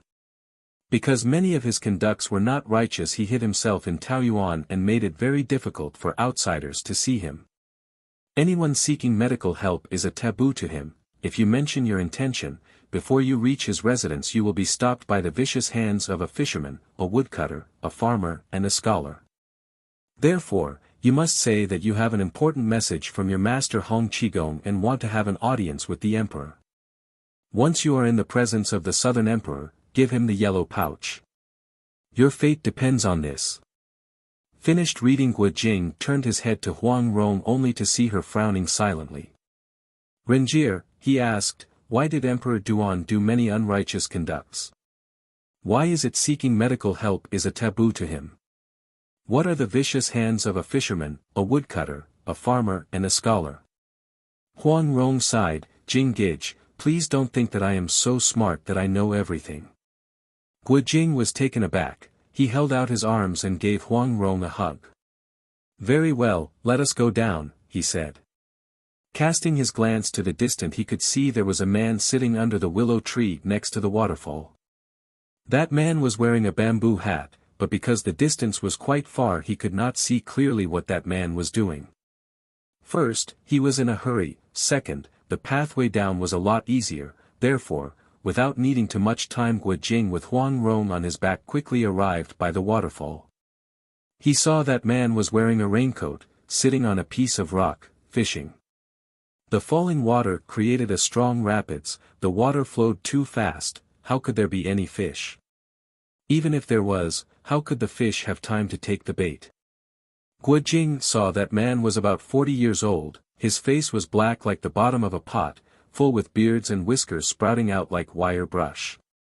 His eyes stared motionless toward the water. Seeing he was fishing with a full concentration, Guo Jing did not dare to disturb. He put Huang Rong down by the willow tree to rest, while they waited to see what kind of fish live in that waterfall. After waiting for a long time, suddenly a golden streak of light came flashing out of the water. That fisherman's face showed delight. His fishing pole was bent downward. They saw something about a foot long biting the fishing line.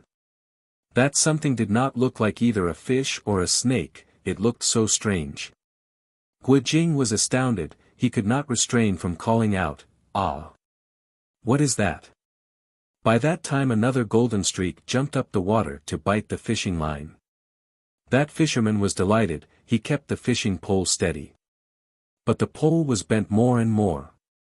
The fisherman struggled to keep it straight. Crack! Suddenly the pole broke.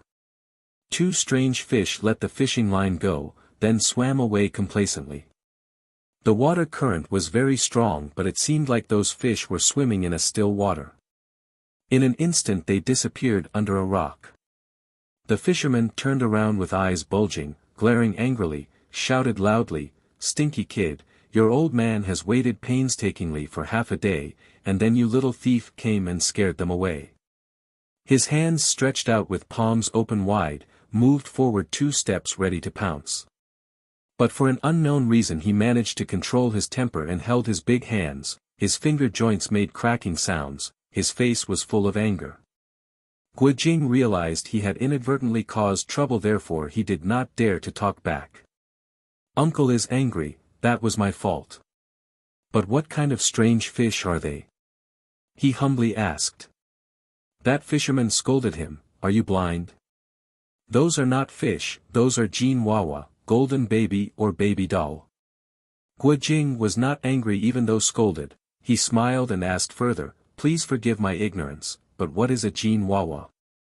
That fisherman flew into a rage, he shouted, Jin Wawa is Jin Wawa, why do you stinky little thief want to know anyway?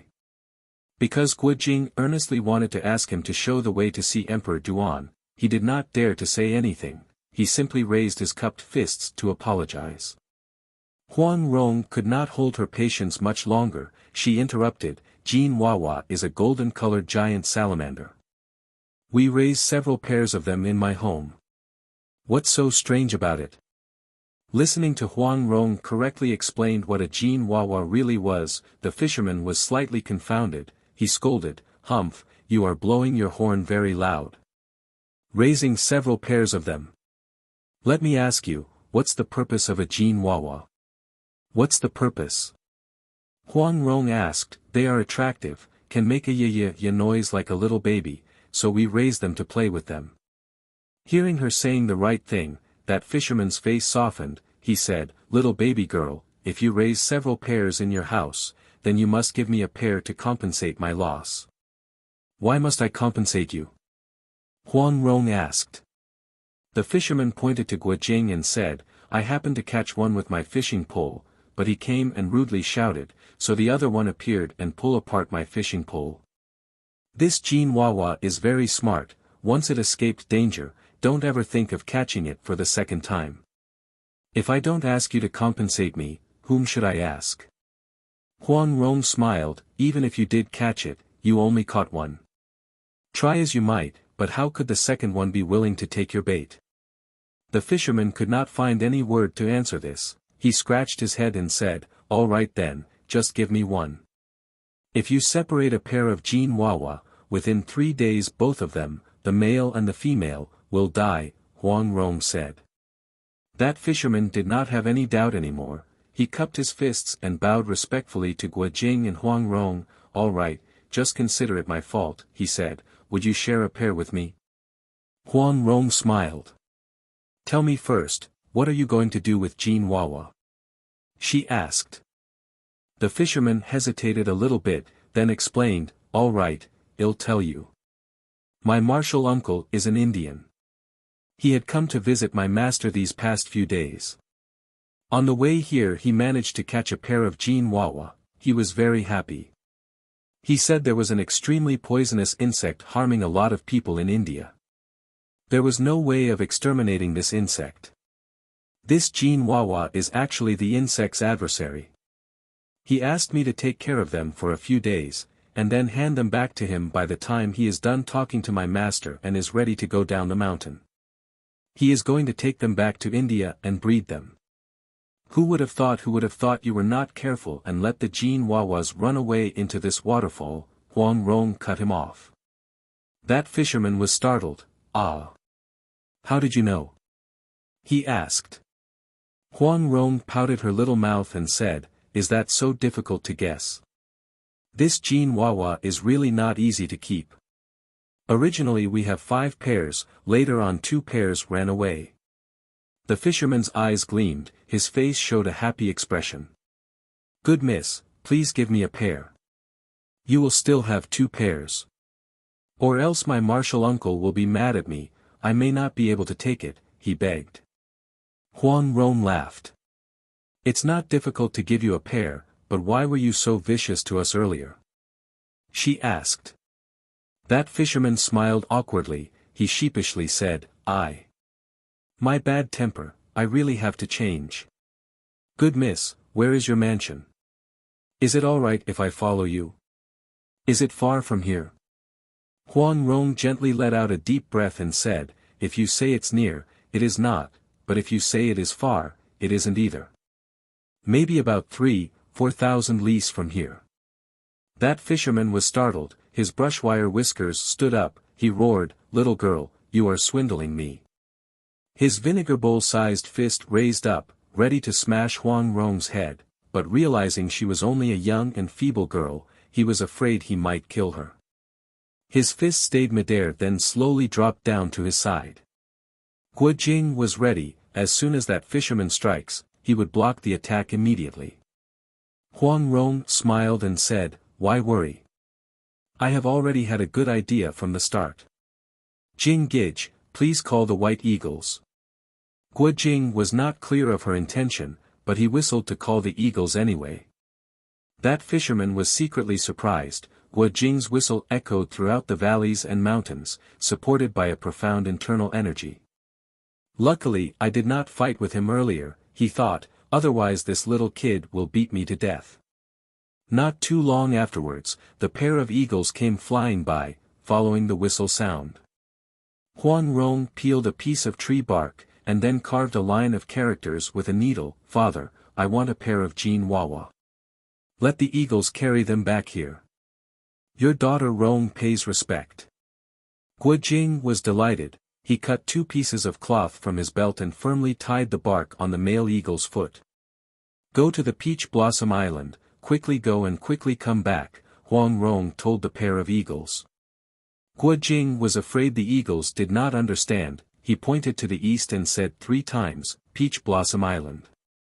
The pair of eagles let out a long cry, lifted up their wings and soared away.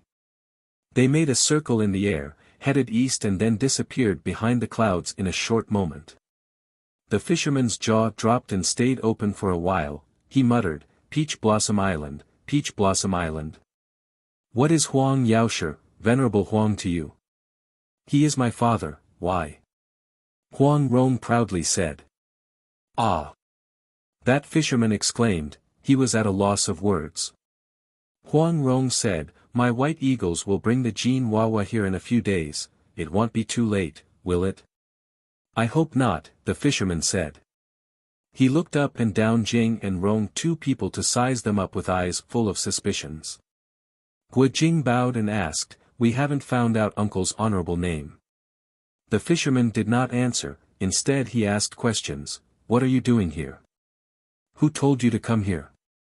Guo Jing respectfully answered, "Junior has come to seek an audience with Emperor Duan." Initially he wanted to say as Ngu had directed them to say, that Hong Qigong had sent them to come, but he was not able to lie. Eventually he did not say anything. "My Shifu does not see outsiders," that fisherman sternly said. "What do you want from him?" By Guo Jing's natural disposition, he wanted to speak the truth, but he was afraid they would not be able to see the Southern Emperor, and thus jeopardizing Huang Rong's life. He could not say the truth, yet he did not have the power to lie, so he hesitated before answering the question.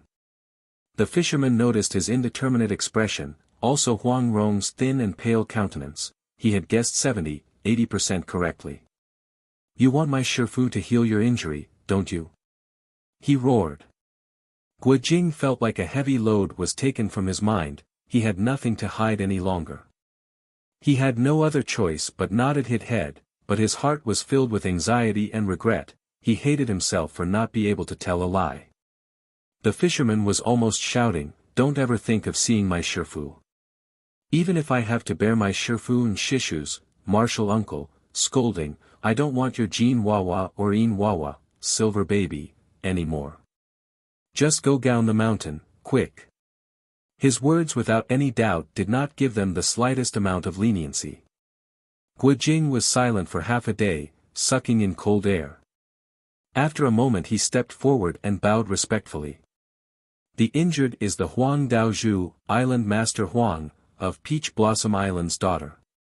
Currently she is also the Bangzhu of the beggar clan. I am asking uncle to consider Island Master Huang and Hong Bang's golden faces and show us the way so that we can seek an audience with the Emperor Duan." Hearing the 3 characters Hong Bangzhu, the fisherman's countenance softened. He shook his head and said, "This young miss is the beggar clan's Bangzhu? I don't believe it." Guo Jing pointed his finger to the bamboo stick in Huang Rong's hand. He said, "This is the beggar clan leader's dog-beating stick, certainly uncle recognize it." The fisherman nodded. "What is the 9-fingered divine beggar to you, then?" he asked.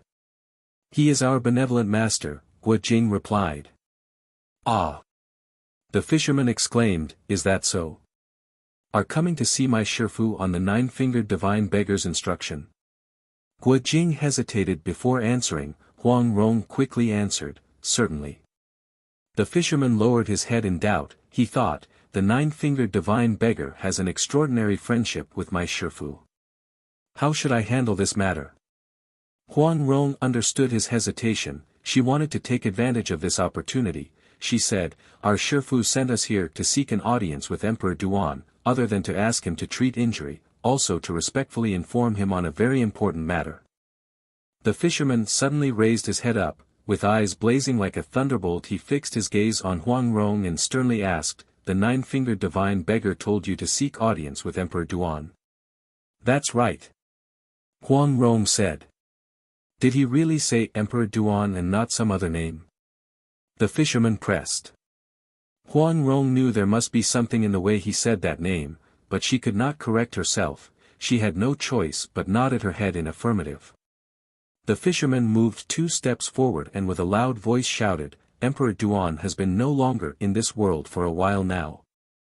Jing, Rong, 2 people were shocked. With a shaking voice they asked, he died? The fisherman said, when Emperor Duan was leaving this world, the senior nine-fingered divine beggar was by his side. How could he tell you to visit Emperor Duan? Who told you to come here? What kind of evil scheme are you playing?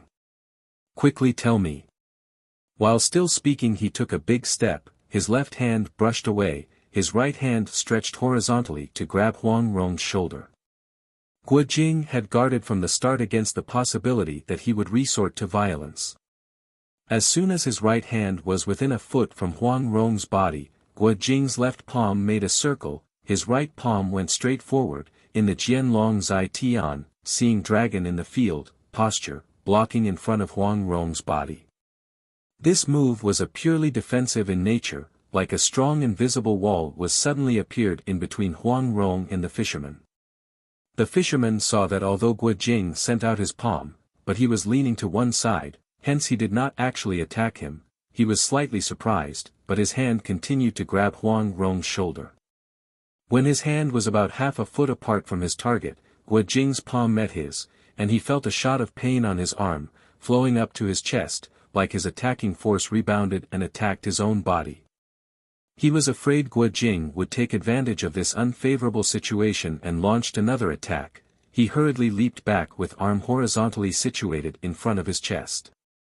I heard it when Hong Qigong discussed martial art with Shifu. This is precisely his 18 dragon subduing palms. Then these 2 youngsters are truly his disciples. They were not lying, he thought.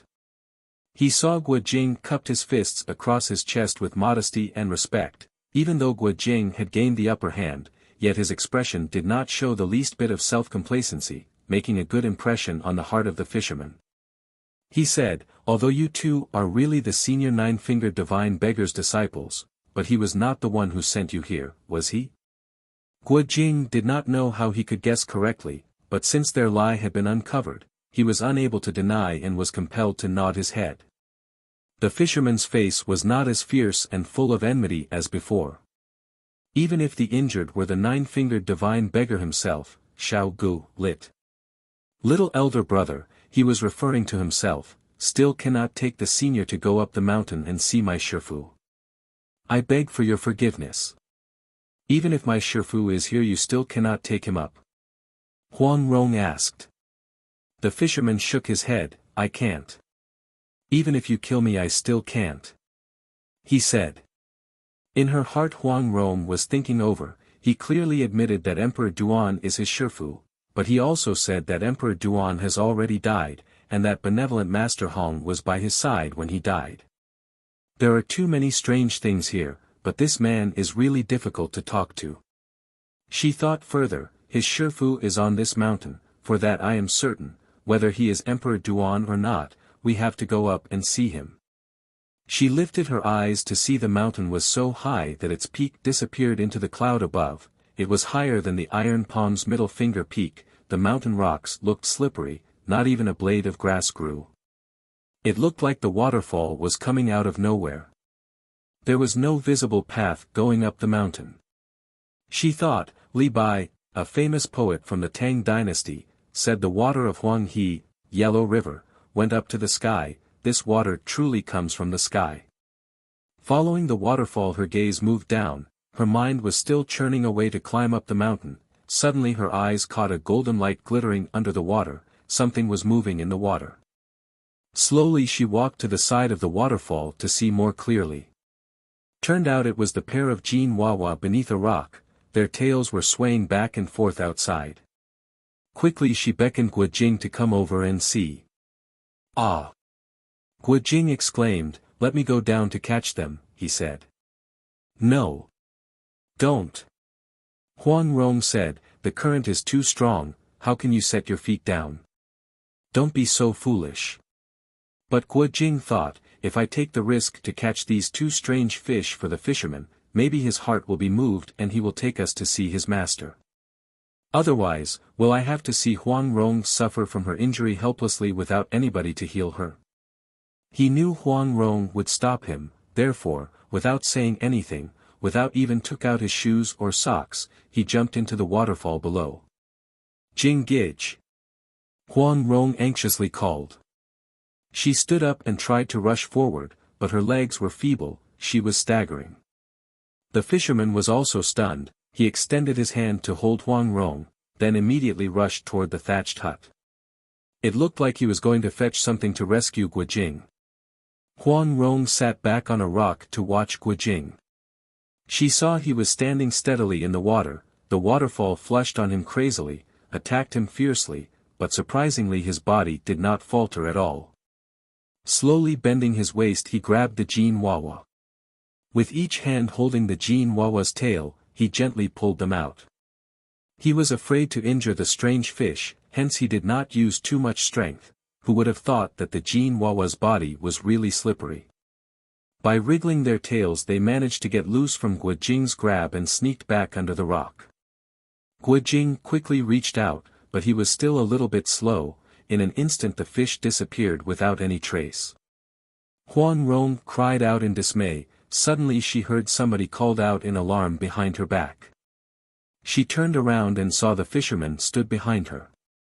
There was a shiny black small boat on his left shoulder and 2 iron oars in his left hand, obviously he was ready to rescue Guojing.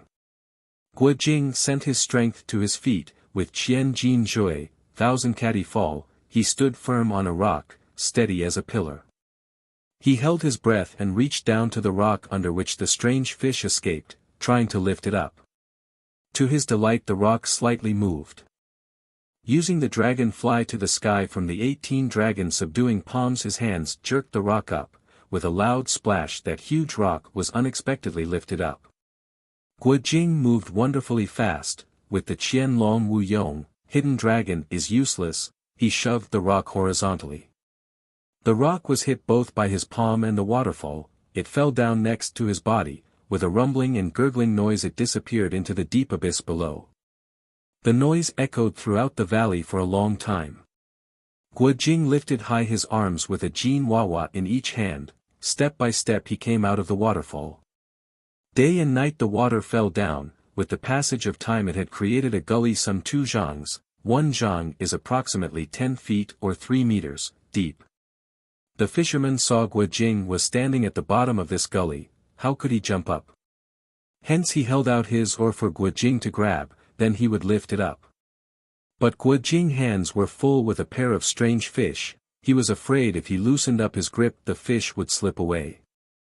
Gathering his strength his right foot pushed the bottom, followed by his left foot kicking the edge of the gully, he managed to borrow the strength to leap up ashore. Even though they have been together for a while, Huang Rong did not expect his skill had improved this much. She was pleased and amazed at the same time to watch him standing firm underwater, lifting up the rock, grabbing the fish, and leaping up from underneath the strong force of the waterfall like it was nothing. Actually, in order to save Huang Rong, Guojing did not think about how he recklessly braved the danger, but as he was ashore he turned his head to see the rushing water splashing everywhere, he could not help but feel dizzy and scared. He could not believe he had this kind of guts to go underwater. The fisherman admired him endlessly, he knew that if Guojing's internal energy, lightness kung fu, and external strength were less than excellent not only he would not be able to catch the fish, but he would certainly drown into the deep abyss underneath the fall. The two Jin Wawas struggled in Guo Jing's hands with their Wawa calls, just like a baby's cry. Guo Jing laughed, no wonder they are called Wawa fish, they sounded just like a baby crying. He held out his hands to give the fish to the fisherman. The fisherman's face bore a delightful expression, he dropped his oars and held out his hand to receive the fish when suddenly he remembered something. He withdrew his hand and said, "Just throw them back into the water, I can't take them." "Why?"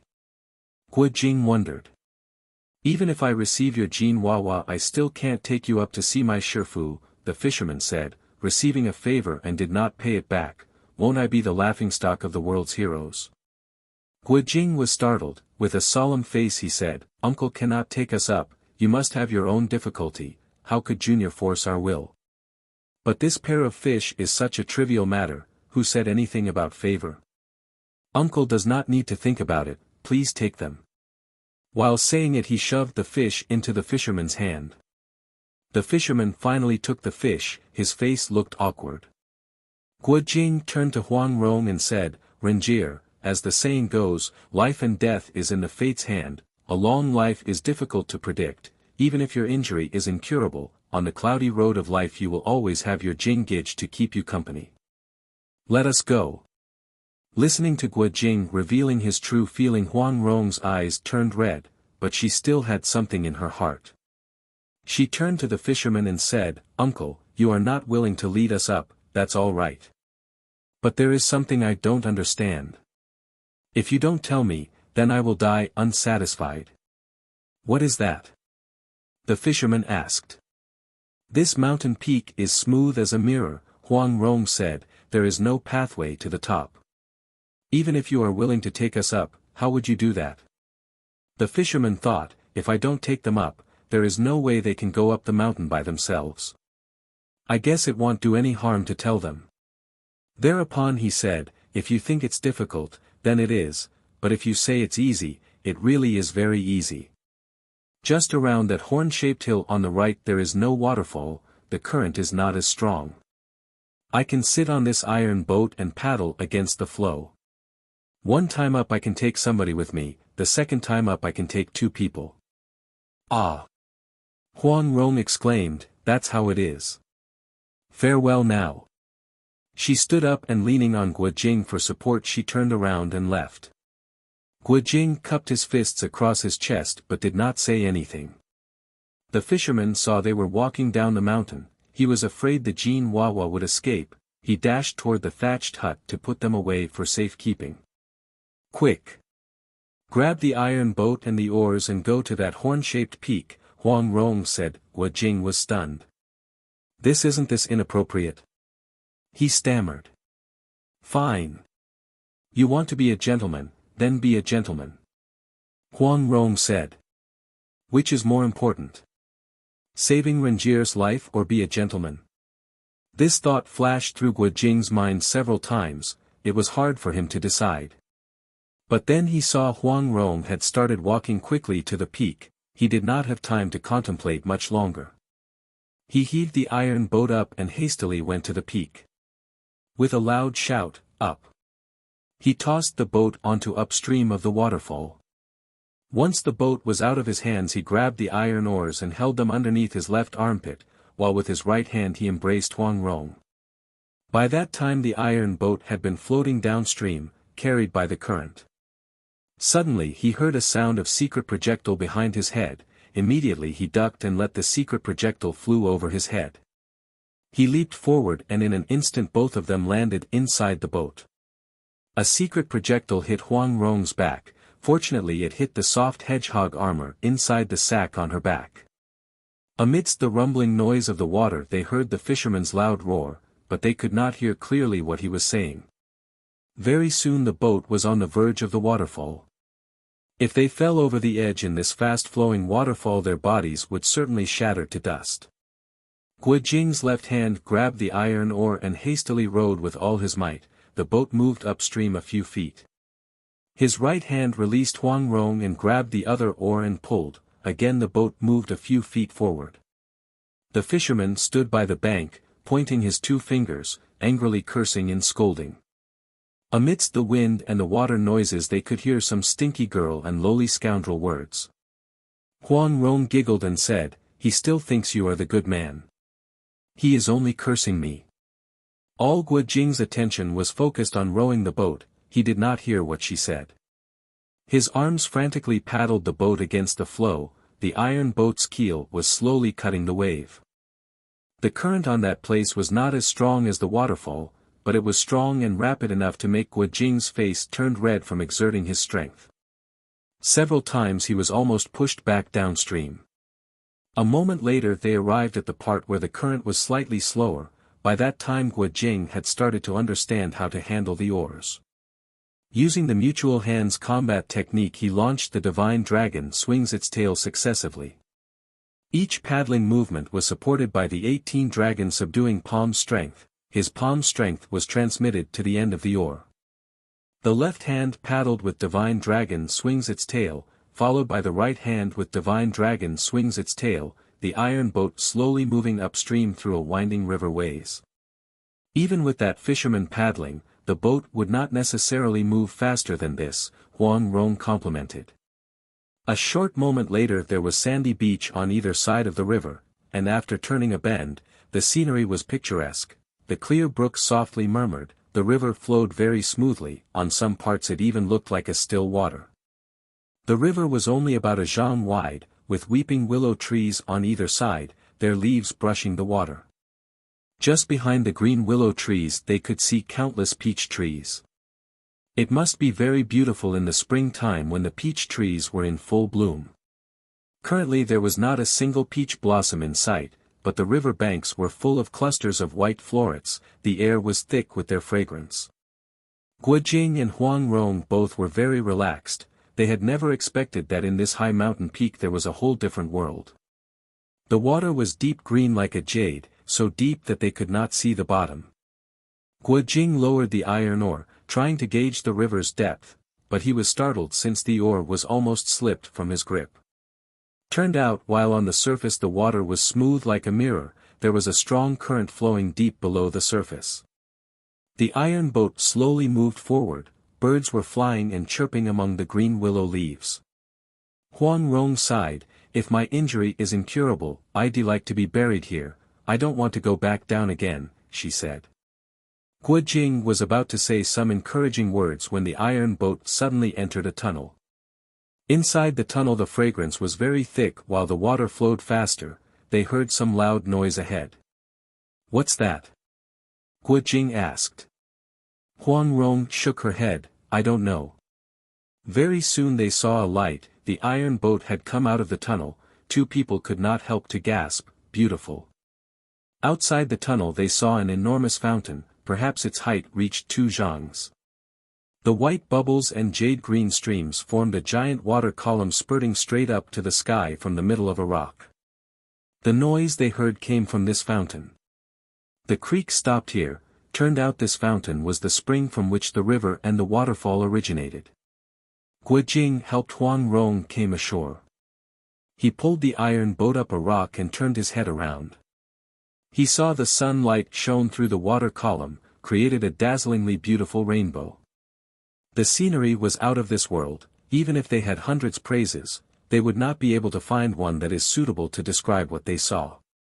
All they could do was holding each other's hand and sat side by side on a rock, their heart was bright and clean, with nothing to worry. After enjoying this scenery for half a day, they suddenly heard a sound of singing coming from behind the rainbow. The tune was Shan Piyang, hillside sheep, cities and towns turned bad, where are the heroes? Can the dragon in the cloud explain? Thinking about prosperity in decline, constricting the chest. Tang dynasty arose, Sui dynasty declined, the way of the world is like an ever-changing cloud. Quick, is the heaven and earth's fault, slow, also is the heaven and earth's fault. The hillside sheep was a popular song from the end of the Song dynasty, everybody everywhere could sing the song. The tune was only one, but the lyrics could be changed as the singer wished, so unavoidably there are hundreds of thousands variations out there, only most of them were rustic and vulgar. Huang Rong noticed that this song was lamenting the rise and decline of human race, carrying a profound meaning. She secretly applauded the singer. She saw the singer came out from behind the rainbow, his left hand carried a bundle of firewood, while his right hand holding an axe. Turned out he was a woodcutter. Huang Rong recalled Gust's note that read, "Anyone seeking medical help is a taboo to him. If you mention your intention, before you reach his residence you will be stopped by the vicious hands of a fisherman, a woodcutter, a farmer and a scholar." At that time she was not clear what a fisherman, a woodcutter, a farmer and a scholar meant, but now she realized the man catching Jin Wawa was the fisherman, and now she saw the woodcutter. Then the fisherman, the woodcutter, the farmer and the scholar must be Emperor Duan's disciples or trusted aides. She could not help feeling anxious. It was really not easy to go through that fisherman. This woodcutter's song was not vulgar, looks like he is not easy to deal with. I wonder what kind of people are the farmer and the scholar. In the meantime the woodcutter continues to sing, on the Tianjin Bridge, leaning against the railing looking afar, the heir of the royalty has withered and fallen. Amidst the dark green trees and the vast water, from the cloud platform the resurgence is nowhere to be seen. From eternity, in a cycle of life, everything perished. Merit, won't last forever. Name, also won't last forever. He slowly walked near and looked toward Jing and Rong, two people's direction, but it was as if he did not see them. He simply drew his axe and started chopping wood on the hillside. Huang Rong noticed this man's face was grand and heroic, his appearance like that of a tiger's. The way he lifted his hand or took a step carried an impressive power like that of an army general.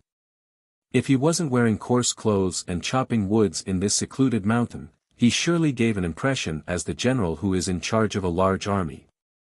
Huang Rong's heart was stirred. Shifu said that the southern emperor, Emperor Duan, is actually an emperor of Dali in Yunnan. Could it be that this woodcutter was actually his general? Only why did his song carry a desperate and mournful sentiment?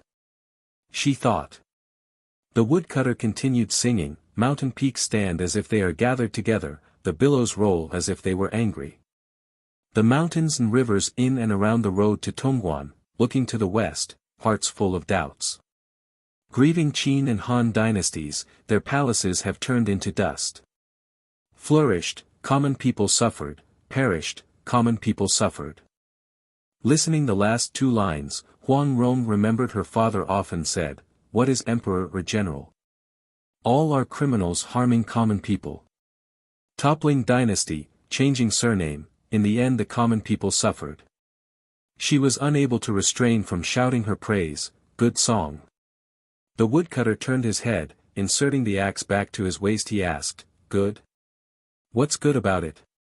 Huang Rong was about to answer, but then she thought, he loves to sing, why don't I sing the hillside sheep to answer him? Thereupon she smiled slightly, lowered her head and sang, "Green mountains waiting for each other, white clouds love each other, not even dreaming of purple robe and golden belt. One thatched hut among the blooming wild flower, why worry over who flourished and who perished? Sufficient is a humble pathway and a single ladle. Poor, spirit does not change, success, the will does not change." She had concluded that this woodcutter must be the general who followed the southern emperor to this secluded place. Formerly he must be in charge of the whole army, one who once held a prominent place in the kingdom. Accordingly the song she sang was a praise to his merit and name, to the one who lived contentedly in a wild mountain forest. Actually, even though she was witty and intelligent, by all means she was not a scholar who in a short time was able to compose a good song like the one she had just sung. When she was on the Peach Blossom Island she heard her father sang this song, only she changed several characters to emphasize this woodcutter's former days of riches and honor and place great importance on his meritorious achievements. It was a pity she was suffering an injury that her internal energy was not as strong and her voice was rather weak. As the saying goes, Qian Chuan Wan Chuan, Ma Pai Bu Chuan. Lit. 1,000 times bore through, 10,000 times bore through, horse's fart does not bore through, meaning anything gets through me except horse fart, courtesy of Sunny Snow. This song had made the woodcutter very pleased when he heard it. He had noticed that Jing and Rong, two people were riding on the iron boat and using the iron oars to paddle along the river. Surely it must be the fisherman down the mountain who lent the boat to them. He did not have any suspicion, and without asking too many questions he simply pointed to a hillside and said, "Go up that way." They saw a long rattan about the size of a human's arm hanging along the hillside going up to the peak. Jing and Rong, two people, looked up above to see half of the peak was hidden in the cloud. It was unclear how high the peak was. When Huang Rong and the woodcutter were singing songs, Guo Jing did not understand even half a word of what they were talking about. As the woodcutter let them go and directed them to go up, he still did not know the reason, but fearing the woodcutter might change his mind, without saying anything he carried Huang Rong on his back, grabbed the long rattan with both of his hands, and with a heave started climbing up. His arms alternately pulled and they crawled up fast. Just in a short moment they had climbed about a dozen of zhangs. Indistinctly they could still hear the woodcutter singing something like, "In the past people struggled, but where are they now? Victory, they all turned into dust. Defeat, they all turned into dust." Crouching on Guo Jing's back, Huang Rong laughed and said, "Jing Gij, according to what he said, we don't need to seek medical help." Guo Jing was baffled. "What?" he asked. "In any case everybody will die. If I am healed, I will turn into dust. If I am not healed, I will still turn into dust," Huang Rong said. "Hey!" Guo Jing spat, "Don't listen to him." Huang Rong softly sang, "Alive, you carry me on your back. Dead, you carry me on your back." Along with Huang Rong's playful song, two people had entered the cloud. All they saw was a vast expanse of whiteness everywhere they looked. It was still summer, the weather was hot, but actually they felt the chill in the air. Huang Rong sighed, "Right in front of our eyes are countless marvels. Even if my injury cannot be healed, our trip here will not be in vain." "Renjir," Guo Jing said, "can you just not mention life and death anymore?" Huang Rong lowered her head and laughed. She gently blew her breath on the back of Guo Jing's neck. Guo Jing felt his neck warm and itchy. He called out, "Don't give me trouble. If my hands slip, both of us will plunge to our death." Huang Rong laughed, "Fine," she said, "this time it wasn't me who talk about life and death." Guo Jing laughed. He could not answer. He crawled up faster and a short moment later they got to the end, or to be precise, the root where the rattan grew. Turned out they had arrived at the peak. They had just set their feet on solid ground when suddenly a loud rumbling was heard, as if a mountain rock burst apart, and then they also heard an ox bellowing loudly, followed by a man's loud shout. Guo Jing was surprised. This peak is so high, yet there is an ox here. So strange. Carrying Huang Rong on his back he rushed toward the noise. The fisherman, the woodcutter, the farmer and the scholar. "If there is a farmer, then there must be an ox," Huang Rong said. She had just finished talking when they saw a yellow ox on the hillside with its head lifted up, bellowing loudly, but the ox was actually in a very odd position. It was lying on its back on a rock. Its four legs struggled but could not stand up. The rock was shaking, ready to fall down. Below the rock was a man suspending the rock with both of his hands on top of his head like a letter T. If his hands slipped, both the rock and the ox would fall down into the canyon below. That man was standing on a piece of protruding cliff. There was nowhere he could step back. If he did not want to give that ox up, the rock would crush down and not only break his arms, but his legs as well. Looking at their condition, apparently that ox was grazing on a hillside and stepped on a loose rock.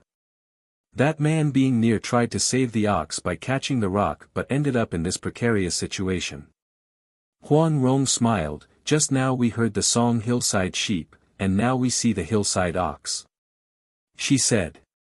On that mountain peak there was a piece of flat land, already plowed ready for cultivation, about 20 mues, around 1.6 acres or 2/3 of a hectare, rice field. There was a hoe by the edge of the field. The man who held the rock was bare-chested, his legs were covered with mud up to his knees, looked like the ox fell down when he was weeding the grass. Huang Rong looked around to assess the situation. She mulled over in her heart, this man obviously is the farmer from the fisherman, the woodcutter, the farmer and the scholar. The ox weighs approximately 300 caddies, about 300 pounds or 150 kilograms, looks like that rock is not lighter than the ox. Even though half of the rock is leaning on the hillside, yet looking at his steady feet, this man has an astonishing strength. Guojing had already put her down and rushed to help. Huang Rong hastily called out, "Not so fast, don't be rash." But Guojing thought helping others was more important. He had already arrived by the farmer's side. He crouched underneath the rock and lifted it up while saying, "I'll hold it, you go and save the ox first." That farmer felt his load was getting lighter, but he was still afraid that Guojing might not be strong enough to support both the ox and the big rock. He let go his right hand and leaned to the side, but his left hand was still supporting the bottom of the rock. Guojing steadied his legs, then exerted his internal strength and pushed upward with both of his arms. The rock was lifted up for about a foot, giving that farmer an opportunity to let his left hand go. The farmer waited for a moment. After seeing that the big rock would not crush down, he knew Guojing's strength was enough to support it. Finally he stooped down and got out from underneath the rock, leaped to the hillside to save the yellow ox. He could not help but stealing a glance toward Guojing to see what kind of hero had suddenly come and offered help. He was astonished since what he saw was an 18, 19 years old youngster. More surprisingly, this youngster's hands were holding up the rock and the ox seemingly without straining himself. That farmer was always proud of having an outstanding physical strength, but obviously this youngster's strength was far above his. His suspicions arose. He also looked down the hillside and saw a young woman leaning against a rock. Her facial expression was weary, like she was suffering from a serious illness. His suspicion deepened. "Friend, what are you doing here?" he asked Guojing. "To seek an audience with your master," Guojing replied. "For what purpose?" the farmer asked again. Guojing was startled and for an instant did not know how to reply. Huang Rong on the side called out, "Quickly pull the ox to safety first, it won't be too late to ask question later. If his hands slip, won't the man and the ox fall down together?"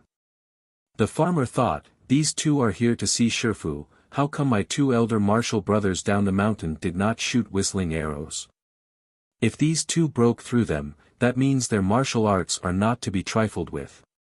Now while his hands are not free, I need to understand this matter better." Thereupon he asked, "Are you going to ask my Shifu to treat your injury?"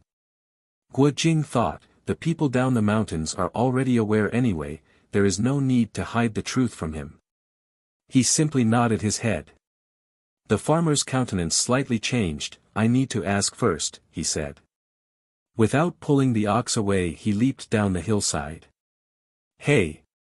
Guojing shouted, "Help me put down this rock first, then we can talk." The farmer smiled, "I will be back right away." Observing what was going on, Huang Rong had already guessed early on that farmer's intention. He wanted to waste Guojing's strength. He would deliberately wait for Guojing to be weary from suspending the rock, and then he would come back and lend a hand. By that time it would be easy to expel these two people to go down the mountain. She hated herself for being injured at a time like this, that she was unable to help Guojing shove away the big rock.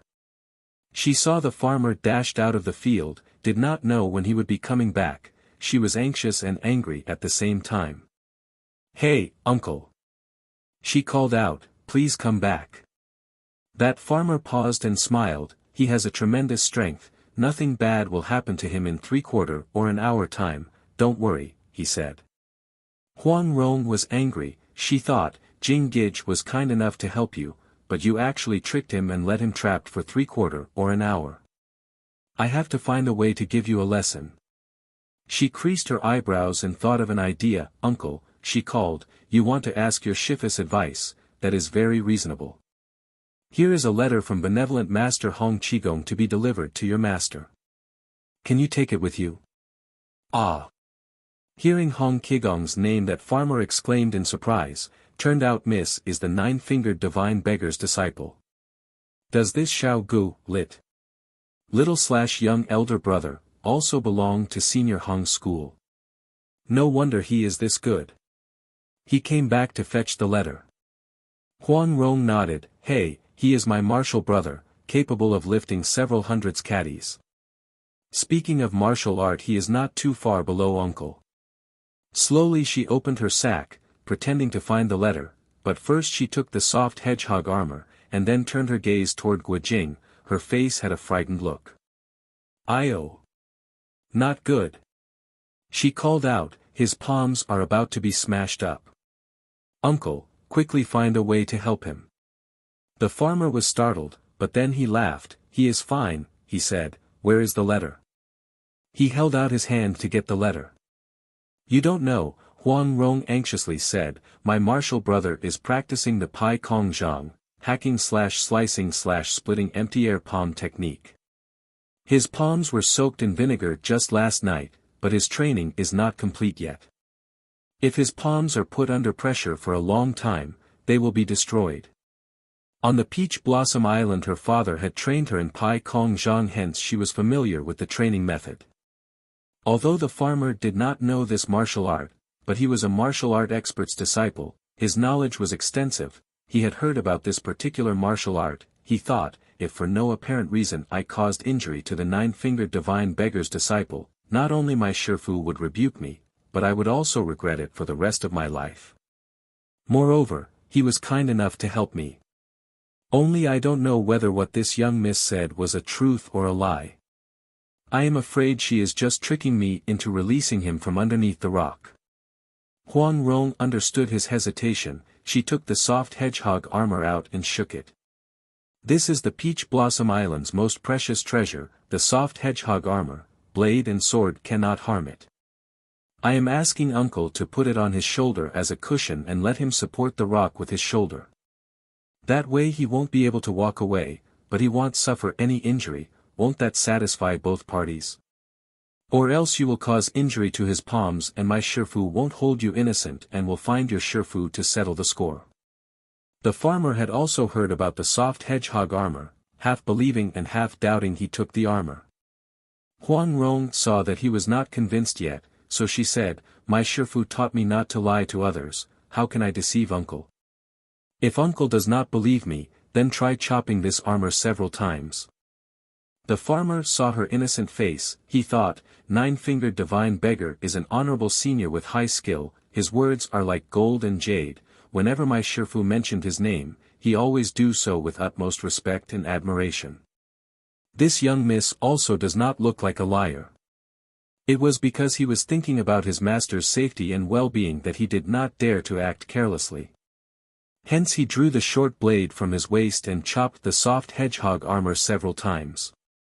Sure enough, the armor did not show any trace of damage. It was truly one of the Wulin world's treasures.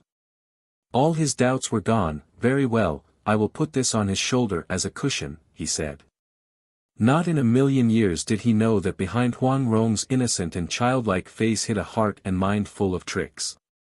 He took the soft hedgehog armor and went toward Guojing.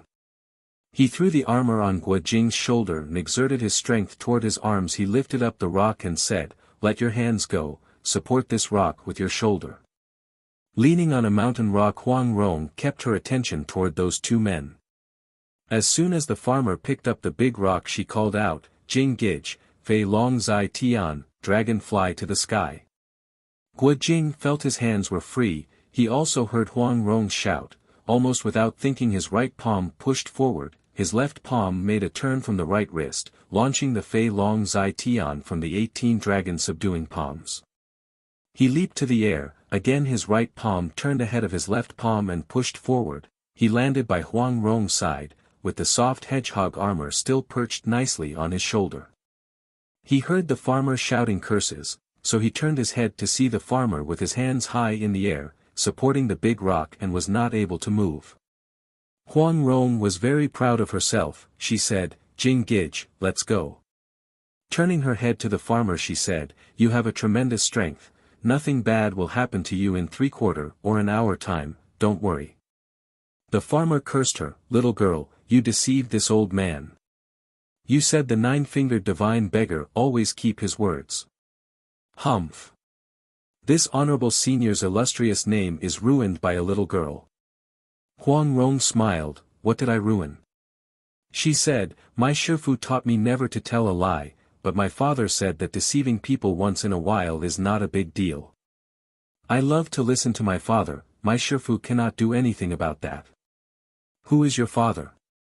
The farmer was angry. Ah! Didn't I let you test the soft hedgehog armor? Huang Rong asked. The farmer cursed even more. I deserve to die. I deserve to die. Turned out this sly little girl is the old heretic Huang's daughter. Why was I so muddle-headed? Huang Rong laughed. That's right. My Shifu's words are like a mountain, he has never deceived anybody. This is very difficult to learn, I don't want to follow his teaching. I'll say my father's teaching is better. She giggled and pulled Guo Jing's hand, leading him to follow the pathway. The Legend of the Condor Heroes Chapter 30. Master Eden. Two people walked forward following the mountain pathway, and before long the pathway had come to an end. Ahead was a stone bridge about 1 foot wide, perched in between two mountain peaks, covered with cloud that the other end was invisible. If this stone bridge were laid on the ground, it would act just like a narrow alley, nothing to be afraid of, but under the stone bridge was a deep canyon. Just looking at it would cause the heart to tremble with fear, let alone walk across it. Huang Rong sighed, this Emperor Duan hid himself really well. If an enemy came full of enmities arrived to this place, half of his hatred would disappear first, she said. Why did that fisherman say Emperor Duan has left this mortal world? Guo Jing asked, he really caused my heart unrest. I really cannot guess what he meant by that, Huang Rong replied, looking at his face he didn't seem to be lying. He also said that our Shifu saw it with his own eyes when Emperor Duan passed away. Things have come this far, we can only move forward and not go back, Guo Jing said. He squatted to carry Huang Rong on his back, and then with his lightness Kung Fu walked toward that stone bridge. The stone bridge's surface was bumpy, plus it was enveloped in thick cloud all year long, which made it exceptionally slippery. The slower they walked the higher was the chance for them to fall down. Hence Guo Jing dashed forward quickly. After about 7-8 zhongs later suddenly Huang Rong called out, careful, the bridge is broken ahead. Guo Jing also saw that the stone bridge was suddenly broken with about 7-8 feet gap in between. Instead of slowing down he ran faster and borrowing the momentum he leaped across the gap. Huang Rong had already gone through terrible danger, early on she had already disregarded life and death. She laughed and said, Jing Gij, your flying is not as steady as the white eagles. Dashing through a section, jumping over a gap, very soon they had crossed 7 such gaps. Across the mountain ahead they saw a stretch of flat land. Suddenly they heard someone was reading aloud. Looked like they had arrived at the end of the stone bridge, but at the end of the bridge there was actually a very long gap, almost a zhang wide, about 10 feet or 3 meters. On the other side of the gap a scholar was sitting cross-legged, a book in his hand, from which he was reading aloud. Behind the scholar there was another short gap. Guo Jing halted, he stood firm on the bridge, he was at a loss of what to do next. Jumping over this gap is not too difficult, he thought, but that scholar is sitting right in the middle of the bridge, other than the place he occupies, there is no place I can set my feet on. Thereupon with a loud voice he called out, Juniors are seeking audience with your honorable master, we are asking uncle to show us the way. The scholar's head was swaying while he read with rapt attention, as if he did not hear Guo Jing. Guo Jing raised his voice and called out one more time, the scholar still turned a deaf ear to him. Renjir, what do we do? Guo Jing said in a low voice. Huang Rong frowned without saying anything, she looked at the place where that scholar was sitting and realized this matter could be complicated. The stone bridge was so narrow that fighting on it meant a life and death situation. Even if Guo Jing won, they were coming to seek help, how could they harm anybody? She looked at the scholar again, who still did not pay any attention, and could not help but secretly feel worried. She tried to listen to what the scholar was reading, and found out that it was the widely common book of Luan Yu, Analects of Confucius. He was reading, an evening in the springtime, the spring garments were ready. 5, 6 people wearing hat, 6, 7 people were young.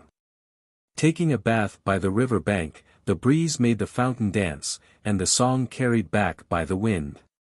He was reading with flourish and ardent interest, sighing 3 times, resembling the spring breeze carrying the song far away, like he was enjoying the book immensely. Huang Rong thought, if I want him to open his mouth, I must provoke him. Thereupon she sneered and said, it's useless even if you read the Confucian Analects 1,000 times but do not understand the master's sublime words with deep meaning. The scholar was startled and stopped reading immediately. He raised his head and said, what sublime words with deep meaning? Please enlighten me. Huang Rong took a good look on that scholar. He looked to be around 40 years of age, Xiaoyao Jin, scholar hat, on his head, a folding fan in his hand, a long black beard under his chin. Truly he had a scholar's appearance. She coldly laughed and asked, Sire, do you know how many disciples Confucius had? The scholar smiled, what's so difficult about that? He said, Confucius had 3,000 disciples altogether, among those, 72 were his best students. From the 72 disciples, some were old and some were young. Huang Rong continued, do you know how many disciples wore hat, meaning older, and how many were young? The scholar was startled and said, it was not recorded in the Confucian Analects, other classics and commentaries also do not have that information recorded. I said it's useless if you do not understand the master's sublime words with deep meaning, did I say anything wrong? Huang Rong asked. I clearly heard you read just a moment ago, 5, 6 people wearing hat, 6, 7 people were young. 5 times 6 is 30, there were 30 older disciples, 6 times 7 is 42, there were 42 younger disciples. You add 2 numbers together and you will get exactly 72 people. I see you are reading without understanding. Hey! Dangerous. Really dangerous. The scholar heard how she made a strong argument on an obscure matter in the classic book. He could not stifle his laugh, but in his heart he also admitted her intelligence and quick wit. He smiled and said, young miss really has a mind filled with poetry books. My utmost admiration. You want to see my shifu, may I know for what business? Huang thought, if I say we are here to seek treatment, he will certainly do his utmost to make things difficult for us. But his question cannot be left unanswered. Fine. He was reading the Confucian Analects, I will also quote from Confucius to dodge his question. Thereupon she said, a sage I don't have to see. A gentleman, I may see. A friend came from afar, isn't that a delight to the heart? The scholar looked up to the sky and laughed hard for half a day. All right, he said, I have 3 subject tests for you. If you pass, I will take you to see my shifu. But if you fail even one, I will have to ask you 2 to go back to where you came from. I-oh. Huang Rong said, I haven't read too many books, if it is too difficult I might not be able to answer. Not difficult, the scholar said, I have a poem here, inside it hidden my origin in 4 characters. Let's see if you can guess it. Good, a riddle. Huang Rong said, it should be interesting. Please say it. The scholar twisted his beard and started to recite, 6 scriptures have been in the chest for a long time, 1 sword for 10 years has been sharpened in the hand. Huang Rong stuck out her tongue and said, skilled in both pen and sword, 1 Wu Quan Kai Lit. Literature and martial art complete skills, that's terrific. The scholar smiled and continued, on top of an apricot flower a branch hung horizontally, if you are afraid to divulge the heaven's secret, don't open the mouth. 1. Escalated as big fight, nevertheless cannot even cover half a bed. The name completed, the hat hung, time to turn back home. My true identity, does sir know? Huang Rong thought, the name completed, the hat hung, time to turn back home. My true identity, does sir know? Looking at your appearance, you must be Emperor Duan's minister of the days past, hanging your hat following your master, returning to this hidden wooded mountain.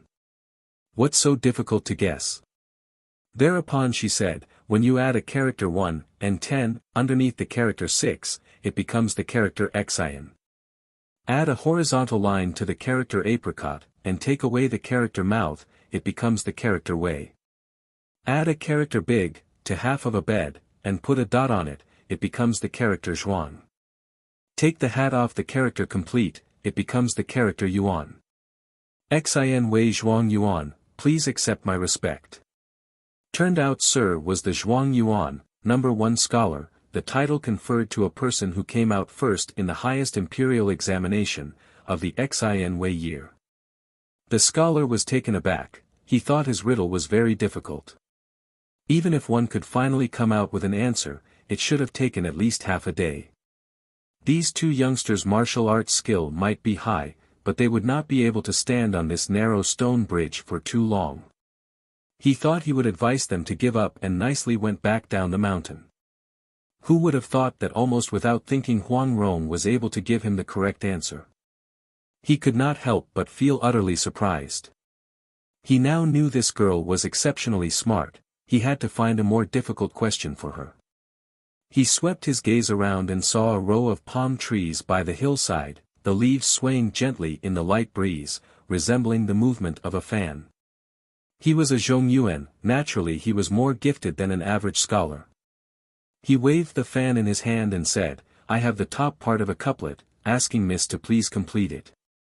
Completing a couplet is not as interesting as a riddle, Huang Rong said, all right, looks like if I can't complete it, you won't let us pass. Bring it on. The scholar waved his fan, pointing to the row of palm trees and said, the wind sways the palm trees, like 1,000 hands waving the folding fan. This top part not only depicted the scenery, but clearly lifted up his position as well. Huang Rong thought, if I only mention any object without meaningful correlation, my victory won't be complete.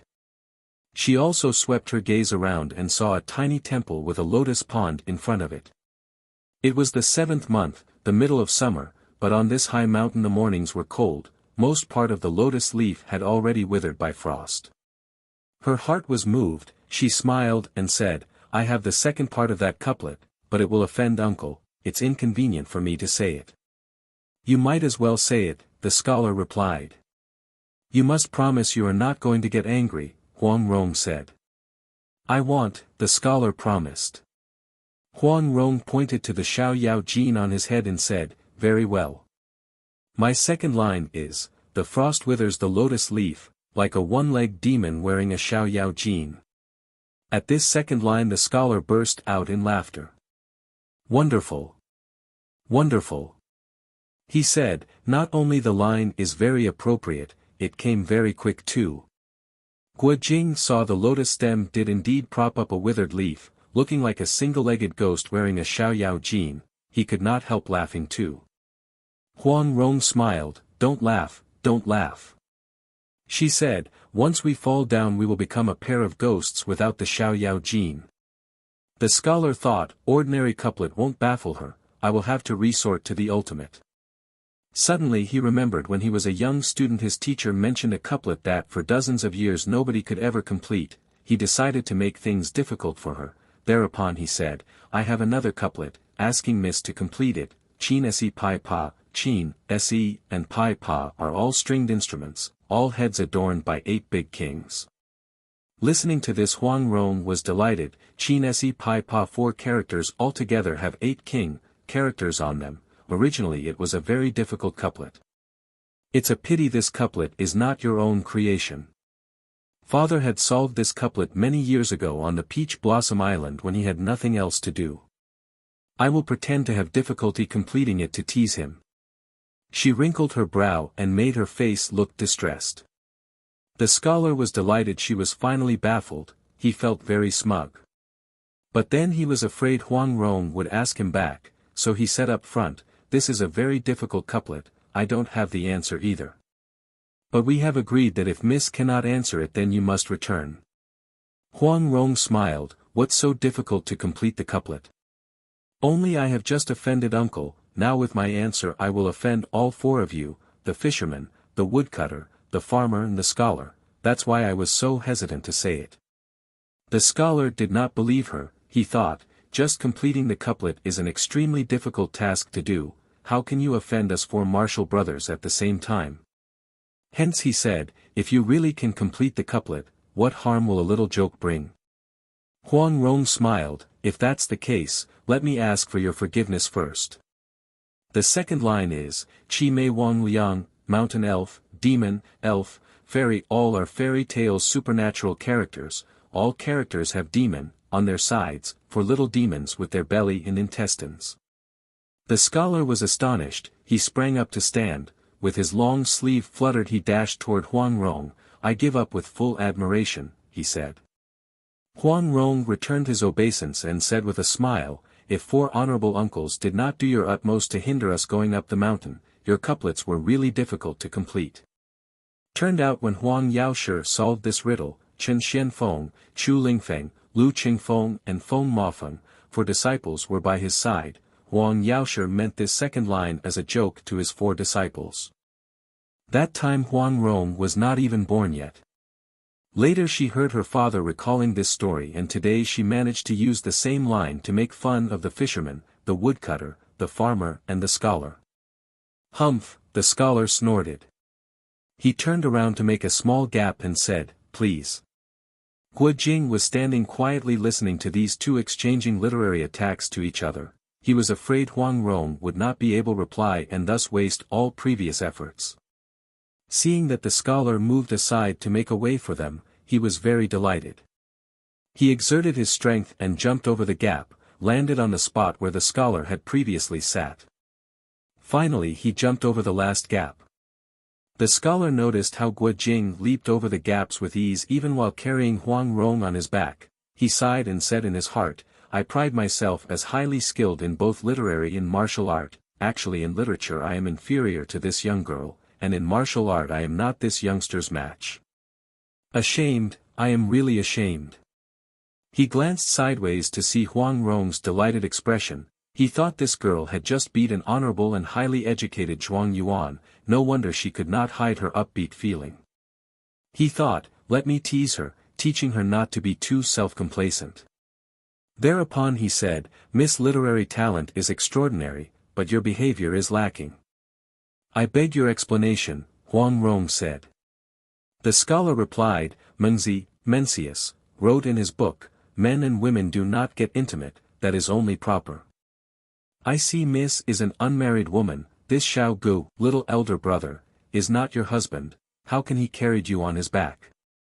Mengzi said a brother can help a drowning sister-in-law, or an uncle helps his niece. Miss has not fallen into the water, this Xiao Gu is also not your brother-in-law. This kind of carrying and hugging is truly violating religious teaching. Humph, Huang Rong thought, Brother Jing is good to me, yet other people always make a big deal of the fact that he is not my husband. Shige, martial, older, brother, Lu Qingfeng also said the same thing as this scholar. Thereupon she said point-blankly, Mengzi loved to talk nonsense, how can you believe what he said? The scholar was offended, Mengzi was a great and worthy sage, why can't we believe what he said?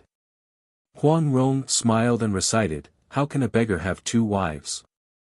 Where did the neighbor have so many chickens from? The Zhou dynasty still had an emperor, why discuss many matters with the Wei and Qi dynasties? The more the scholar thought, the more he realized the truth in what she said. He stood there staring blankly, unable to say a single word. Actually it was Huang Yaoshi who wrote that saying. He loathed the traditions and despised empty alms, he loved to scrutinize, refute, ridicule and satirize the empty meanings of old sayings handed down from great and worthy sages. Once he made many poems and songs to satirize Confucius and Mencius. Mencius told a story about a man from the Qi dynasty who had a wife and a concubine and yet he begged for cold rice and spoiled soup, also about another man who every day stole a chicken from his neighbor. Huang Yaoshi said that these two stories were used to swindle others. About the later sayings the story went like this, during the Warring States period, 475–21 BC, the Zhou emperor was still on his throne, yet why did Mencius not support the royal family? but went to Prince Liang Hui and Prince Qi Xian, to whom he asked for a governmental position. Huang Yaoshi thought this action greatly disobeyed the way of the saints and sages. The scholar thought, the man of Qi stealing chicken was a metaphor, unworthy of deeper study, but the last sentence, I am afraid even Mengzi himself under the ground would have difficulty refuting. He looked at Huang Rong's eyes and thought, she is so young, how can she possess such weird intelligence? Without saying anything else he led two people walked forward. When passing the lotus pond his gaze was caught by a lotus leaf on the pond, he could not help stealing a glance toward Huang Rong. Huang Rong stifled her laugh and turned her head another direction. The scholar led the two people entering the temple, asked them to sit in the east wing and had a young monk serve tea. Please wait for a moment here, the scholar said, I am going to report to the master. Wait. Guo Jing said, that farmer uncle is still holding up a big rock on the hillside, he can't get away by himself. Uncle, please help him first. The scholar was startled and dashed out.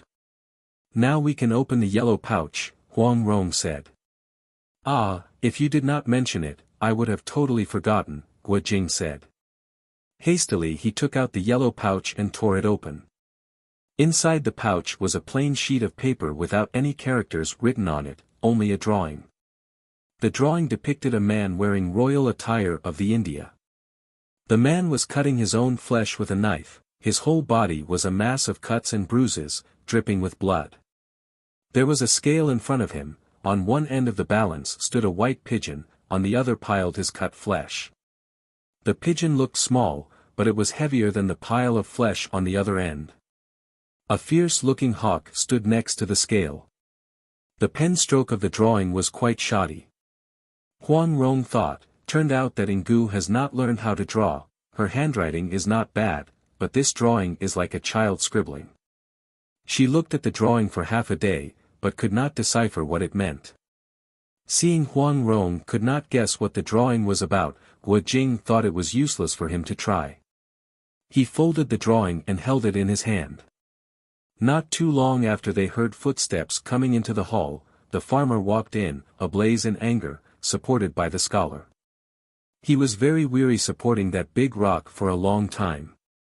About the time needed to drink a cup of tea later a young monk walked in, clasping his hands in front of his chest he said, Gentleman and lady have come from afar, I wonder what your noble concern was? We are seeking an audience with Emperor Duan, Guo Jing replied, we must inconvenient you to announce our visit. Emperor Duan is no longer in this mortal world, your wearisome trip has been in vain, the young monk clasped his hands again, please have some vegetable dish, and then little monk will see you down the mountain. Guo Jing was very disappointed, he thought of their untold hardship to get to this place, and now they have to go back down the mountain, how could this thing be good? But when Huang Rong saw the temple she was 30% sure, now seeing this young monk, she was 50-60% sure. She took the drawing from Guo Jing's hand and said, disciples Guo Jing and Huang Rong are here, hoping your respectable master would respect past relationship with the nine-fingered divine beggar and the Peach Blossom Island, and grant us audience. We would appreciate it if you could give this sheet of paper to your master. The young monk received the drawing. He did not dare to open it up, he only clasped his hands and turned around to go inside. Before long he came back, lowered his head and clasping his hands he said, respectfully invite you to come. Guo Jing was ecstatic, he helped Huang Rong up and together they followed the young monk went inside. Although the temple looked small, it was very deep. 3 people walked through a small alley covered with green flagstones, passed through a dense and shady small bamboo grove. The place was very quiet and serene, causing whoever went inside to shed their impure thoughts. There were 3 stone houses hidden among the bamboo trees. The young monk lightly shoved the door open and stepped aside, bowing his body to let the two to enter in. Guo Jing had a very good impression toward this polite and courteous monk, he smiled to express his gratitude, then side by side with Huang Rong he walked in. Inside the room he saw a small table with a sandalwood incense burner on top of it, next to the table 2 Buddhist monks sat on circular meditation mats. One monk had a dark complexion with high nose and deep eyes, apparently he was an Indian monk. The other monk was wearing a robe made of coarse cloth, his white eyebrows so long that they drooped down from the corner of his eyes. His face was gentle, although his eyes showed a trace of sadness. At a glance his overall expression was that of a graceful and majestic person. The scholar and the farmer were standing behind him. All of Huang Rong's suspicion vanished. She lightly pulled Guo Jing's hand and walked to the monk with long eyebrows. She knelt and bowed down to the ground and said, "Disciples Guo Jing and Huang Rong greet Shibua." Translator's note: Shibua martial uncle. The character bo here denotes older than one's father or father's elder brother, but since English does not differentiate between older and younger uncles, the generic word of uncle will be used throughout the chapter. Guo Jing was startled, but without thinking he simply followed Huang Rong's example and bowed to the ground, kowtowing 4 times. The monk with long eyebrows smiled slightly. He stood up and held out his hands to raise the 2 people up. He said with a smile, "Qi Xiong, brother Qi, had accepted a fine disciple, and Yao Xiong, brother Yao, had gotten a fine daughter. I heard them say," he pointed his finger to the farmer and the scholar, "your martial arts are far superior to my disciples." "Haha, congratulations, congratulations." Listening to him speaking, Guo Jing thought, this speech obviously belonged to Emperor Duan, fitting his position as an emperor, but how come he turned into a monk? It's very confusing. Why did they say that he is no longer in this mortal world? How did Rengier know he is the Emperor Duan? He heard the monk said to Huang Rong, "Are your father and Shifu well? When we met during the sword meet of Mount Hua, your father has not married yet. Unexpectedly it has been 20 years and he got this beautiful daughter. Do you have any brothers or sisters? Which senior hero is your mother's father?" Huang Rong's eyes turned red. She said, "My mother gave birth to me only, she passed away long time ago. I don't even know her family." "Ah!" the monk exclaimed, lightly patting her shoulder consolingly. "I have been meditating for 3 days and 3 nights, and ended just a moment ago," he said. "Have you been waiting long?" Huang Rong pondered, looking at his face. "He is very happy to see us. If that's the case, then stopping us and not letting us go up the mountain was his disciples' idea." "Hence," she replied, "disciples have just arrived. Fortunately these uncles did their utmost to make things difficult for us, otherwise we would have arrived much earlier, Duan Shibua would still be in meditation and our visit would be in vain." The monk chuckled and said, "They are afraid that I see too many outsiders. But actually, how can we consider you as outsiders? Young Miss Sharp Tongue must come from your family. Emperor Duan has early on left this mortal world. I am now called Monk Yideng. Yi Deng He Shang, Buddhist, Monk One Lamp. Your Shifu was present when I followed the 3 treasures, but I am afraid your father did not know." It was only then did Guo Jing finally understood. It turned out that Emperor Duan shaved his head and became a monk. He left the life of common man. That's why his disciples said Emperor Duan has left this mortal world. Shifu witnessed it when he became a monk. If it was him who told us to come here, naturally he would not tell us to find Emperor Duan, but to see Reverend Yideng, Yi Deng de Shi, Great Master Yideng. De Shi was a common respectable term to address a Buddhist monk. Rengier is really smart. Just by looking at him she understood everything. He heard Huang Rong say, "My father did not know anything about it. My Shifu also did not tell disciples." Yideng smiled, "Certainly. There are more things going into your Shifu's mouth than things coming out of it. He eats a lot, he speaks a little. He wouldn't discuss the old monk's business with others. You have been through a lot of hardships, have you eaten yet?" "Ah." Speaking to this point he suddenly startled. He pulled Huang Rong's hand and took her to the door to look at her face under the bright sunlight. He carefully examined her with a puzzled look on his own face. Although Guo Jing was slow, he was aware that Reverend Yideng had discovered Huang Rong's injury. His heart was broken. Abruptly he bent his knees and kowtowed several times. Yideng held out his hands underneath Guo Jing's arms to raise him up. Guo Jing felt a burst of energy lifting his body up. He did not dare to use his strength to resist. riding on the force, he slowly stood up and said, "I beg the Reverend to save her life." When Yiding raised Guo Jing up, he was not only asking Guo Jing not to have too much ritual, but was also testing Guo Jing's strength. Yiding was only using 50% of his strength. If he felt that Guo Jing was not able to resist, he would have retracted his force. He did not have any intention to use force against Guo Jing. If Guo Jing stayed motionless, he would not add any more strength. However, in this one encounter he found out Guo Jing's martial art to be deep. He did not expect Guo Jing to be able to ride on his force and stand up, automatically dispersing his energy. This surprised Yiding more than if Guo Jing only resisted by staying motionless on the ground. Yiding secretly thought, Qi Xiong had really accepted a very fine disciple. No wonder my own disciples candidly admitted their defeat. It was at this moment that Guo Jing said, "I beg the Reverend to save her life." He had just finished speaking when suddenly he felt his legs wobble, his body involuntarily moved forward one step. Quickly he exerted his strength to resist, but his body refused to obey his mind, his face turned red all over. He was shocked. Reverend Yiding's force can continue for so long. He thought, I've already tried to disperse it, unexpectedly it continued to lift me up. The incoming force has been broken, but a short moment later my own opposing force uncontrollably propelled myself forward. If it were a real fight, wouldn't my little life be gone? Eastern heretic, Western poison, Southern emperor and Northern beggar truly deserve their reputations. This time he bowed and kowtowed with much more admiration. What he felt in his heart showed on his face.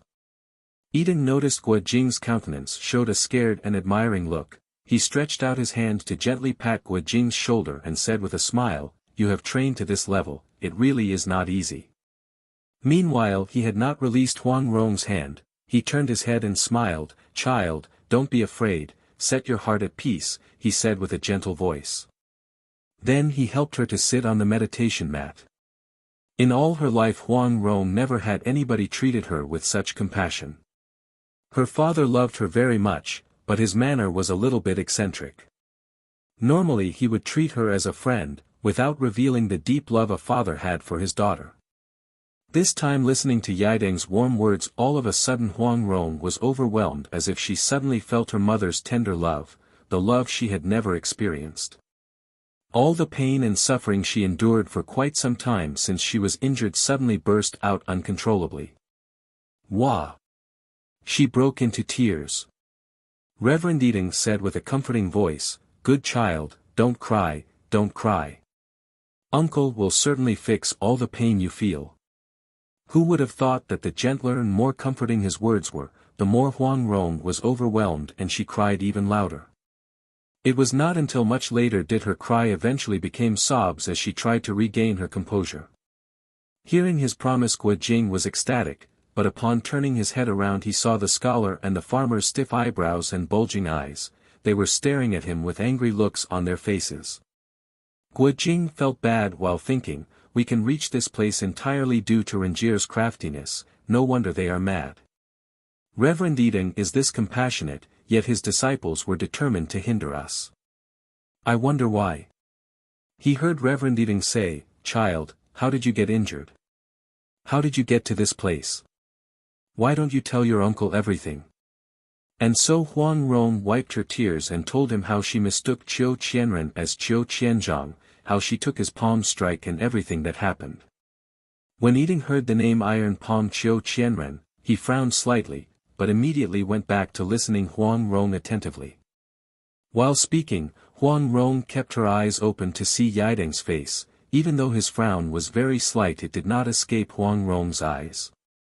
When she got to the point where they met Gu at the Black Marsh Forest and how she gave them direction to find this place, Reverend Yiding's countenance once again momentarily changed. He lowered his head in deep thought, seemingly he was reminiscing over past events, and was grieved and pained over them.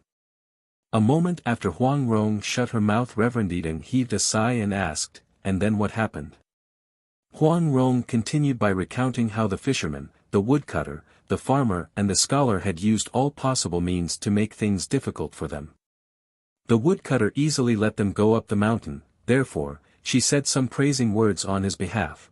but to the rest of them she added some spices to make their offenses worse than they were. Deliberately she made the scholar and the farmer mad.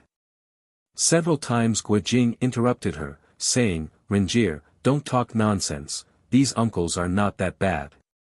But Huang Rong kept talking like a spoiled child in front of Reverend Yiding, telling him all kind of things, making the faces of the two disciples standing behind Yiding turn red and blue. They did not dare to open up their mouths in the presence of their master. Reverend Yiding repeatedly nodded his head, "Sigh, how can you treat guests coming from afar like that? These kids were really rude towards friends, I am going to tell them to apologize to you two later." Huang Rong stared at the scholar and the farmer with a smug expression, meanwhile her mouth did not stop, she told everything until how they ended up at the temple's gate. "Afterwards I gave that drawing for you to see, and you asked me in, then they did not dare to hinder us anymore," she said. "What drawing?" Yiding was surprised. "It's about some eagle, some pigeon, and someone cutting his own flesh," Huang Rong replied. "Whom did you give it to?" Yiding asked. Before Huang Rong could answer, the scholar took the drawing from his pocket and presented it with both hands. "Disciple has it," he said, "Shifu has not finished meditation just now, I have not presented it to Shifu yet." Yiding held out his hand to take the drawing, he smiled to Huang Rong and said, "You see, if you did not mention it, I wouldn't know a thing." Slowly he opened up the drawing and looked at it, he knew what the drawing meant. He smiled and said, "Turned out others were afraid I would not help you and sent this drawing to stir me up. Don't you think they underestimated the old monk too much?" Huang Rong turned her head to see anxiety and deep concern on the scholar and the farmer's faces, she felt strange. Why is it that when they heard their Shifu promise to treat me they looked like they are losing their lifeblood? Is the medicine the most precious pill that they hate to give it up? She turned her head back to see it and was carefully examining the drawing. He brought it under the sunlight to see the quality of the paper, he lightly flicked it several times, his face showed suspicions. "Did Ngu draw this picture?" he asked Huang Rong. "Yes," Huang Rong answered. Yiding was silent for half a day, then asked again, "Did you see it with your own eyes when she did it?" Huang Rong knew something was amiss, she tried to recollect what happened that time and said, "When Ngu wrote those, her back was toward us. I saw her pen moved, but I did not see with my own eyes whether she was writing or drawing." "You said she gave you 2 other pouches, let me see the contents of the other pouches," Yiding said. Guojing took the pouches from his pocket and Yiding examined them, his face changed slightly. "Indeed that is so," he muttered softly. He gave the 3 sheets of paper to Huang Rong and said, "Yao Xiong is an expert in calligraphy and paintings, your educational background came from your family, certainly you understand connoisseurship. Why don't you take a look at these 3 sheets and tell me what you think?" Huang Rong took the papers to take a look and immediately said, "These 2 sheets are ordinary Yuban Ji, jade register paper, but the drawing was made on a Jiujian Ji, old cocoon paper, a rarely seen type of paper." Yiding nodded his head, "In calligraphy and painting I am a layman, what do you think about this drawing?" Huang Rong examined the drawing carefully, she smiled and said, "Uncle is only pretending to be a layman. You have known from the start that it was not Ngu who drew this picture." Yiding's countenance slightly changed, "Then it is true it was not her painting?" "I am only guessing based on logic, I really was not looking at the drawing." Huang Rong tugged his arm, saying, "Uncle, look, the writing on these 2 sheets of paper are delicate and elegant while the stroke on this drawing is very stiff. This drawing is made by a man. Yes, I am sure it is a man's penstroke. This man did not know a thing about calligraphy or painting, but his penstroke is powerful, it even penetrated the paper to its back. This ink looked very old, I think it is even older than my own age." Reverend Yiding heaved a heavy sigh, he pointed his finger to a book on top of a bamboo table, signaling the scholar to fetch it. The scholar walked over and fetched it, and handed it over to his master. Huang Rong saw on the yellowing page of the cover 2 rows of characters that read, "The Great Buddhist Scripture by Maiming Bodhisattva. Translated by Sansang Jiu Mo Luo Shen, name of a saint, of Gizi in the western region. She thought, I am not going to understand anything if he starts preaching to me. Eden casually flipped open the cover of the book, put the drawing next to it and said, take a look. Ah! Huang Rong softly exclaimed, the same paper quality. Eden nodded. Guo Jing did not understand, he whispered, what paper quality is the same? Huang Rong said, look carefully, isn't the paper quality of this book the same as that drawing? Guo Jing looked over carefully, the paper of the book was coarse and thick, mixed with strands of yellow silk threads, exactly the same as the paper of the drawing. They are the same, he said, so what? Huang Rong did not reply, she looked at Reverend Eden, waiting for an explanation. Reverend Eden said, this book was brought by my martial brother from the western region. During the entire time Guo Jing and Huang Rong talked to Eden, they had not paid any attention to the Indian monk, only now did they turn their gaze to him. He was sitting cross-legged on the meditation mat, as if he was oblivious to the discussion of these people. This book came from the western region, this drawing also came from the western region, Eden continued, have you ever heard of the western region's White Camel Mountain? Huang Rong was startled, Western Poison Ouyang Feng? She asked. Eden slowly nodded, correct, he said, this picture was drawn by Ouyang Feng. Hearing this Guo Jing and Huang Rong were shocked and could not say anything for a while. Eden smiled and said, this Ouyang fellow had planned this for a long time, he truly anticipated far ahead. Uncle, Huang Rong said, I didn't know this drawing came from the old poison, this man always harbors evil intentions. Eden smiled and said, for a 9 manual men can do great things. This drawing has something to do with the 9 manual. Huang Rong asked. Eden saw her excitement and surprise, he noticed her cheeks turned red, looked like she was straining and was able to stay awake due to her strong internal energy. Thereupon Eden held out his hand to support her right arm and said, let's talk about this some other time, right now it is more important to treat your injury. Eden helped her up and walked slowly toward the building next door. When they arrived at the door opening, the scholar and the farmer exchanged a glance and together they rushed toward the door. They knelt down and said, Shifu, let your disciples try to treat this miss-injury. Eden shook his head, do you think your skill is sufficient? Can you treat her until she is completely cured? The scholar and the farmer said, disciples will try to do our best. Yideng's face turned serious. Human life is an important matter, how can you easily try?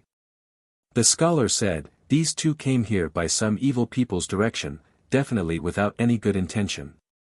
Although Shifu's mercy is abundant, you can't fall into evil people's treacherous plan. Eden heaved a sigh, what did I teach you day in and day out? Go and take a good look at this picture. While speaking he gave the drawing in his hand away. The farmer knocked his head to the ground and said, this drawing was made by Ouyang Feng, Shifu, this is Ouyang Feng's evil plan. While speaking thus his anxiety was obvious, tears flowing down his cheeks. Jing and Rong, two people were puzzled, how does the evil plan relate to treating an injury? They thought. Reverend Eden gently said, get up, get up. Don't make our guests' hearts uneasy. His voice was gentle, but full of resolution. The two disciples knew it was useless to argue further, they stood up with their heads hung low. Reverend Eden took Huang Rong to the next door building. He beckoned Guo Jing and said, you also come. Guo Jing followed them entering the room. Eden unrolled the bamboo curtain hung above the door down. He took an incense stick and stuck it on the burner on top of a small bamboo table. The four walls of the room were drab, other than the small bamboo table there were only 3 meditation mats. Eden ordered Huang Rong to sit on the middle mat while he himself sat cross-legged on the mat next to her. He turned his gaze toward the bamboo curtain and said to Guo Jing, you stay and guard that door, don't let anybody come in, including my own disciples. Guo Jing complied. Eden closed his eyes, but suddenly he opened his eyes and added, if they resort to violence you must fight. Your martial sister's life depends on it. Remember, it's very important. Yes.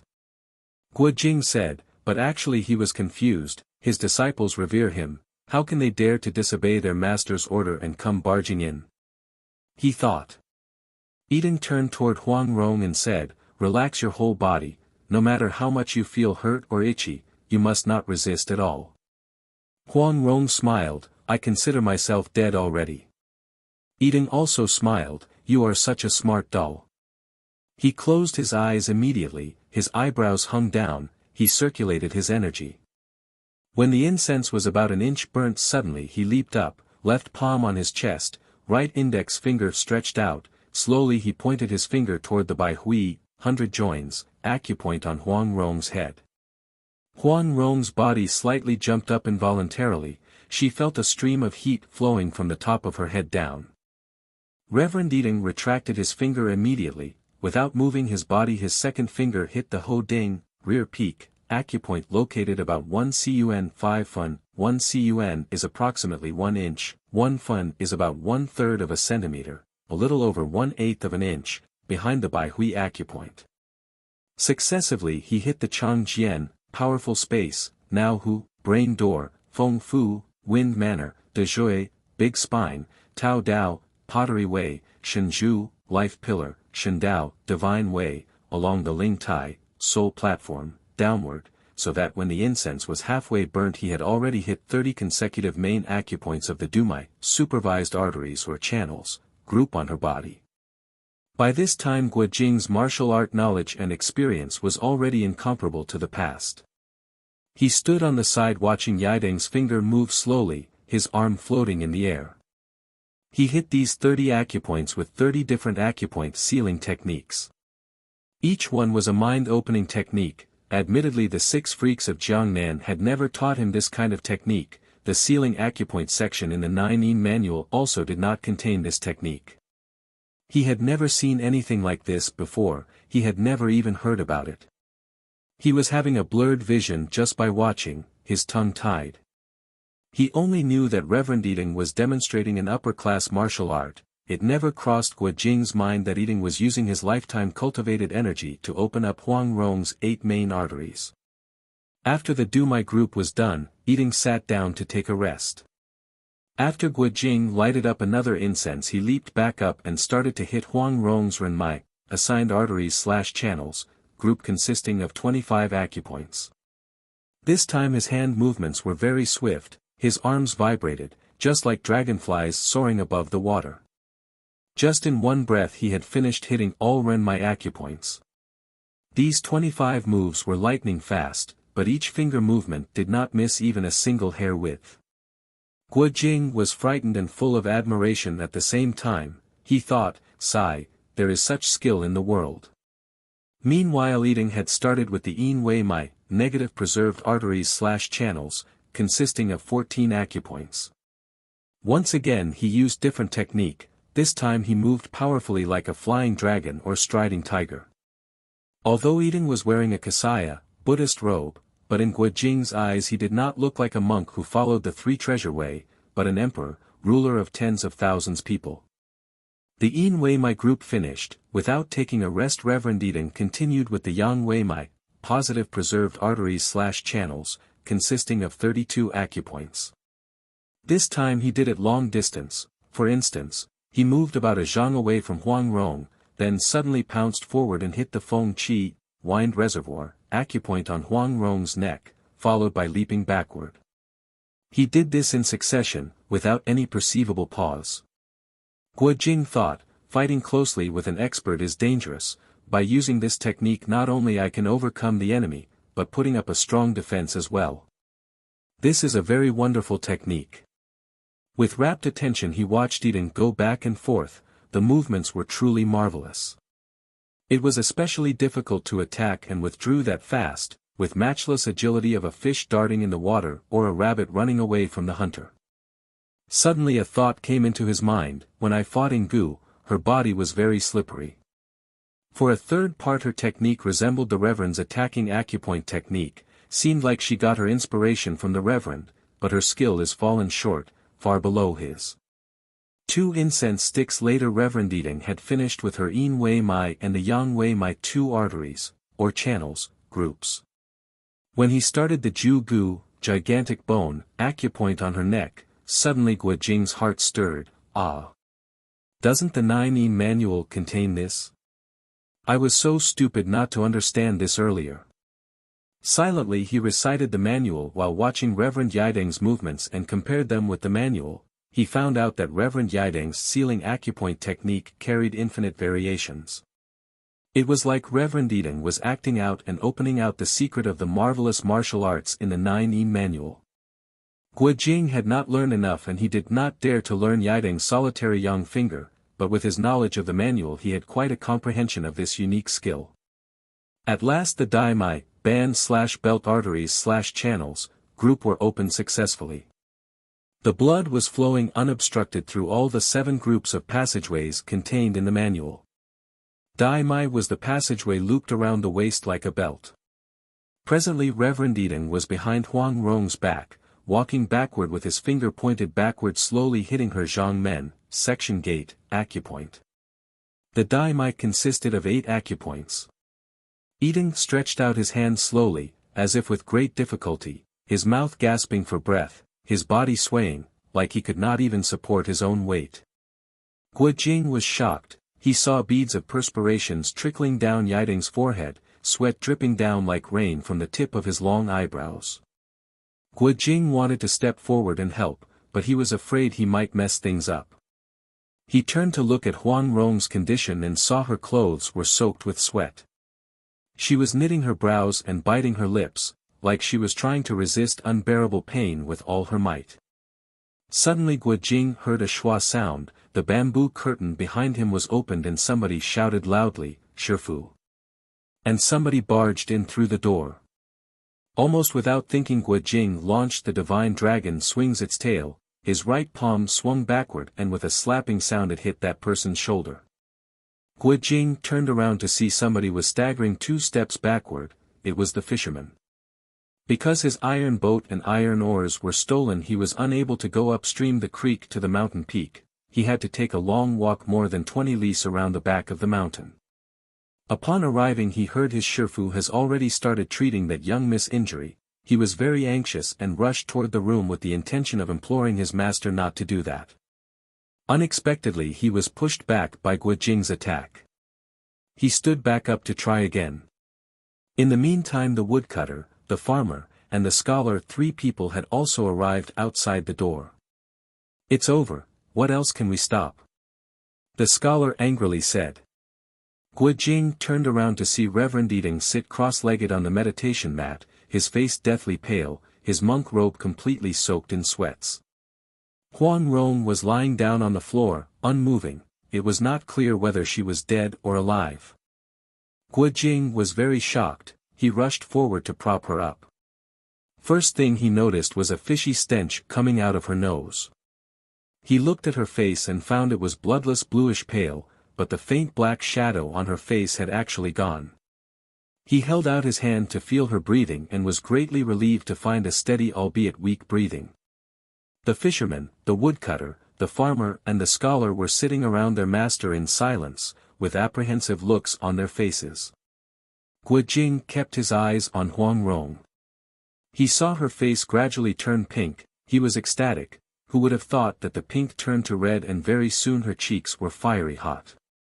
A short moment later beads of perspiration started to form on her forehead while her countenance was gradually turning back to white.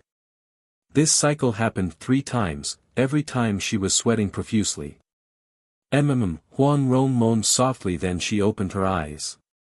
"Jing Gij, where is the stove, the ice?" she asked. Hearing her voice Guo Jing's delight was unspeakable, with a trembling voice he said, "What stove? What ice?" Huang Rong looked around, shook her head and smiled, I was having a nightmare," she said, "I saw Ouyang Feng, Ouyang Ku and Qiu Qianren. They put me inside the stove to be roasted, and when I was hot, they put ice to cool me down. Once I cooled down they put me back into the stove. Sigh, it was really scary." How is uncle?" Yideng slowly opened up his eyes and smiled, "Your injury is healed, all you need is a day or 2 of total rest, you can't move unnecessarily, and you will be all right. I don't have any strength left in my entire body, Huang Rong said, I can't even lift up a finger. The farmer was looking at her angrily. Huang Rong ignored him. She turned to Yiding and said, Uncle, you have spent so much energy to treat me, you must be very tired. I have some 9-flowered jade dew pills, made according to my father's recipe. How about you take some? Yiding happily said, Good, I did not think you would bring these energy booster miracle pills. That year when we had the sword meet of Mount Hua, each one of us was dead tired after the competition. Your father gave us some of these pills and the effectiveness was marvelous. Guo Jing quickly took the small bag of pills from Huang Rong's backpack and handed it over to Yiding. The woodcutter went to the kitchen to fetch a bowl of clear water, while the scholar poured the pills on his palm and presented them to his master. Yiding laughed, Why so many? These pills are not easy to make, well just take half. The scholar anxiously replied, Shifu, all the miracle pills in the world won't be enough. Yiding conceded since he felt extremely exhausted. He took several dozens of 9-flowered jade dew pills from his disciple's hand and swallowed them all, washed by a bowl of clear water. He turned to Guo Jing and said, Take your shimmy, Marshall, younger, sister, to have a couple of days rest and then you can go down the mountain. You don't need to see me again. I have something I want you to promise me. Guo Jing bowed to the ground and bonk, bonk, bonk, bonk, knocked his head to the floor. Huang Rong ordinarily loved to joke around and be casual with everybody. Even in the presence of her father and her master she still did not follow proper junior-senior relationship, yet this time she actually bowed down reverently and said with a low voice, Uncle has saved my life, I will not dare to forget even for a moment. Yiding smiled and said, It's better if you forget about it, don't let it hang in your mind. Turning his head to Guo Jing he said, Don't tell anybody that you have come up this mountain, don't ever tell it, even to your Shifu. Guo Jing was just thinking about taking Hong Qigong up the mountain to ask Yiding to treat his injury. Hearing this he could not help but was taken aback and did not know what to say. Yiding smiled and continued, Later on don't even bother to come back here, since very soon we are going to move away. Where are you moving to? Guo Jing hastily asked. Yiding smiled without saying anything. Huang Rong said in her heart, Silly brother, because their whereabouts has been discovered by us they will have to move away, how can he tell you? She thought about how Yiding, master and disciples, had spent a lot of effort laboriously developing this place and now because of her they would have to abandon everything. She felt sorry and thought it would be difficult for her to pay back this kindness. No wonder the fisherman, the woodcutter, the farmer and the scholar did everything they could to prevent them from going up the mountain. Thinking of this she turned her gaze toward the 4 disciples, wanted to say something to express her apology and gratefulness but she could not find any appropriate words. Suddenly Reverend Yiding's countenance changed, his body swayed and he fell to the ground. The 4 disciples, along with Guo Jing and Huang Rong were extremely shocked, they rushed forward trying to help. They saw his face twitching like he was trying to suppress a great pain. The 6 of them were very anxious, they stood around with their hands hanging down, nobody dared to make any noise. About the time needed to drink a cup of tea later Yiding's face showed a faint smile, he said to Huang Rong, Child, did your father personally make these 9-flowered jade dew pills? He did not, Huang Rong replied, it was my martial brother Lu Qingfeng who made them according to my father's secret recipe. Have you ever heard your father said that these pills would be harmful if taken excessively? Yiding asked further. Huang Rong was stunned, she thought, is there something wrong with these 9-flowered jade dew pills? She hastily said, Father said the more the better, only because these pills were not easy to make, he did not want to take too much. Yiding lowered his head and knitted his brows for half a day, finally he shook his head and said, Your father can be considered a genius, but his actions are unpredictable, how can I guess what he is up to? Could it be that he was punishing your martial brother Lu by giving him a fake recipe? Or could it be that your martial brother Lu had a grudge against you and mixed some poison into the pills? Hearing the word poison everybody called in alarm in one voice. Shifu, are you poisoned? The scholar asked. Yiding smiled and said, It's a good thing your Shifu, martial, younger, uncle, is here, even a more lethal poison won't kill anybody. The 4 disciples could not hold their anger anymore. They cursed Huang Rong. Our Shifu was so kind to save your life, but you have the guts to actually harm other with poison. They surrounded Guo Jing and Huang Rong, ready to strike. This turn of events happened so abruptly that Guo Jing was at a loss. He did not know the best action to take. Ever since Yideng's first question, Huang Rong had correctly guessed that the 9-flowered jade-dew pills had caused a disaster. Her mind quickly recalled the succession of events concerning these pills since she received them at the Cloud Manor, Guo Yun Zhuang. When she arrived at the thatched hut in the Black Marsh Forest, she remembered how Ingu brought the pills to the other room and examined them for quite some time before she reappeared. Suddenly a thought came into her mind like bright light. "Uncle, I know it." She called out, "It was Ingu." "It was Ingu?" Yideng asked. Immediately Huang Rong told him everything that happened inside the thatched hut in the Black Marsh Forest. She furthermore said, "She repeatedly warned me not to take any of these pills. Apparently it was because she had already mixed some poison in them." The farmer sneered angrily. "She was really good to you. She was afraid you might die." Ever since she learned that eating was poison, Huang Rong's heart was full of regrets. She did not feel like arguing. She lowered her head and said, "She was not afraid to kill me, but she was afraid that if I take the pill then uncle would not be poisoned." Yideng could only sigh. "Karma, karma," he said. His face turned gentle. He turned toward Guo Jing and Huang Rong and said, "This is the result of my own sin, it has nothing to do with you. It was that Ingu, and I am reaping what I sow. You go ahead and take some rest, then you can go down the mountain. There is no need to worry over me. Although I am poisoned, my martial brother is here and he is an expert in healing poison-related sickness." He finished speaking, he closed his eyes and did not say another word. Jing and Rong, 2 people bowed. They saw Yideng's face showed a smile. He waved his hand lightly. 2 people did not dare to tarry much longer. They slowly turned around and went out. The young monk was waiting outside. He led 2 people to rest at a small building in the rear courtyard. The little building was also empty except for a couple of bamboo couches and a small bamboo table. Not too long afterwards 2 older monks came in with some vegetarian dishes. "Please eat," they said. Huang Rong was still concerned over Yideng's condition. "Is Reverend well?" she asked. "Xiao Seng, lowly monk, does not know," the old monk replied with a sharp voice. He bowed and went out the door. "Listening to their voice I thought they were women," Guo Jing said.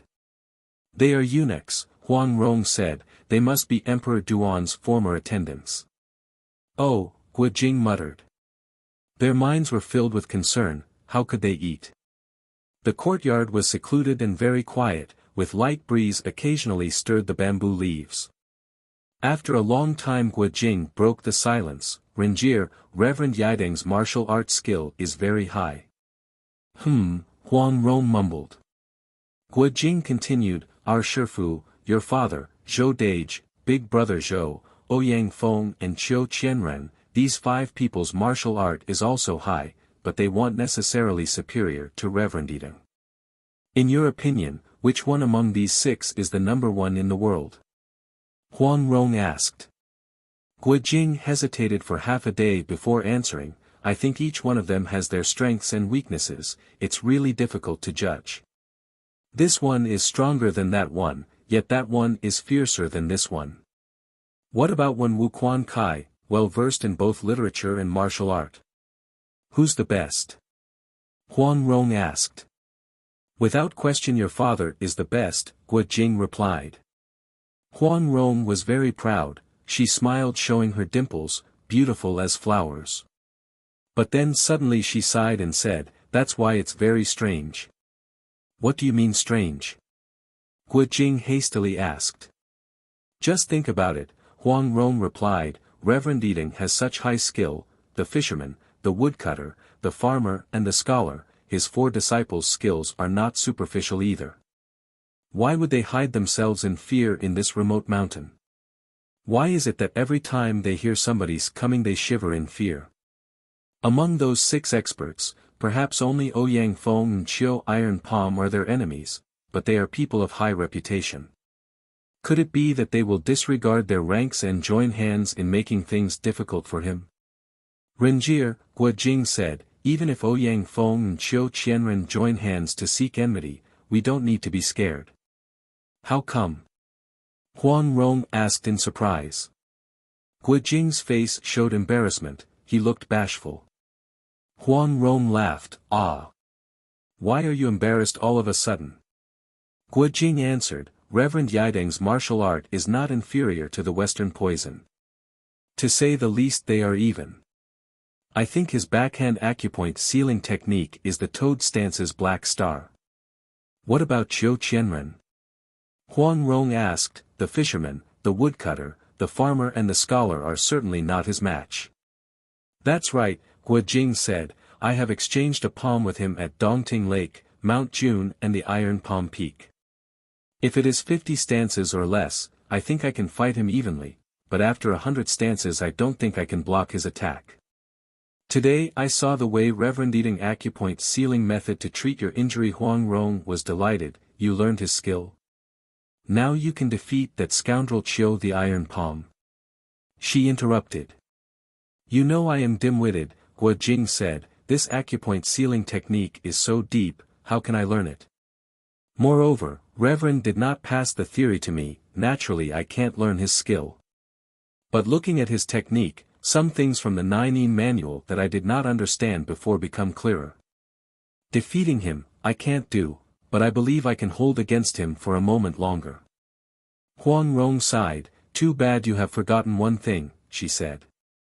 What is it? Guo Jing asked. That the Reverend is poisoned and we don't know when he is going to be well, Huang Rong replied. Guo Jing was silent. After a while he hatefully said, that Ingu is so evil. Suddenly he called out, ah, this is bad. Huang Rong jumped up in surprise. What is it? She asked. You have promised Ingu that after your recovery you will accompany her for a year. Shall we fulfill this promise or not? Guo Jing said. What do you say? Huang Rong asked. Guo Jing replied, if she did not give us direction then we would not be able to find Reverend Eating. It would be difficult to say what your injury's condition will be. What would be difficult to say? Huang Rong cut him off, just say it plainly that my little life could not be preserved. You are a gentleman whose words are as a mountain, you certainly want me to abide by mine. She was thinking about how Guo Jing was not willing to cancel his engagement with Huazheng, she could not help dejectedly hang down her head. Guo Jing did not have the slightest idea his girl was pouring out her heart's contents. Huang Rong was on the verge of tears, but he was oblivious. He said, Ingu said your father possesses divine mathematical skill and he is 100 times superior to her. Let's just say you are willing to teach her some mathematical skill, in the end it will still be difficult to her to even scratch your father's skin, then why would she still want you to accompany her for a year? Huang Rong covered her face and did not answer. Guo Jing was indifferent, he repeated his question. Huang Rong was angry, you are so dumb that you don't know anything. She scolded him. Guo Jing did not understand why she suddenly lost her patience and scolded him, he could only scratch his head and said, Renjir. I am dumb, that's why I am asking you to explain it to me. Huang Rong had already regretted her words as soon as they left her mouth, now listening to him meekly admitting his stupidity she could not hold herself any longer, she threw herself to his bosom and cried. Guo Jing became more confused than ever, he gently patted her back trying to console her. Huang Rong pulled Guo Jing's sleeve and used it to wipe her tears. She smiled and said, Jing Gij, I am the bad one, next time I certainly won't scold you anymore. I am dumb, so what's wrong with you saying it out loud? Guo Jing said. You are a good man, I am a bad girl, Huang Rong said, all right, let me tell you. That Ingu has an animosity against my father. She wants to learn mathematics so she can go to the Peach Blossom Island to seek revenge. Afterwards she found out that in mathematics she is inferior to me, in martial arts she is inferior to you, she knew it was hopeless for her to seek revenge. Therefore, she wants to keep me as a hostage and tell my father to rescue me. This way from a guest she becomes the host and she can build a treacherous plan to harm him. Suddenly Guo Jing understood, he slapped his thigh and said, "Ah, that's totally right. Then you don't have to fulfill your promise." "What do you mean not fulfilling my promise?" "I have to fulfill my promise," Huang Rong said. "Huh?" Guo Jing was puzzled. Huang Rong said, "That Ingu is very crafty, just look at how she managed to mix some poison in the 9-flowered jade dew pills to harm Reverend Eating. She could do the same again. If we don't get rid of her, this woman will become a thorn to my father in the future.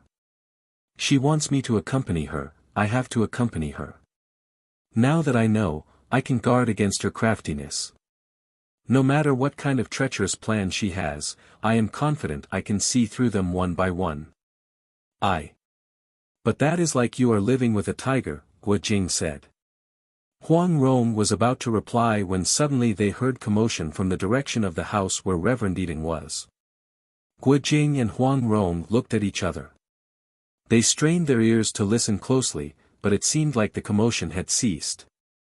"I wonder how the Reverend is," Guo Jing said.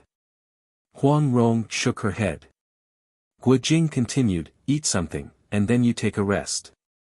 Huang Rong shook her head again. Suddenly, "Somebody's coming," she called out. And sure enough, they heard footsteps coming closer from the front courtyard. "That little girl is so sly, well, kill her first," an angry voice was heard. It was the farmer's voice. Guo Jing and Huang Rong were startled. They also heard the woodcutter said, "Don't be rash, we need to ask them clearly first." "What is there to ask?" The farmer said, "These 2 little thieves must be sent by Shifa's enemy. We kill one and let the other live. If we must ask, it's enough to ask that dumb kid." While talking, the fisherman, the woodcutter, the farmer and the scholar had arrived and stopped at the door. It looked like they were not afraid Jing and Rong 2 people would hear them. Without hesitation Guo Jing launched the proud dragon repents, his palm struck the wall behind them. With a loud rumbling noise a hole appeared on the earthen wall. He bent down to let Huang Rong climb on his back and swiftly jumped out the wall. While they were still airborne the farmer stretched out his hand, quick as the wind, trying to grab Guo Jing's leg. Huang Rong's left hand swept lightly, brushing the yang qi, positive pond, acupoint on the back of the farmer's palm. It was her family's Lanhua Fu Shueshou, brushing orchid acupoint sealing technique. Although she was weakened from the injury her light and quick stroke floated with elegance, attacking the acupoint in a strange way, truly it was not a simple matter to parry. The farmer was no stranger to sealing acupoint techniques, he saw her finger was lightning fast, he was shocked and hastily withdrew his hand to parry her attack. His acupoint was saved, but this attack had slowed his grab so that Guo Jing managed to jump out of the wall carrying Huang Rong on his back. Guo Jing darted forward a few steps. Suddenly he called out in alarm. It turned out behind the buildings there were thorn bushes as tall as a person, dense and numerous, full of thorns covering quite a distance away. There was no way out through the bushes. He was forced to turn around and saw the fisherman, the woodcutter, the farmer and the scholar. 4 people had arrived, blocking their way. Guo Jing said with a clear voice, "The honorable master has given us permission to go down the mountain. You have heard it with your own ears. Why do you disobey his order and detain us here?"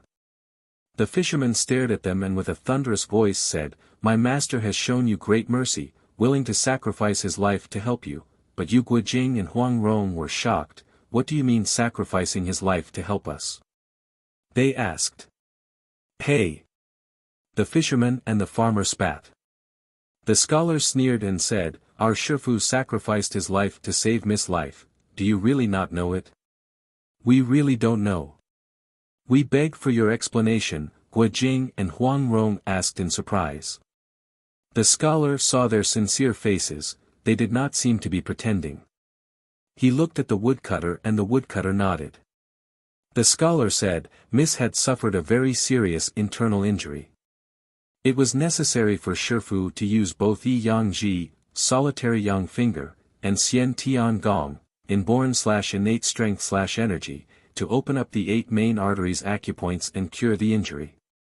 Ever since the death of the Chuanjin sect's founder Chongyang Jinren, lit. True/real man, a respectful term to address a Taoist priest, only my Shifu knows the Yi Yang Ji and Xian Tian Gong, these 2 marvelous skills. But by treating injury in this manner, his own body will suffer a serious injury, he will lose all his martial arts for the next 5 years. Ah! Huang Rong exclaimed, she felt more ashamed. The scholar continued, hereafter for the next 5 years he will have to diligently and painstakingly recultivate his energy every day and night. If he makes the slightest mistake, not only his martial art will not recover, but he will at the least be paralyzed, at the most lose his life. My Shifu has shown such kindness to you, how could you be so heartless and repaid kindness with enmity? Huang Rong wriggled down and knelt on the ground, facing the house where Reverend Yidong was. She kowtowed 4 times and sobbed, Uncle has graciously saved my life, I didn't know your sacrifice was this deep. The fisherman, the woodcutter, the farmer and the scholar saw her bowing down, their faces turned slightly softer. The fisherman asked, your father sent you over to harm our Shifu, and you really did not know it? Huang Rong was indignant, how could my father send me to harm uncle? My father, the master of the Peach Blossom Island, is what kind of person? How could he commit such a despicable act?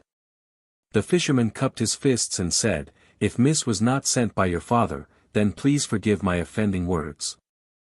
Humph, Huang Rong snorted, if my father heard you, even though you are Reverend Yidong's outstanding disciple, he would still make you eat a little bit of suffering. The fisherman smiled and said, he is known as the Eastern heretic, his action, hey, we thought what the Western poison is able to do, your father can also do. Now it looks like we have thought erroneously. Huang Rong said, how can you compare my father with the Western poison? What has that old thief Ouyang Feng done anyway? The scholar said, all right, now everything is clear, let's go back to the house and talk some more. Immediately 6 people returned to the meditation room and sat down. The fisherman, the woodcutter, the farmer and the scholar sat in such a way that they blocked the doors and windows. Huang Rong knew they were guarding against them escaping, she smiled slightly but did not expose her awareness. Do you know anything about the 9E manual? The scholar asked. We do, Huang Rong replied, but what does this 9E manual have to do with this matter? This book is really dangerous. She could not help but recall how her mother had died due to overexertion in rewriting the manual from memory. The scholar said, in the first sword meet of Mount Hua the Chuanjin sect's founder was crowned the #1 martial artist of the world, Wugong Tian Xia De, therefore, the manual fell into his hand. It went without saying that the other 4 experts felt a heartfelt admiration to him. In that sword meet of Mount Hua everybody demonstrated his marvelous strength. Chongyang Jinren was impressed with my Shifu's solitary young finger. The following year he came to Dali accompanied by his shitty, younger martial brother, to pay a visit and discuss martial arts skills. His shitty? Huang Rong interrupted, isn't that the old urchin Zhou Batong? That's correct, the scholar replied, Miss is young, yet actually knows a lot of people. No need to praise me, Huang Rong said. The scholar continued, Zhou Shishu, martial uncle Zhou, was a very funny man, but I did not know he was called the old urchin. That time my Shifu had not become a monk. Ah, Huang Rong said, he was still an emperor. Exactly, the scholar said, the Chuanjin sect's founder and his martial brother stayed for a dozen of days in the imperial palace, we 4 people were always by their side to accompany them. Our Shifu explained the essence of the solitary young finger and everything there is to know to Chongyang Jinren. Chongyang Jinren was completely delighted, in turn he bequeathed the fiercest Xian Tian Gong to our Shifu. We were at their sides when they were discussing these marvelous skills, but because our experience and knowledge were shallow, we heard but did not comprehend anything. What about the old urchin? Huang Rong asked, his martial arts skill is not low. The scholar replied, Zhou Shishu liked to move around and did not like to stay still. Several days in the Dali Palace he wandered to the east and strolled to the west, he played around everywhere, even the empress and the concubines' palaces did not escape his visits. The court eunuchs were aware he was the emperor's honorable guest, so they did not do anything to stop him. Huang Rong and Guo Jing were smiling. The scholar continued, just before Chongyang Jinren left he said to our Shifu, lately my chronic illness has come back to me, I don't think I am going to live much longer. Fortunately I have found an heir to my Xian Tian Gong, it will strengthen the emperor's solitary young finger. There will be somebody in this world who can control him. I won't be afraid he would run amok with unseemly behavior anymore. It was then that my Shifu understood that Chongyang Jinren had traveled thousands of leagues to the Dali with the sole purpose of bequeathing the Xian Tian Gong to Shifu so that after his death there would be somebody who can control the western poison Ouyang Feng. But because the eastern heretic, the western poison, the southern emperor, the northern beggar and the central divinity shared the honor of the present age, if he said he came to impart a skill, it would be disrespectful to my Shifu. Therefore, he first asked my Shifu to teach him the solitary young finger, then in exchange he taught the Xian Tian Gong. As Shifu understood his intention he was very grateful and straightaway he diligently trained the Xian Tian Gong. Chongyang Jinren did not live long after he learned the solitary young finger, he did not have time to study thoroughly, and I heard he had not bequeathed it to any of his disciples. Later on there were some unfortunate events in our Dali kingdom, my Shifu's heart was broken. He shaved his head and became a monk. Huang Rong thought, Emperor Duan did not want to be an emperor anymore, but became a monk, this must be because of an enormously grieving matter. Others did not tell, it would be inconvenient to ask.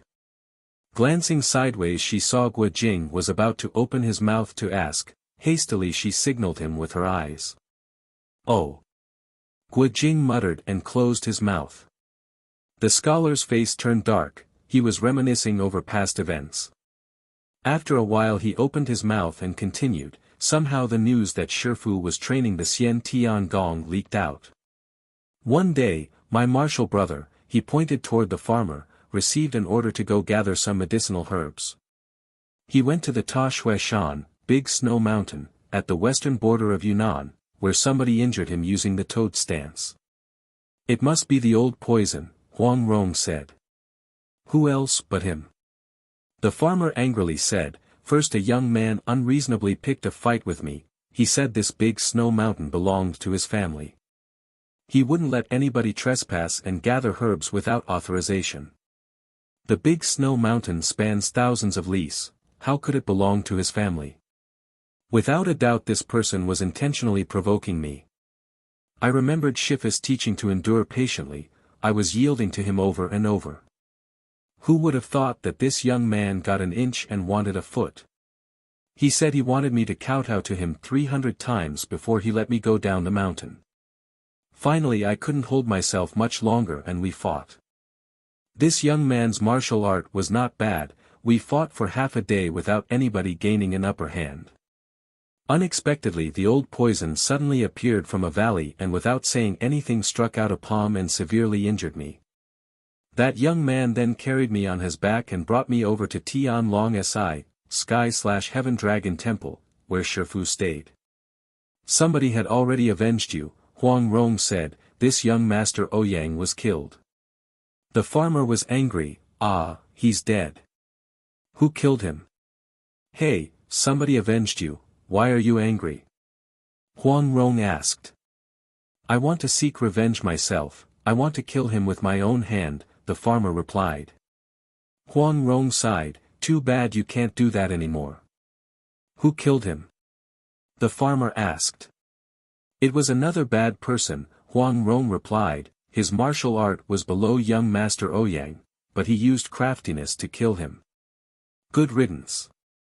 The scholar said, Miss, do you know why Ouyang Feng injured my martial brother? What's so difficult to guess? Huang Rong said, based on Ouyang Feng's martial art, he could kill your martial brother with only one strike, but he only injured him severely and sent him to your Shifu's door. Undoubtedly he wanted the Reverend to waste his energy by treating his disciple's injury. You told me that this type of treatment would require a lot of internal strength, he would need 5 years to recover his energy. Then on the next sword meet of Mount Hua the Reverend would definitely not able to compete. Miss is really smart, the scholar sighed, but your guess is only half correct.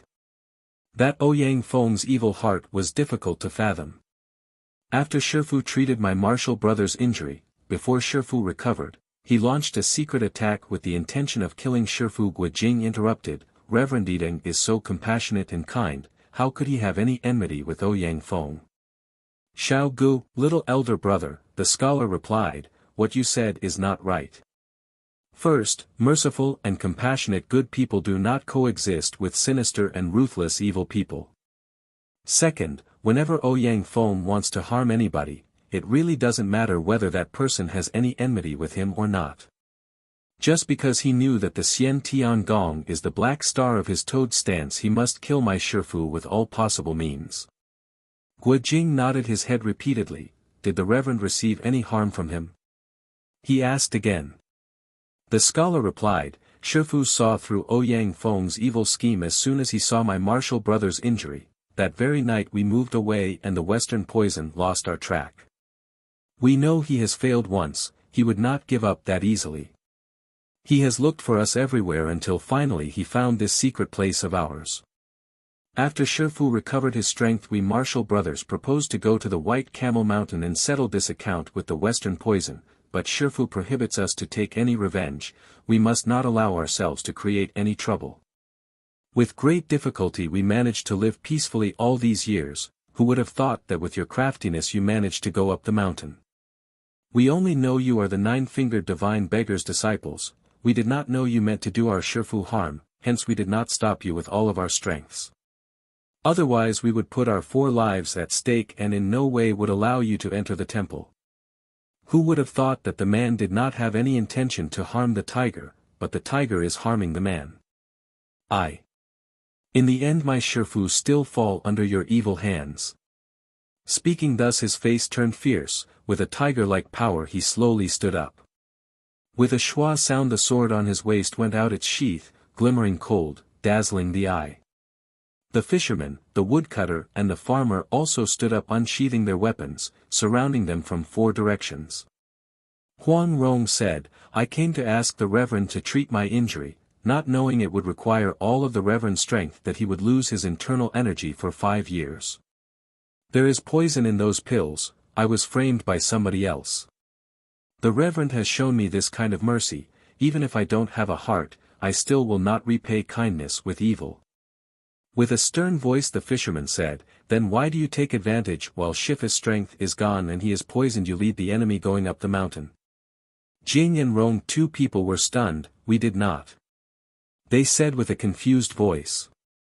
You still deny it? The fisherman said, as soon as my Shifu is poisoned, the enemy delivered a jade bracelet on the foot of the mountain. If you did not scheme it ahead, how can there be such coincidence? What jade bracelet?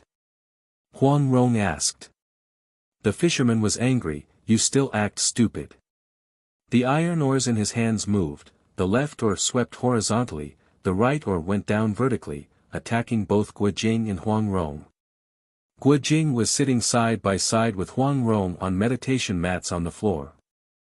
As he saw the oars arrive he leaped up with his right hand forming a hook brushing away the horizontally sweeping oar, while his left hand caught the flat of the oar and jerked it hard.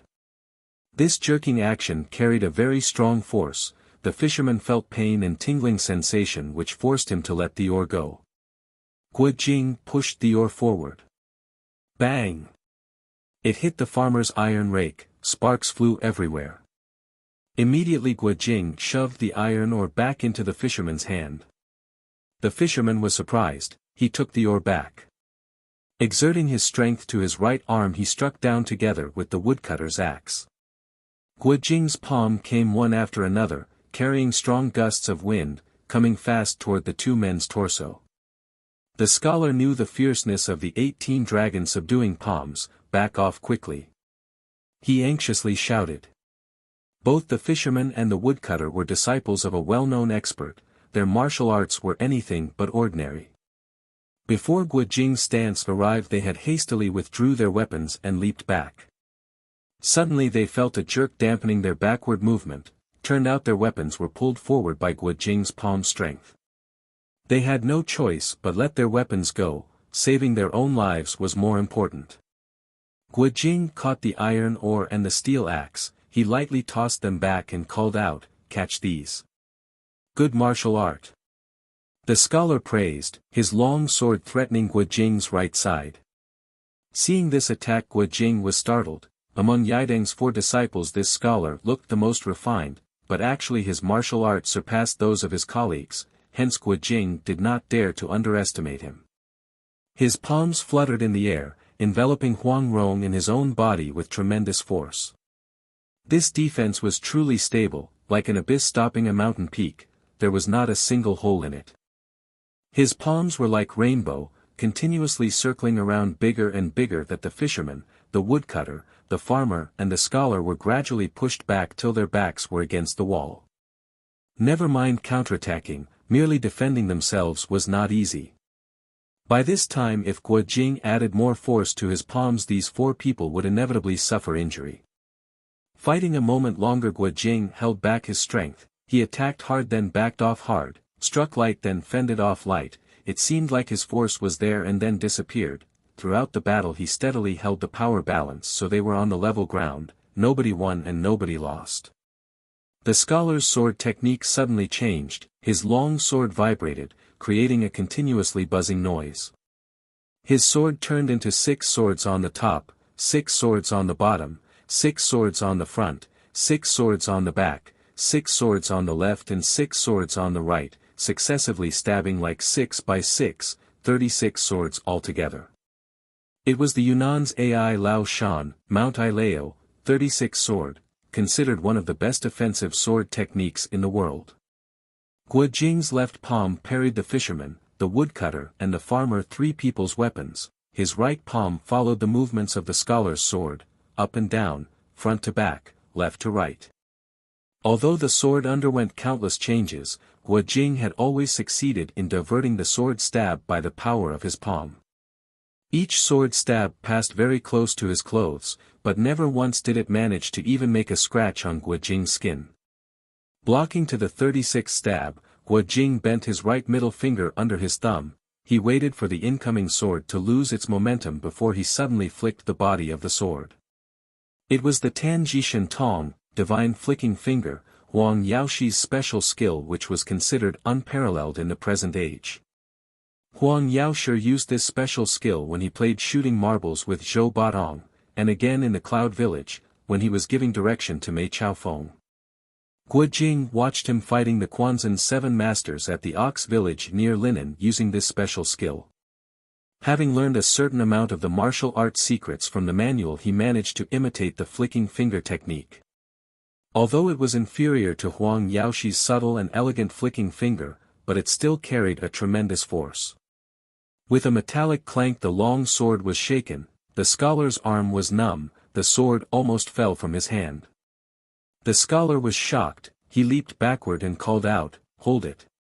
The fisherman, the woodcutter and the farmer 3 people leaped backward at once.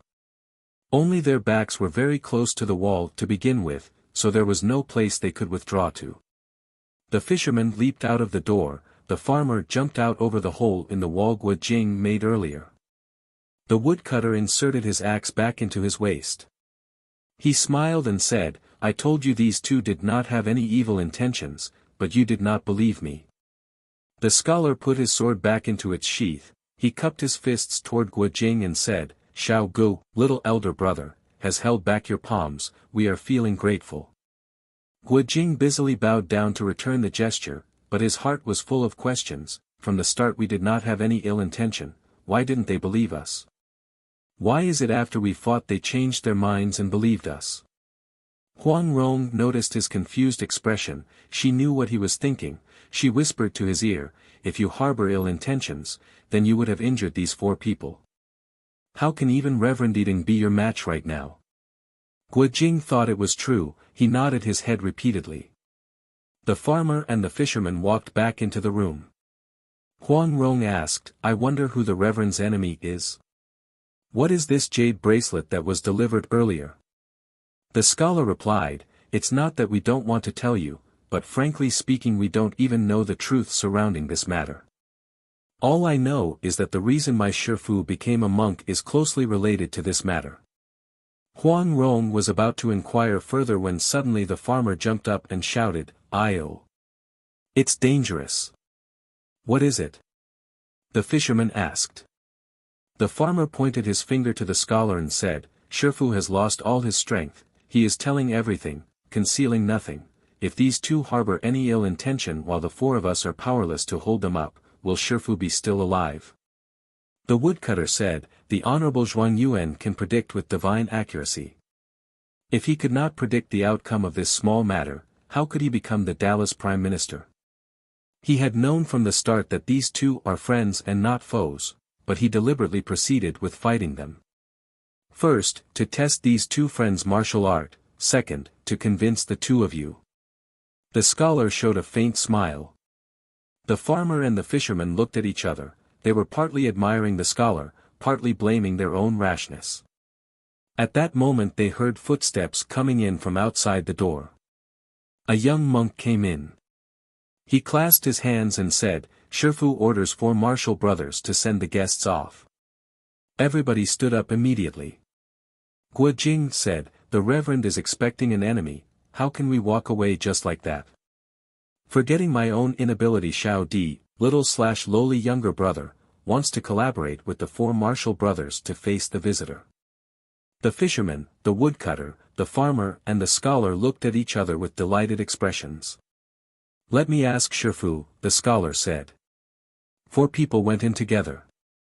They stayed inside for quite a long time. When they came back out, Guo Jing and Huang Rong saw their crestfallen expression and knew that Reverend Yidong did not allow them to help. And sure enough, the scholar said, Shifu thanks the two of you very much, but he said that everybody reaps what he sows, other people must not interfere. Jing Gij, Huang Rong said, let us talk to the Reverend. They went to the building where Reverend Yidong's meditation house is. Guo Jing knocked the door for half a day but nobody answered. He could have shoved the door open, but how could he dare to play rough? The woodcutter low-spiritedly said, Shifu cannot receive the two of you. The mountain is high and the river is long, we will meet again some other time. Guo Jing felt deeply grateful toward Reverend Yidong, his warm blood bubbling up his chest. He was unable to restrain himself. With a loud voice he said, Renjir, whether the Reverend allows us or not, let us go down the mountain. If we see anybody messing around, well beat the hell out of him first, then we'll talk. That is a wonderful idea, Huang Rong replied. If the Reverend's enemy is so fierce that we die in his hands, consider that we are repaying the Reverend's kindness. Guo Jing spoke with power. Huang Rong also intentionally raised her voice, of course Reverend Yidong heard them. They were just about to turn around when the wooden door suddenly opened. An old monk with a sharp voice said, the Reverend invites you to come in. Guo Jing was pleasantly surprised. Alongside Huang Rong he walked into the room. Reverend Yidong and that Indian monk were still sitting cross-legged on the meditation mats just as before. 2 people bowed down to the ground. They raised their heads and saw that Yidong's complexion was yellow and sickly, totally different from the first time they saw him. 2 people's hearts were overwhelmed with gratitude and regret at the same time, they did not know what to say. Yidong turned toward his 4 disciples on the door, everybody come in, I want to say something. The fisherman, the woodcutter, the farmer and the scholar went inside the meditation room and paid their respects to their master and martial uncle. The Indian monk nodded his head to acknowledge, then he went back into his meditation, did not pay more attention to anybody. Reverend Yidong gazed at the rising incense smoke, he seemed to be lost in thought, his hand played with a sheep-white-colored jade bracelet. Huang Rong thought, it is obviously a woman's bracelet. I wonder what is Reverend's enemy's intention in sending it over. A moment later Yidong heaved a sigh and turned to Guo Jing and Huang Rong, the old monk gratefully accepts your kind intention.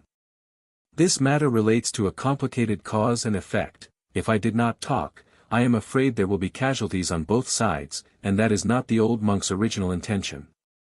Do you know what kind of man I was?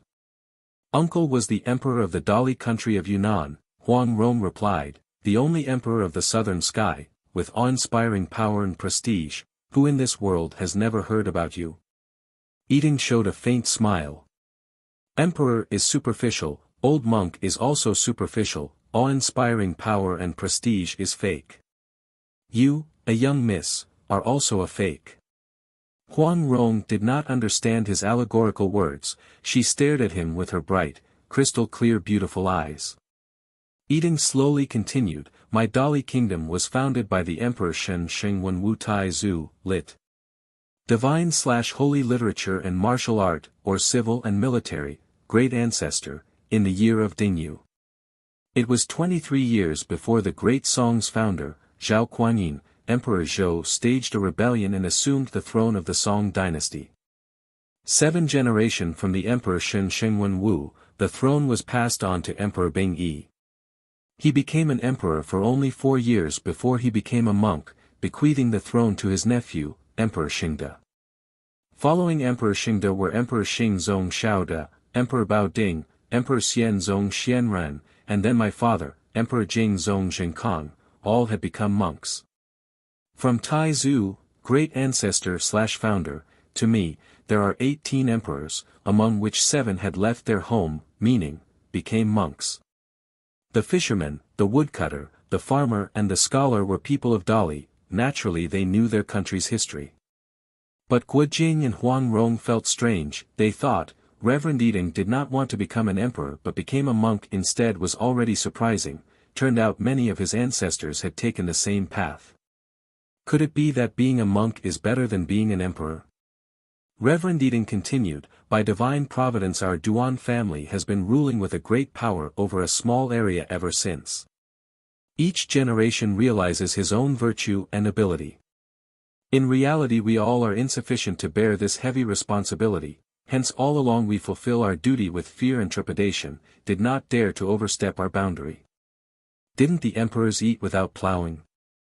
Wearing clothes without weaving? Going out and coming into the palace in a carriage? Are these not the common people's blood and sweat? When the emperors reached their advanced years their own hearts convicted them of all their merit and guilt, always enjoying the toil of the people while contributing only a few, how they have committed a multitude of sin while performing their office duty. Therefore, oftentimes they decided to abdicate their thrones and became monks. Speaking to this point he raised his head looking outside, the corners of his mouth revealed a smile, while his eyebrows showed a grieving heart. 6 people listening silently, nobody dared to make any noise. Reverend Yiding raised up his left index finger with the jade bracelet on it. He spinned it around several times and said, as for me, I did not become a monk for the same reason. Actually, it has something to do with the sword meet of Mount Hua, where we compete over the manual. That year the Chuanjin sect's founder, Chongyang Zhenren won the manual. The following year he paid a visit to Dali, passing along the Xian Tian Gong to me. He stayed in my palace for about half a month. We were having the time of our lives discussing martial art. But his martial brother Zhou Baotong was fidgety after about 10 days of doing nothing, he roamed to the east and strolled to the west inside the palace, and had caused an incident. Huang Rong said in her heart, it would be strange indeed if the old urchin Zhou Baotong did not create any trouble.